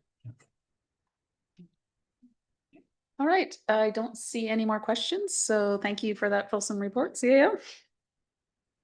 We are now moving to committee reports external, Valley Regional Services. Mayor McKay, is there anything to add? Oh, sorry. Or did I miss something? Where am I? Oh, geez, I'm sorry, Mike. Sorry, Councillor Butler. I had it already checked. Sometimes I check in advance and that was checked in advance. I do apologize. Check your checks. I would check my checks. Councillor Butler, is there anything to add from equity and anti-racism? As submitted. As submitted. Are there any questions? I feel like I need to ask a question now. No. Any questions or comments? No? Okay, seeing none, thank you. Now we're going to go to the committee reports external, Valley Regional Services, Mayor McKay. No. Okay, thank you. Any questions, comments? No. Kings Point to Point, I'm looking at submitted. Any questions? No. Thank you. And Kings Regional Management, Emergency Management Advisory Committee, is that the last report from Dan? That would be, yeah, that seems to be the last report from Dan. Howard, you're taking over the reporting after that? Listen. Start writing that. How's the best response? So there was no response, but there was a mouth open going, oh my goodness. Yeah. As everybody knows, the reports are very fulsome and detailed, and we are going to miss Dan because he does provide us with a lot of information. Not to say Howard couldn't do the same thing, but. Honestly was joking. I honestly. You scared us. I did I scare him? I'm keeping everybody on their toes. It's at the end of a very long meeting. So yes, okay, so now we're moving on to the Wolfville Business Development Corporation, Councillor Palmer. As submitted. Okay, any questions to Councillor Palmer?